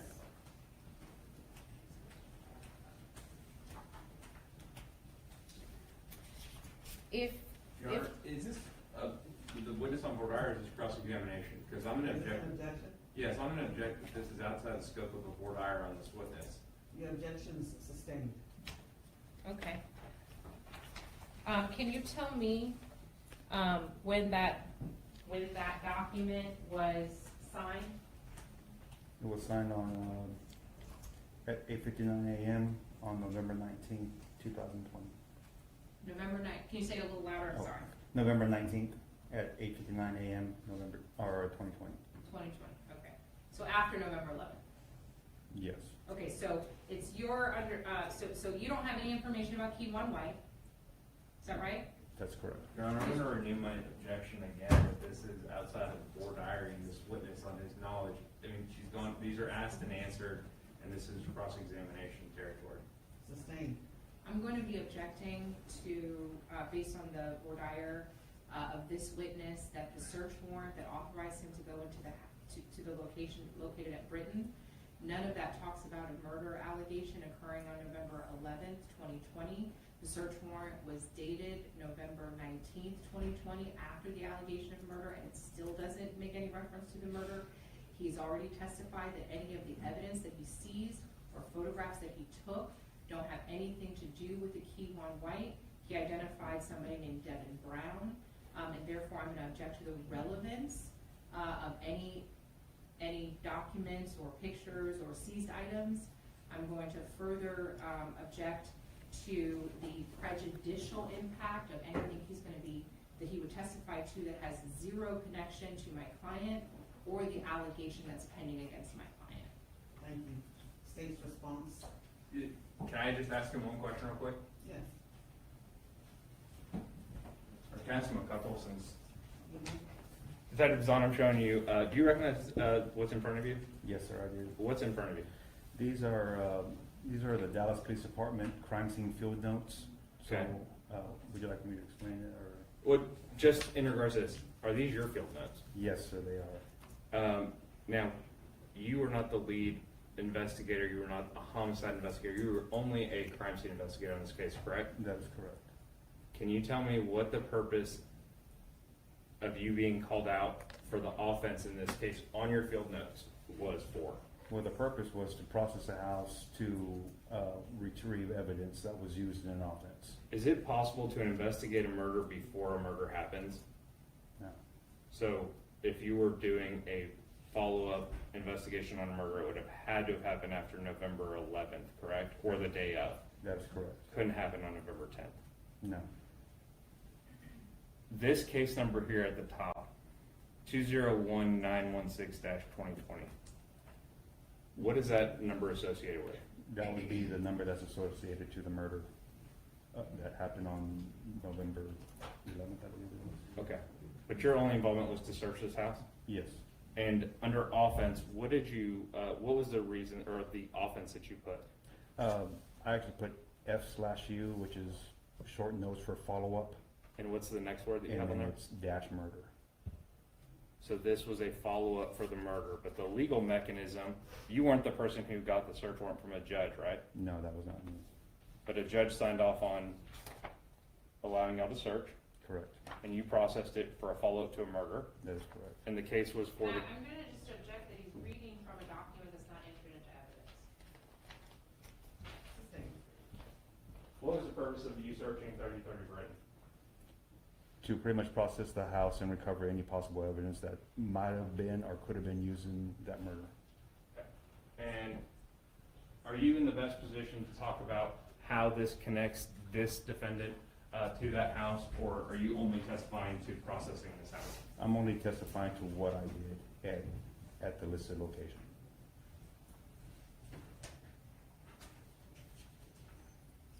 And again, under offense, you had it for, Follow-up to a murder. and the case, what was the case that you assigned this to? That this case notes fall under when you upload them? That will always be attached to that murder. So it's part of that murder investigation? Correct. All right, the defendant's objection is overruled. State may proceed. Are states 512 through 611 admitted? Admitted for all purposes. States 511 is admitted for purposes only. Thank you, Your Honor.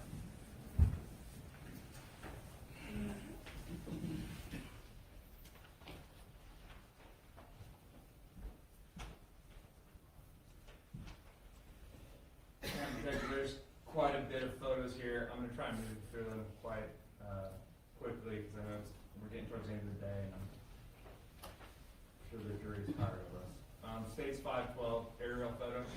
Correct. 513. What do we see here? That's just a placard stating the date and time that the scene was processed, and it has a case number, and the photographs were taken by me, which is my initial, my last name, and my badge number. So if other people processed other scenes associated to this murder, including the murder scene itself, would that case number be on those placards as well? Yes, sir. Or should be at least, It right? should be. this is the house in 514. Yes, sir, that's just an aerial frontal shot of the house. And when you process a house, just briefly, I think you're the first crime scene person, so I don't want to rush you too much, but when you process a house, is there a certain protocol or standard that you do in processing a house, as far as photographing, documenting, collecting, preserving evidence? Well, usually, the way I used to do it was I would always photograph the house first just to show, just to show where I was at. And then the next shot should probably be either a close-up of the numerical address that should be on the post. And then from there, I work my way into the house as I'm taking pictures. And I usually start to the left for some reason, so I would take a picture of the first room, do a complete 360 of the room, and then go to the next room, and then try to have the pictures lead to the next room. So if you were to lay down all the pictures, it should be a complete 360 of each room. And as far as, sorry, Your Honor, 1 second.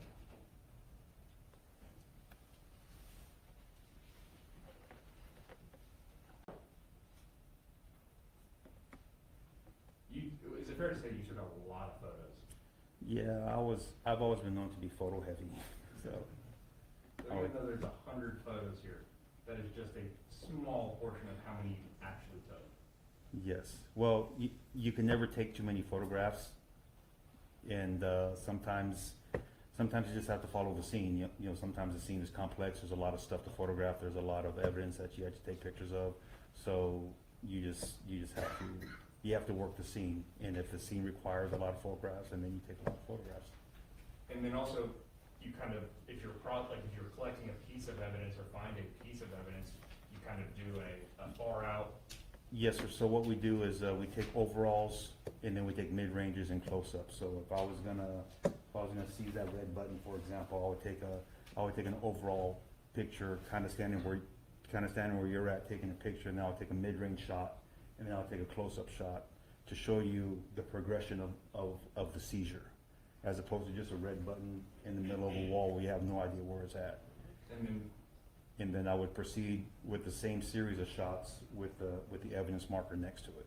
And then even then, when you take it to the property room at Baylor Street, photos there as well, right? Yes, I also photographed it there. If it needs to be photographed. Most of the time, like a weapon, like a knife or a gun or a screwdriver or fire cartridge casing, there's more photographs to take on top of that. And it's okay to admit, you like taking photographs. I kind of did. All right, thanks, Detective. All right, and I'm gonna move through some of these, again, fairly quickly. Jumping into 516, we're moving into the house. And again, each room, you go in and kind of take photos. Correct. Clockwise, is that how you typically do it? I would try to do it clockwise, but a lot of times you have to be able to adjust to the scene. Sure. Again, just moving through the house, 518. The first room, we see 519 entering into the room, 520. Kind of, again, moving through the room, 521. Is this you, 22, just documenting everything as you walk into the room and take photos? Yes, usually I would take them from one corner and then stand on the opposite end and finish the 360 through the other side. 523, 524, again, all photos of just moving through the room. Correct. 525. Then you get a different angle, 526. And what do we see up there on the TV in 526? Looks like the security footage. 527, would this be the closet? Yes. And then back out in the hallway, 528.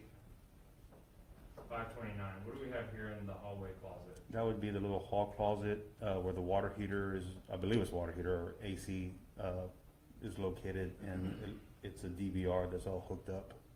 And was that one of the things you seized from that location? Yes, sir, that's correct. May I approach, Your Honor? You may.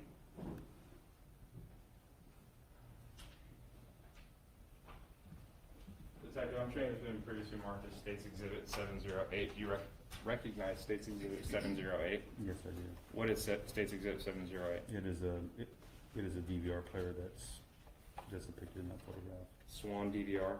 Yes. And this is what you collected? Correct. State would offer State's Exhibit 708 for all purposes. I'll object to the relevance for all of the reasons I've just named, but also relevance of the physical box. Thank you. Your objections overruled. State Exhibit 708 is admitted for all purposes. Thank you.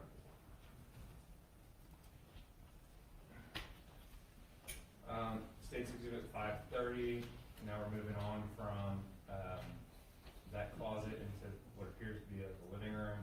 Correct. 531, 532 is now looking into what appears to be a kitchen. Yes, taken from the living room. 533, another angle of that, just different perspective, and then you can see, what do we see in the background? The background will be that little hall closet with the DVR in it. And then to the left of that, in between that closet and the TV, what do we see? That would be like another hallway leading to more bedrooms. 534, just another angle. 535, is that what we saw back here in 533, all in the middle of the photo, towards the back? Yes, So that's that bedroom back there in 535. yes, Again, you're taking a walk around the room, 537, 538. Do you try to document all these things that you're seeing on the ground taking photos of, do you try and document them to the best that you can in all of the photographs that you take? yes, and we do that for we take all the photographs like this to show the scene prior to us manipulating it. And when I say manipulate, I mean by you're starting to recover evidence, starting to search. So we try to show the scene the way it was before we before we altered it. 539, the closet. 540, 541, 542. What type of bags are those? Looks like Gucci bags. 543. What do we have here? That would be a receipt from Manhattan Jewelers in Arlington, Texas. And name appears to be for Chicago. Yes. Does that jewelry store mean anything to you? And does the name Chicago mean anything to you? No, not at all.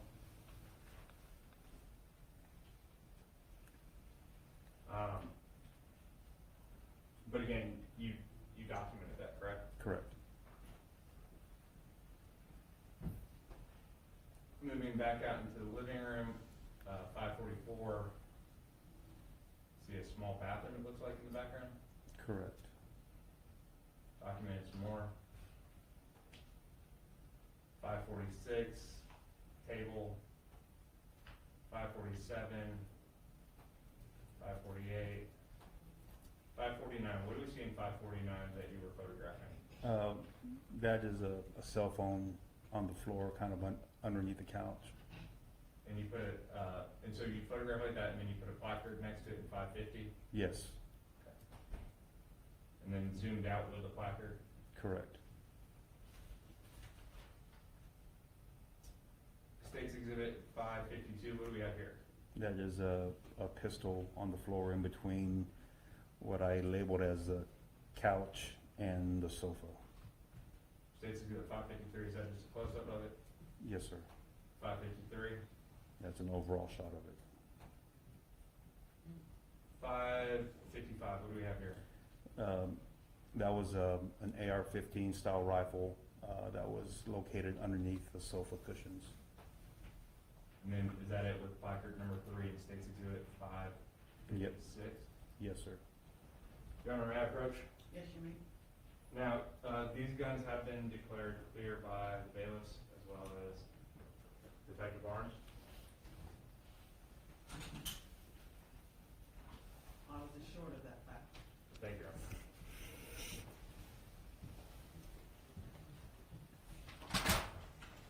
Detective, I'm showing you what's been marked as.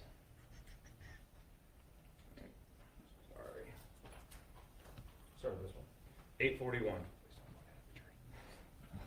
State's Exhibit 841.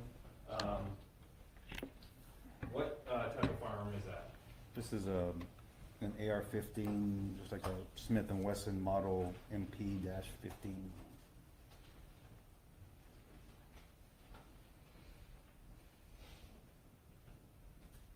Your Honor, may I have 1 moment, please? Yes.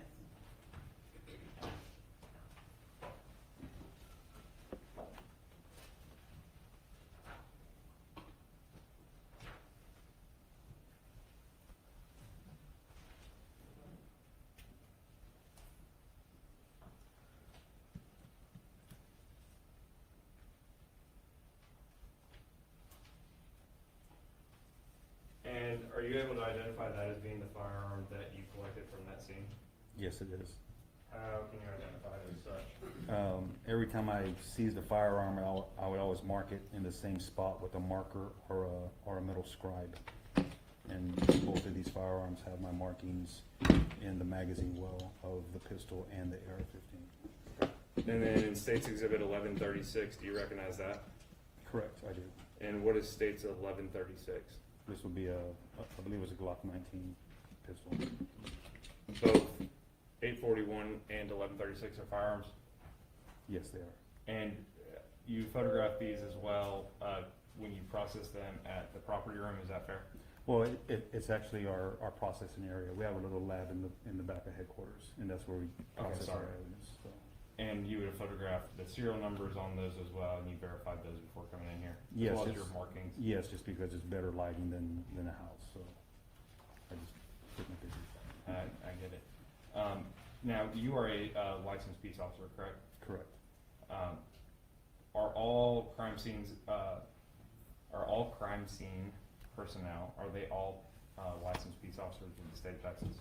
No, we have both sworn licensed peace officers and civilian investigators as well. But being a licensed peace officer, that means you have T-pole training, you can carry a firearm. Correct, I can. Is the firearm a deadly weapon? Yes, it is. Capable of causing serious bodily injury or death? Yes, it can. This time, Your Honor, State would offer State's Exhibit 1136 and 841 for all purposes. May I take the witness on the wire? Detective, is that right? Yes, ma'am. Okay. Those two items that the state just showed to you, you said that you recovered those from the Britton house. Correct. And you had testified previously that there's not an association of a Kewon White to that address, is that correct? I believe so, correct. And in your collection or your knowledge of those two firearms, do either one of those firearms have anything to do with the allegation on November 11th, 2020? I didn't have no idea at the time. Like I said, I just processed the house based on the information that was Are given you to me. aware now? I'm aware that they were that they could have been used in the scene, but I was never told. I never got the ballistic report. Let me stop you right there. Did you just say that you were told that these were used at the scene? Is that what you just said? Yes, I did. Is that what you meant to say? I was told that they were believed that they were used at the scene. Do you know now that they were not? I have You're no aware of idea. that? No, ma'am, I didn't know. As far as you know, there's no association with those firearms and Mr. White, is that right? I have no idea. I was never told that I was never given the ballistic report, or I never reviewed the ballistic report to show that they were used anywhere. Okay, so you don't know, you can't even make a comment about whether they're relevant. I wouldn't say that because I seized them, and if they weren't important at the time, I wouldn't have seized them. Okay, but you seized them for a warrant related to guns and drugs, not for a warrant related to investigating a murder, right? I'm going to object again. This is outside the scope of a voir dire of a witness. Sustained. I'm going to object to the relevance of the two firearms that were seized at the Britton house, and I'm going to further object to the admission of those firearms as being more prejudicial than probative, and they don't tend to show anything that the state would need to prove as it relates to the allegation from November 11th, 2020. Thank you. Does the state have a further response? Again, Your Honor, I'm going to mark what's been marked as State's Exhibit number 1137, which is Detective Bazan's field notes, which case number, as well as the offense as a follow-up to a murder. And then again, there's gonna be additional witnesses that are gonna come forward and testify before this jury as to the relevance. All he did was process this house. All right, defendant's objection is overruled. States Exhibit 841, 1136.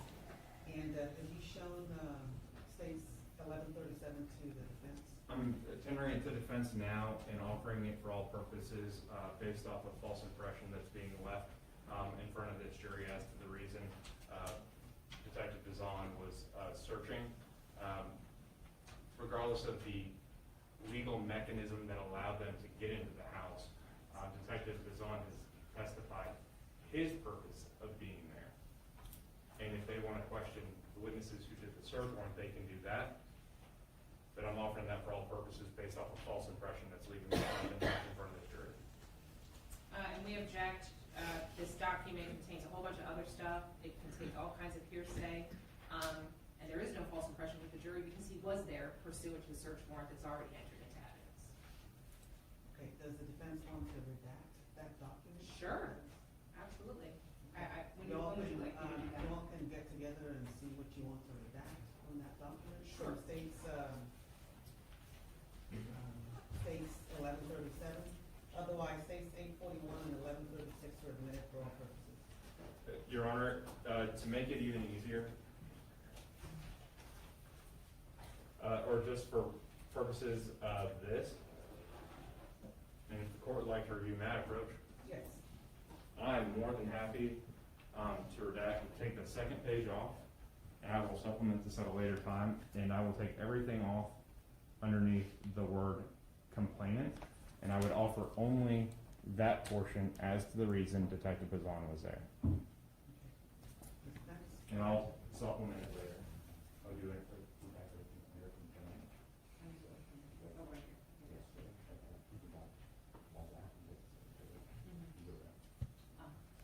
I mean, my objection to Sure. it still stands. I'm objecting to the document, period. Sure. For any reason, in any way. Okay, so it's you're not hearsay. asking, I thought you said you were requesting a redaction. I want, if it's gonna be entered, I want to redact it. I can't Okay, so make that that's what determination. he's redacting. I can't tell the court whether or not I'm okay with that or not. I need to be able to review it, I need time to be able to see whether or not I want to make a counter to what he's offering, I don't know. Would you hand her that document to review?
Removal of the second page. That's it? Okay. All right, State Exhibit 1137 is admitted as redacted Okay, for all purposes. for all purposes.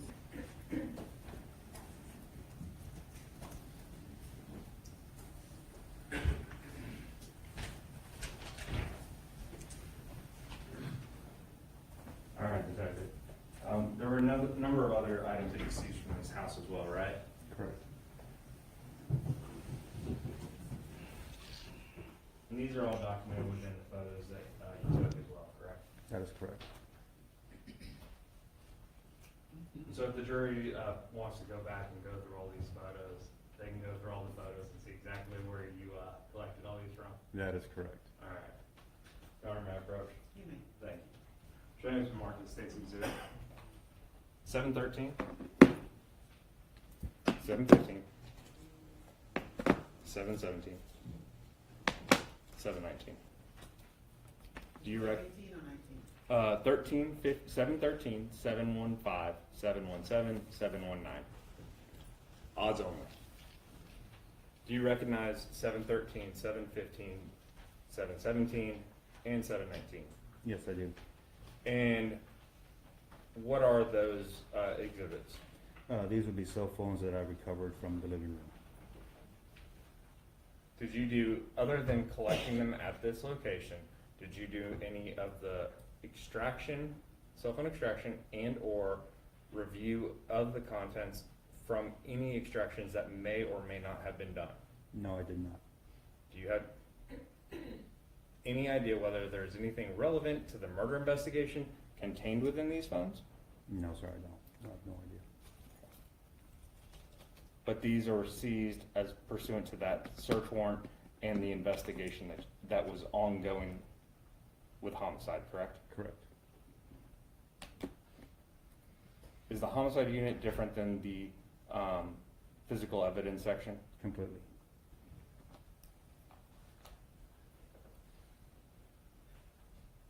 When you process a scene, or when PES processes a scene, you may do it at the request of homicide, is that fair? Correct. But how you process, or PES in general processes, is based off the protocols and procedures with PES, is that fair? That is fair. Your glasses, sir.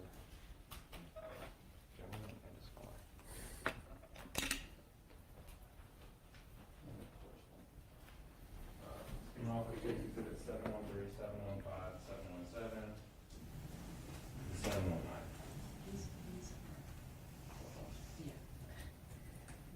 These are not separate exhibits. Like, you're not saying that this is part of this. It all goes together.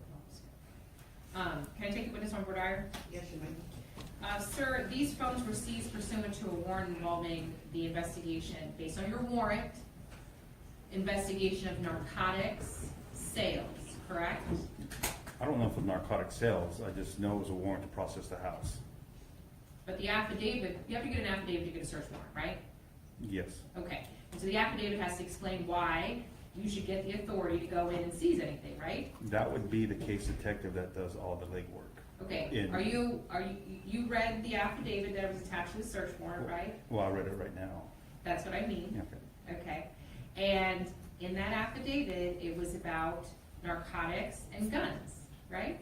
Correct. Okay, and so these cell phones were seized during the investigation when you were there with the authority to search for narcotics and guns, Mhm. correct? Correct. Okay. Any of these have anything to do with the Kewon White? No idea. Do they have anything to do with the people or person that was at Britain? I have no idea, ma'am. Do you even know who was at Britain? No. I just processed the scene. Okay, so you can't testify whether or not this has any relevance to anything that occurred on November 11th? No, I don't. Okay. And do you know who any of these phones belong to? No, I don't. Okay. I'm gonna object to the relevance. Thank you. State's response? Your Honor, To one these cell moment. phones? Yes, Your Honor, one moment. Yes.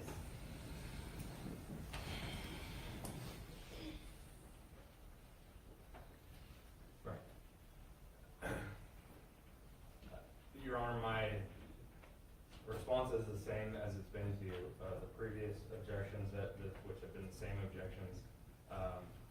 Again, there's gonna be additional witnesses that are gonna testify throughout the course of this trial as to the relevancy of this house and the location.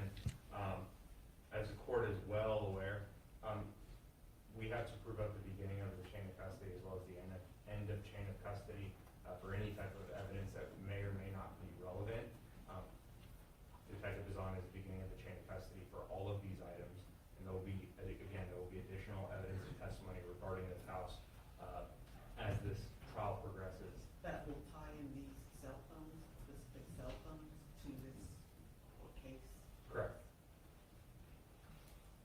just in response to that, then my objection would be that, against them being admitted for all purposes at this time then. Okay, are you asking me to admit them for record purposes at this time? I maybe, yes, I guess for record purposes, but certainly not for all purposes, since this detective doesn't know anything about the relevance or what's on them or why they were seized or who they belong to.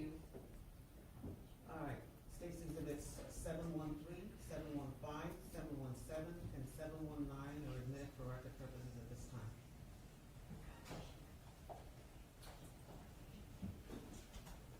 Nothing further than state, Your Honor. You have the witness? Yes, ma'am. All right, defense? Yes, Your Honor, thank you. Okay, Detective and I want to say it correctly, Detective Bazan. Yes. Okay. So again, you were a crime scene investigator for many years with the Dallas Police Department, is that correct? Correct. Okay. Obviously, you're in a different role now, is that correct? Yes, ma'am. But in 2020, you were not only a licensed peace officer, but you investigated crime scenes. Correct. Okay. Now, obviously, when you're a part of a investigative team, it's not as if like nobody is sharing any information about anything, right? Correct. I mean, you guys are talking about, this is what we're doing, or this is what the significance is. We are having general conversations as a team, right? Correct. And in fact, you, as a crime scene investigator, have to know something about what you're doing, because that's how you're able to make a determination about whether something is relevant and should be seized, or not relevant and not be seized, right? Correct. In other words, if you were investigating, the kidnapping of a dog, right, you would need to know that because maybe the dog's bowl and the dog's leash and whatever else might be relevant evidence, right? Right. But if you didn't know that, then you wouldn't know that you maybe needed to photograph and seize those things, right? Right. So in this case, you received the authority to search a residence, and let me back up and draw on your extensive police training. You're aware of what it takes to get a search warrant in the United States, right? Yes. In other words, and especially a search warrant to go into a house, right? Right. And why is there like an additional level to get a search warrant to go into a house? Like, why is it like a little bit harder to do? Well, because you have to, I guess a case detective would have to determine what they need and where it might be in the house. And would that case detective also have to say, I believe specifically that there's something going on in this house that may be related to a crime? I've never written a search warrant, but yes, I would assume so. Yeah, but you've been a police officer for a while, right? Yes. And you have taken several search warrants to scenes to then go do your job, right? No, I haven't. You don't generally take search warrants to scenes to I go have. do? I have never taken a search warrant. Okay, do you know what the search warrant says before you go? Yes. Okay, so you're just saying you don't physically take it with you? I've never written a search warrant. I've only executed when I was in crime scene. Okay, but that's what I'm asking you, that you have executed search warrants, and so you know what's required and what it contains in order to get you inside of a house. Correct. Right, that's what I'm asking you. Okay. My question may have been a little bit confusing, so I apologize. And so you know that included in a search warrant to get you inside of a house has to be something called an affidavit. Is that right? Mm-hmm. Yeah, sorry. No, I'm gonna object to relevancy. A judge has already determined and signed off on the search warrant in this case that there was probable cause to go and search this house based off that judge's knowledge and review of the search warrant and the affidavit and signed off on it. I don't know what the relevance is. I don't think that's the direction of defendant's question. Overrule, go ahead. And so in this instance, you maybe didn't physically take the search warrant paperwork with you, but you reviewed it before you entered into the property on Britain. Is that fair? That's fair. Okay, because you're not gonna go into a property unless you know that you're allowed to legally be there, right? Yes, because my main concern is, do I have a warrant? And that's it. Right. And if you have a warrant, then you need to know what you're allowed to go do while you're in there, right? Right. Because a warrant isn't a blanket, like, go do whatever you want, right? No. It's not. It's specific, right? Right. And in this case, the warrant didn't say, we're investigating a murder that occurred on November 11, 2020, and we think that there are elements of this crime inside of this house on Britain, specifically A, B, C, and D. That's not what this search warrant said, right? No. This search warrant didn't even mention an investigation of a murder allegation occurring on November 11, 2020, right? Right. This actually had to do with an investigation related to narcotics, right? Correct. And I guess guns as well, is that right? It's all tied in, narcotics, guns. Okay, and so you then have that knowledge and you go in and that's what you're looking for, Mhm. right? Right. Okay. And in this particular case, a specific person was named, is that right? Correct. And that person was somebody named Devin Brown, right? Right. And in this particular case, no Kewon White was named, is that right? Not that I saw. Correct. And any of the items that you seized didn't say Kewon White on them, is that right? Correct. None of the firearms that you seized had, that you could tell belonged to Kewon White? Not that I know of. You don't know whether or not or maybe you do now, that any of the firearms that were seized had anything to do with the shooting on November 11th. Maybe you know that now. Do you know that now? Yes. Okay. So none of the firearms that you seized had anything to do with the shooting on November 11th, correct? I have well, at the time I didn't know. Do you know it now? I'm assuming I know it because we're here, but I was never told that this is this or this is that. I'm just here to So tell. your testimony is that where you are now, have you met with the state of Texas before today? Yes. Okay. How many times? Once? Have you? Twice? Maybe? Okay. What, do you think it's once? Do you think it's twice? Twice. Okay. Have you talked to any of your other law enforcement colleagues as relates to this case? No. So the preparation that you did in anticipation of your testimony today is that you didn't talk to any of your colleagues, is that correct? Correct. And you met with the state of Texas once or twice? Probably twice for sure, but phone conversations and stuff, so here and there. So more than twice? Probably maybe three times, two or three times. Okay. And in the course of those conversations, they didn't share with you that any of the firearms seized from Britain were connected to anything that happened on November 11th? They didn't tell you that? I don't remember. I mean, they might have, but it's been a while. Okay. When's the last time you talked to them? A couple of weeks ago, maybe. Okay, so it's been a while since you talked to them, but roughly about a couple weeks? Mhm. Okay, I'm so sorry. Is that a yes? Yes, I'm sorry. Okay, no worries. Okay, so you don't know, and the cell phones that you seized, you don't know who those belong to, is that right? That's correct. You don't know whether or not they belong to Kewon White, right? I have no idea. Devin Brown, right? No idea. Anyone else? No. Do you know whether or not any of them were associated with Melvin Noble? No. Do you know if any of the firearms were associated with Melvin Noble? No. Do you know whether or not the Britain address had anything to do with Melvin Noble? No. Okay, so you don't know really anything about the allegations of November 11th? I just know that there was a murder on November 11th, and I went to a follow-up regarding the murder. Okay, even though your search warrant didn't say murder follow-up? Correct. Okay. Well, it wasn't my search warrant, somebody else's. May I have a moment, Your Honor? Yes.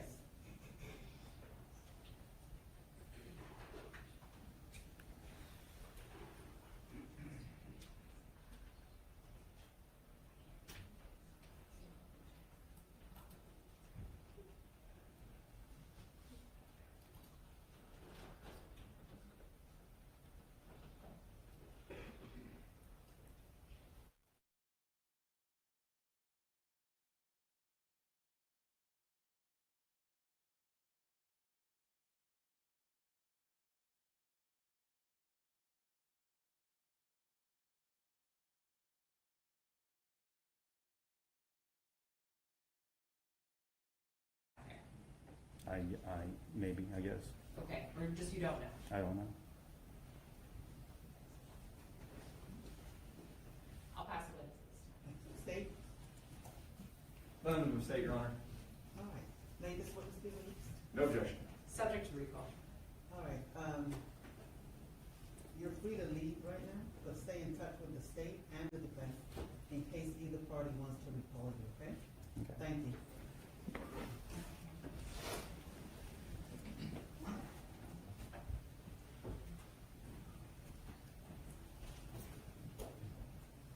State, call your next witness. Your Honor, may we have a moment to step outside and check? Yes.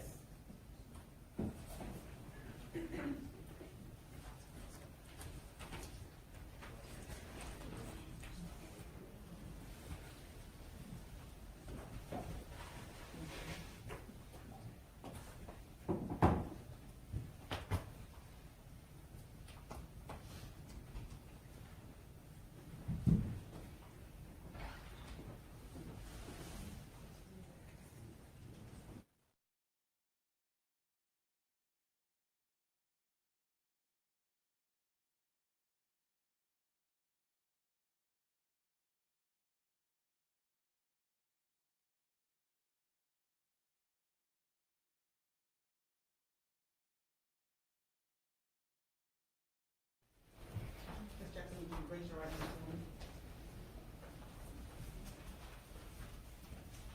All right, do you swear that the testimony you're about to give will be the truth, the whole truth, and nothing but the truth to help you God? I do. Thank you.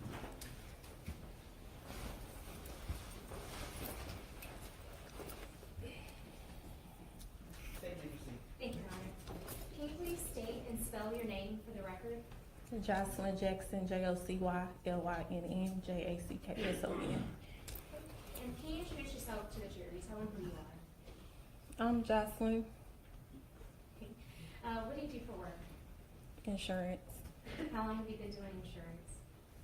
4 years, And do you have children? yes. How many children do you have? I have 2 boys, How old are they? 13 and 11. What's the name of your 13-year-old? Trey, And your 11-year-old? Duke. Now, Jocelyn, did you want to be here today? No, In fact, you have to be subpoenaed to come here. Is that right? correct. Have you been harassed about being here today Yes. by the state or other people? Other people? Your boys, are they pretty active? Yes. What do they do? They play football. Both of them? Yes, ma'am. Any other sports? No. Did you grow up here in the DFW area? Yes, I did. What part did you grow up in? I'm from North Park. North Park? It's like North Dallas area. And what high school did you go to? I went to Lancaster High School When did you graduate? in 2012. Do you roughly remember some of the folks that you went to high school with? Yes. Your oldest son, Trey, is that his real name or is that a nickname? That's his nickname, What's his real name? Devin. And is he named after his father? Yes, ma'am. What's his father's name? Devin And his last name? Brown. How'd you meet Devin Brown? Through a mutual friend Do you remember when y'all met? in 2011. So would that have been roughly after you had graduated high school or right before? I think, no, I graduated first, so I met him after I graduated. So I take that back. It was 2011 when I graduated. How'd you meet? Through his friend. Who were those friends, if you remember? His name was Florida. What was that? His name was Florida. Florida? Mhm. Okay. What do you know Devin as, or what do you call Devin? Chicago, Why do you call Devin Chicago? because he's from Chicago. Pretty self-explanatory, right? Yes. So when y'all met, did y'all start a relationship soon after? Yeah, you can say that, yes. What would you call it? We was, I guess it was a relationship. relationship in the beginning? It was good, like any other relationship. It was cool. And at some point you find out that you were pregnant with your son? Yes. And how was your relationship during your pregnancy? It wasn't really good Why is that? because it was just drama. He had an ex-girlfriend that he was talking to. It was just a lot of drama, and we just used to get into it. But y'all stayed together enough to have a second child, is that right? Correct. You had Duke 2 years after you had Trey? 3 years in 2015. At some point, did y'all decide to stop seeing each other? I decided to stop talking to him in 2018, July 2018, Why was that? because we used to fight a lot, Was like so- physical fight, get into it, hit each other, fight. How did you end up ending that relationship? I moved. It was the end of my lease term in my townhome, and I just moved, and I didn't tell him where I stayed at for like 6 months. And I just stopped talking to him, like just cold turkey. During this time, were y'all at least communicating about your kids? I was trying to communicate to him about my kids. I was trying to get him to assist with like daycare and stuff like that, but it wasn't. We wasn't like talking like that. He was no. Enough where you didn't even want to let him know where you live, is that right? Yeah. Now, at some point, did y'all start talking again and trying to co-parent the boys? Yes, we started talking. Probably, I moved again after that to the place that I was at, and we started talking again. But I mean, like pretty much our co-parenting relationship wasn't like it wasn't a healthy co-parenting relationship. So Explain what that, if there was a co-parenting relationship, I mean, what that even was. it was more so of me trying to get him to help financially with my kids. We will always have falling outs about that. Him getting them, him seeing them more, being more active. That was the type of co-parenting relationship we had. Like I was always upset about him not doing something or stuff like that. So I wouldn't necessarily say it was a co-parenting relationship where I can call him and, it wasn't a good co-parenting relationship. Would he provide some financial support or none at all? He would sometimes when he wanted to. What about the boys? Did he ever make time to go see them? Yeah, he saw them sometimes when he wanted to. Was it When it was convenient for him.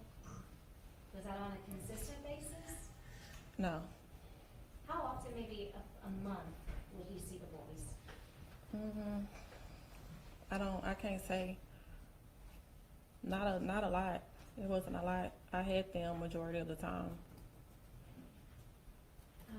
What was your relationship with Devin like in 2020? Same stuff. Arguments about getting the kids. Arguments about helping financially. It was the same stuff. Were y'all on speaking terms or not really? We was on speaking terms sometimes. If he didn't make me mad about something, or if I feel like he didn't do something that I needed him to do. But as far as like talking, no, we didn't really communicate with each other like that. Trey, your oldest son, when's his birthday? November the 1st. November 1st. Mm-hmm. Do you remember if you had a birthday party for Trey November 1st of 2020? No, I don't think so. Or maybe a joint birthday party for the boys? We never did joint. Do you remember if he did anything with Trey for his birthday back in November 1st of 2020? I think he bought him a hoverboard, but as far as like a party, no, I don't remember. I don't. It's so long ago. I don't.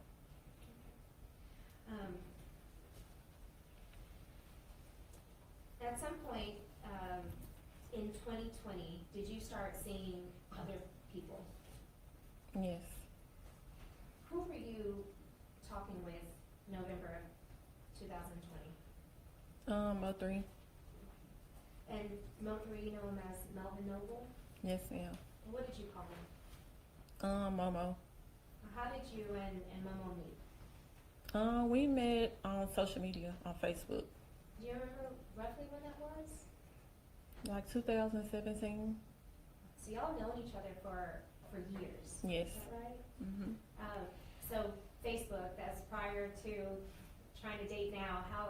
How did y'all introduce each other on Facebook? I think we was in a Facebook group called Keys to the Streets, and I don't know, even remember how. I think he inboxed me or inboxed my mom. He inboxed my mom first, then he inboxed me. We exchanged numbers, and that's how we began to talk.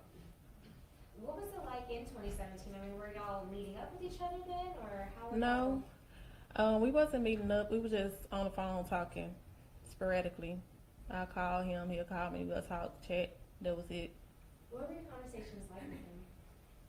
Just talk about stuff on social media. And did that relationship grow over the years? No, well, when you say grow, what do you mean by that? Well, how did you get from maybe talking on the phone every now and then to something more serious?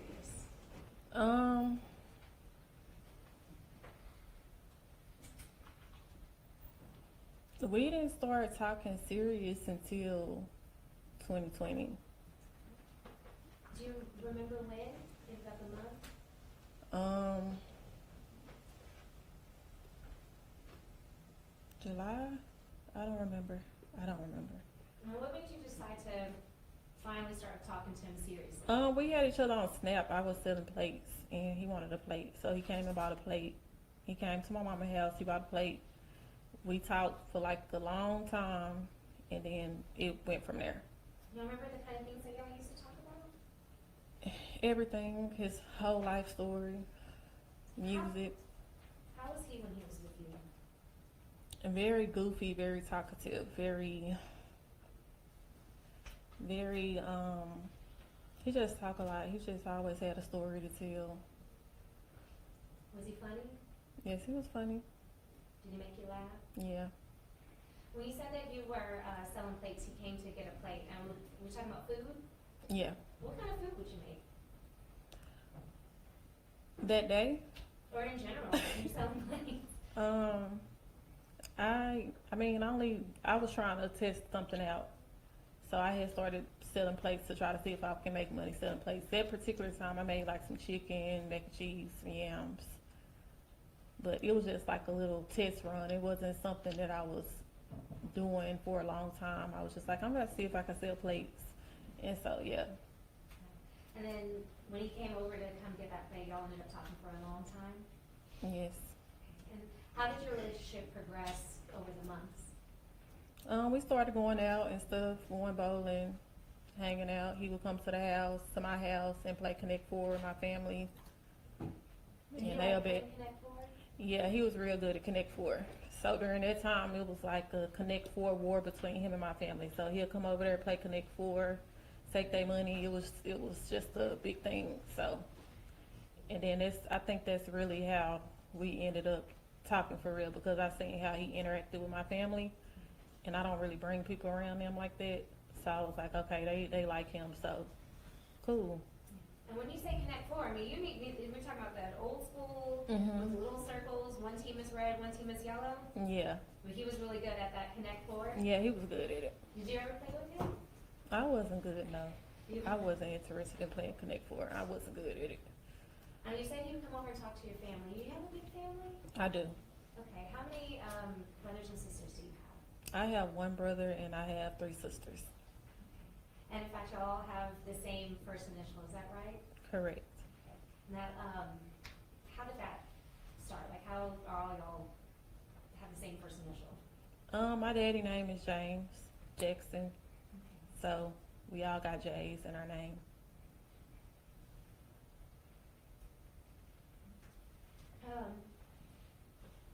I want to talk about, you know why we're here, right? Mm-hmm. I want to talk about November 10th. Okay, this is the day before Melvin was murdered. Do you remember that day? Yes. Okay. Did y'all have plans to see each other that day? Yes, we had plans the day before, he was telling me that he was flying down to come see me. He was in California. He said he was gonna come to my house when he left from California. Do you remember what he was doing in California? Music stuff, from my knowledge, music stuff. And November 10th, do you happen to remember that that was a Tuesday? It was. About what time did he come to your house on November 10th? He came early. I think it was about 11 o'clock probably. It was during the day. It was early. And did he end up staying until the following day? Yes. Do you remember what y'all were doing day of November 10th? We was talking. We was just, I really don't even remember. We was talking. I know I cooked that night, but talking, just chilling, nothing. He ended up staying the night with you? Yes. Do you remember roughly about what time he left on November 11th?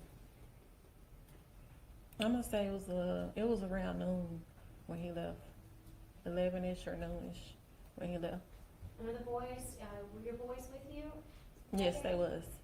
And it was COVID time, so were they in school or they were being schooled through the computer? They was doing school virtually. How did your boys like Melvin?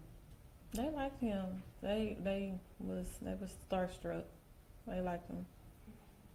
Now, at some point, your oldest son Trey did he ask you if he could go see his dad?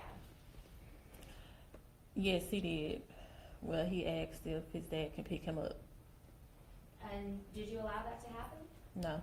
Why not? Because I hadn't talked to his dad in a few months, and I was just to the point where I was like, you gonna either be help with them or you not. So I was like, no, I haven't talked to him, so he can't see y'all. He can't pick y'all up. So had he been in the boys' lives or seen them recently? No. This was kind of out of the blue? Yes.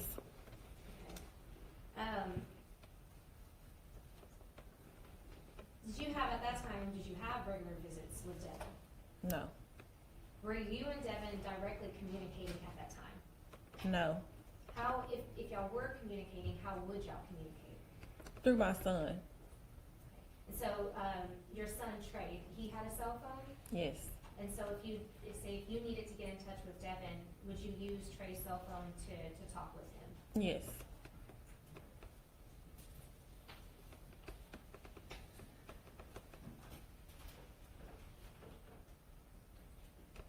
How old was Trey in November 11th of 2020? How old was he back then? He was 8 years old. And you said that Melvin left your apartment around noon? Yes. What do you recall happening next after he left? My sister called me probably like 30 minutes later, and she was like, what? Sustained. At some point, did you find out what happened to Melvin? Yes. What was going through your mind when you found that out? I just knew it was just something fishy. Like, I just knew that it was something fishy. I was sad, I was angry. Did he seem like he was in fear of his life while he was with you, November 10th through November 11th? No, he never seemed like he was in fear of his life when he was with me. When you said it seemed like it was something fishy, why would you think that? Objection, speculation, you know? It's your own personal thoughts around it. If you know. If you know the answer to that question, if you're going to guess, then don't. What? What was the question? Why did you think that there was something fishy surrounding his death? Okay, and my instruction to you is if you know, then you can answer. Because he was leaving my house, and I just felt like somebody had something to do with it. Did a lot of people know where you lived? No, Why is that? I didn't let people know where I live at.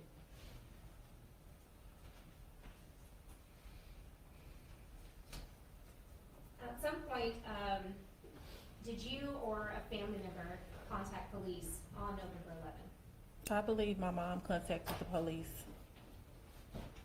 Did you speak to police that night? Yes, ma'am. What were your concerns? I felt like my address was given out to someone. I felt like somebody had followed him from my house, or I felt like, anybody would think that that was my concerns. Were you aware of the public beef with Mo3 and other artists? I was.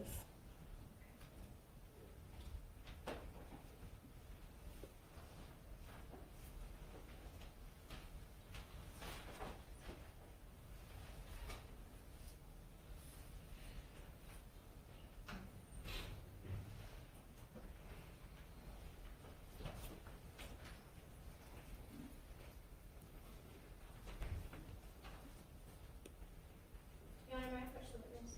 Well, actually, I'm gonna hold off. Okay, you said you met with police officers on the night of November 11th, is that right? Yes, ma'am. And you said it was because that you were concerned that someone knew where you lived? I was concerned. I felt like that, can I say? If it's your own personal knowledge, I feel like my address was given out why did you feel that way? because don't nobody know where I stay at. I don't bring people to my house. And the only person that knows where I stay at is my kids at. So I feel like my address was given out. When you say your kids died, you're talking about Devin Brown? Yes, So you felt that Devin Brown had something to do with knowing that Melvin was at your house? correct. And why would you think that? Because I asked my son, did his dad ask him about it? And hearsay. It's her own, it's her, she just said, I asked my son. Right. She did, go ahead. I asked my son, had he talked to his father, and if he asked if he was there, because he had been asking, he take them out? So my intuition clicked, and that's the first thing that came to my mind. And did you actually see Trey's phone? At the time, no, I don't remember, no. You said that in Trey's phone, that's how you were communicating with Devin, is that right? I didn't communicate with him. I don't believe through his phone. When we wasn't on talking terms, I don't think I was reaching out to him during that time. Okay. Did you later go to the Dallas Police Department and get interviewed by a detective, Chris Anderson? Yes, And did you remember bringing your phones, both your phone and your son's phone, to that interview? I do. And what was the point of doing that?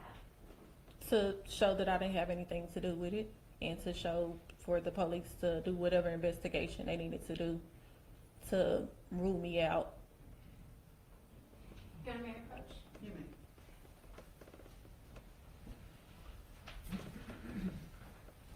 may. Okay, Josh, so I'm showing you what's been marked as State's Exhibit 732 and 735.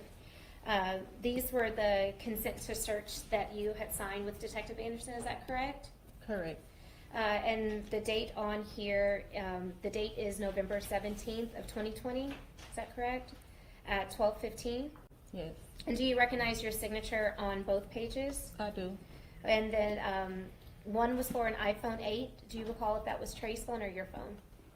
That was my son's phone. And the iPhone 11, that was your phone? Yes.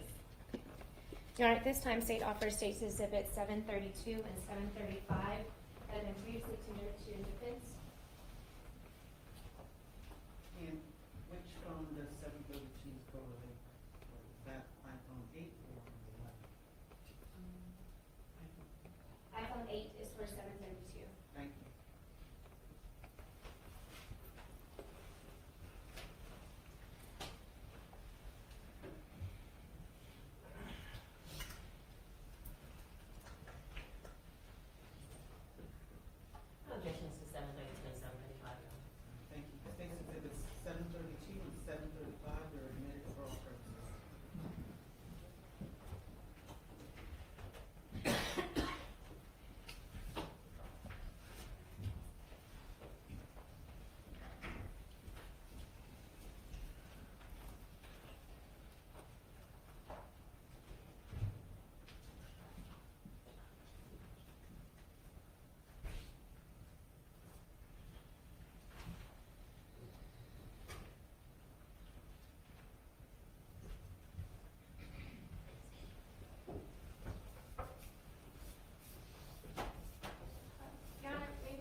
at 8:30.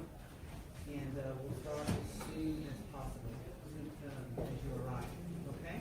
You're still under my instructions. Please do not go on social media.